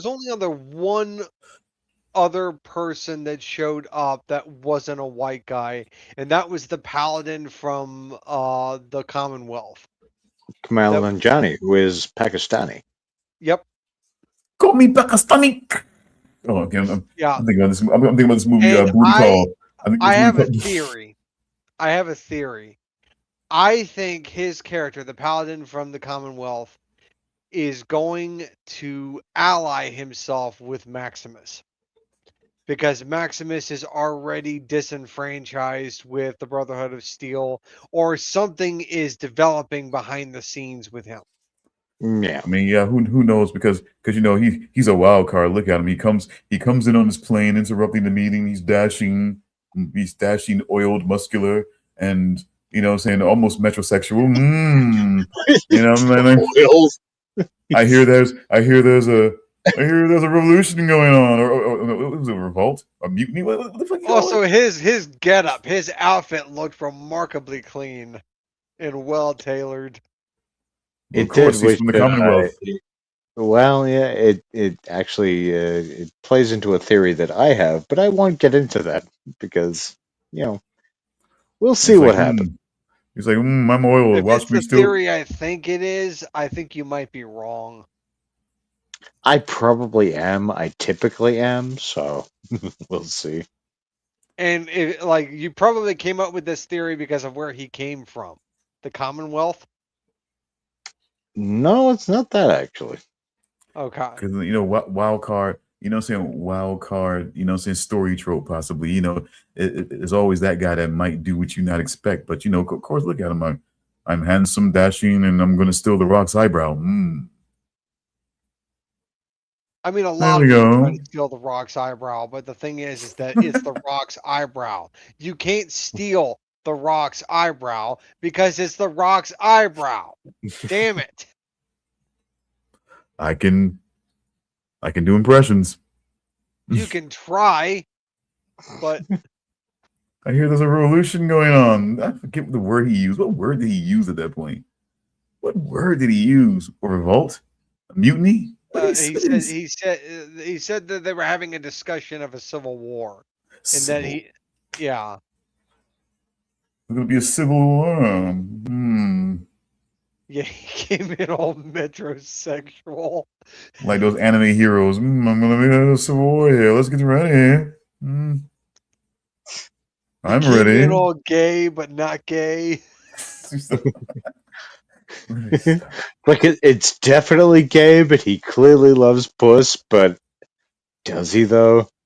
I mean, now, let me ask you a question since you wanted to bring up another movie reference. Now, and did you think as he was walking up that he might break out into Bollywood moves like in the Eternals? Oh God. my God, the racism! We need to end this show. And Hold I on, need to wait go a to second. bed. Wait, I can't whoa. abide by this. No, we can end it because you got to go to sleep. But wait a second, that absolutely happened in the Eternals, did it not? I don't remember, but I am offended. No, it absolutely happened in the Eternals. He I did. don't sure? even remember most of that movie. He was a No, not Bollywood actor. really. No, I a know he was a Bollywood actor. I just don't remember most of the scenes in that movie. Well, he definitely did Bollywood moves for sure. I'm sure he probably did. I'm just saying. So it's not like I'm saying I'm throwing that on him, and he never did any Bollywood. He did Bollywood in the Eternals. But he's That was not his- Indian. He's Pakistani, Okay, which well, is basically it's India. It used to be. he appropriated his cousins. I don't know. You know, how do we say that? I don't know either. I just know that like it's the same thing. See, I wouldn't. They all look no. See, don't do that. Don't do No, that. no. It's not even that. One used to be the other, but then it's different now. Look up your history. See, You'll yeah. see what I mean. One of them got their peanut butter out of the chocolate, huh? I get it. I get it. It's not even that. They were both peanut butter. Now it's just a separation of peanut butter. Chunky and smooth. It's all chunky. How are they different? I don't know. I've met both. I've worked with both, and I don't know. Okay. Well, all right. We can. I'm sorry. I didn't mean to wreck your brain toward the end. On that note, I think we should call it. So this has Please. been this has been Give me a mercy TEE-TV, killing. where we have done various topics, including but not limited to Fallout Season 2, Episode 2. Thank you for tuning Ryan in. Hurst. Good Huh? Kratos, right? Yeah, Ryan Hurst, good Kratos. I agree. Ryan Hurst is playing Kratos in God of War on Amazon. I think Good casting. Yep. I'm kind of excited to see what they do with it. Teresa Palmer is also playing Sif in the show, which I think is also an interesting casting. I liked her in Discovery of Witches. I don't know if I've seen her in anything, but Ryan Hurst is great. He was great as Thor in the game. Great as Opie in Sons of Anarchy. I have faith. And the new Street Fighter is gonna. Well. I predict the new Street Fighter is gonna blow. I am interested to see what they do with Street Fighter. I hope it's good. Yeah, I hope it's good too. I don't know who will be, but I hope they have Cody Rhodes. They have Cody Rhodes as Guile. It's gonna blow. We'll just have to wait and see. But anywho, thanks for tuning in to TEE TV. We will see you next week. But for now, we have to go because Damian has to go to sleep. It's fucking 8:26 a.m. Come on, people. Give me something.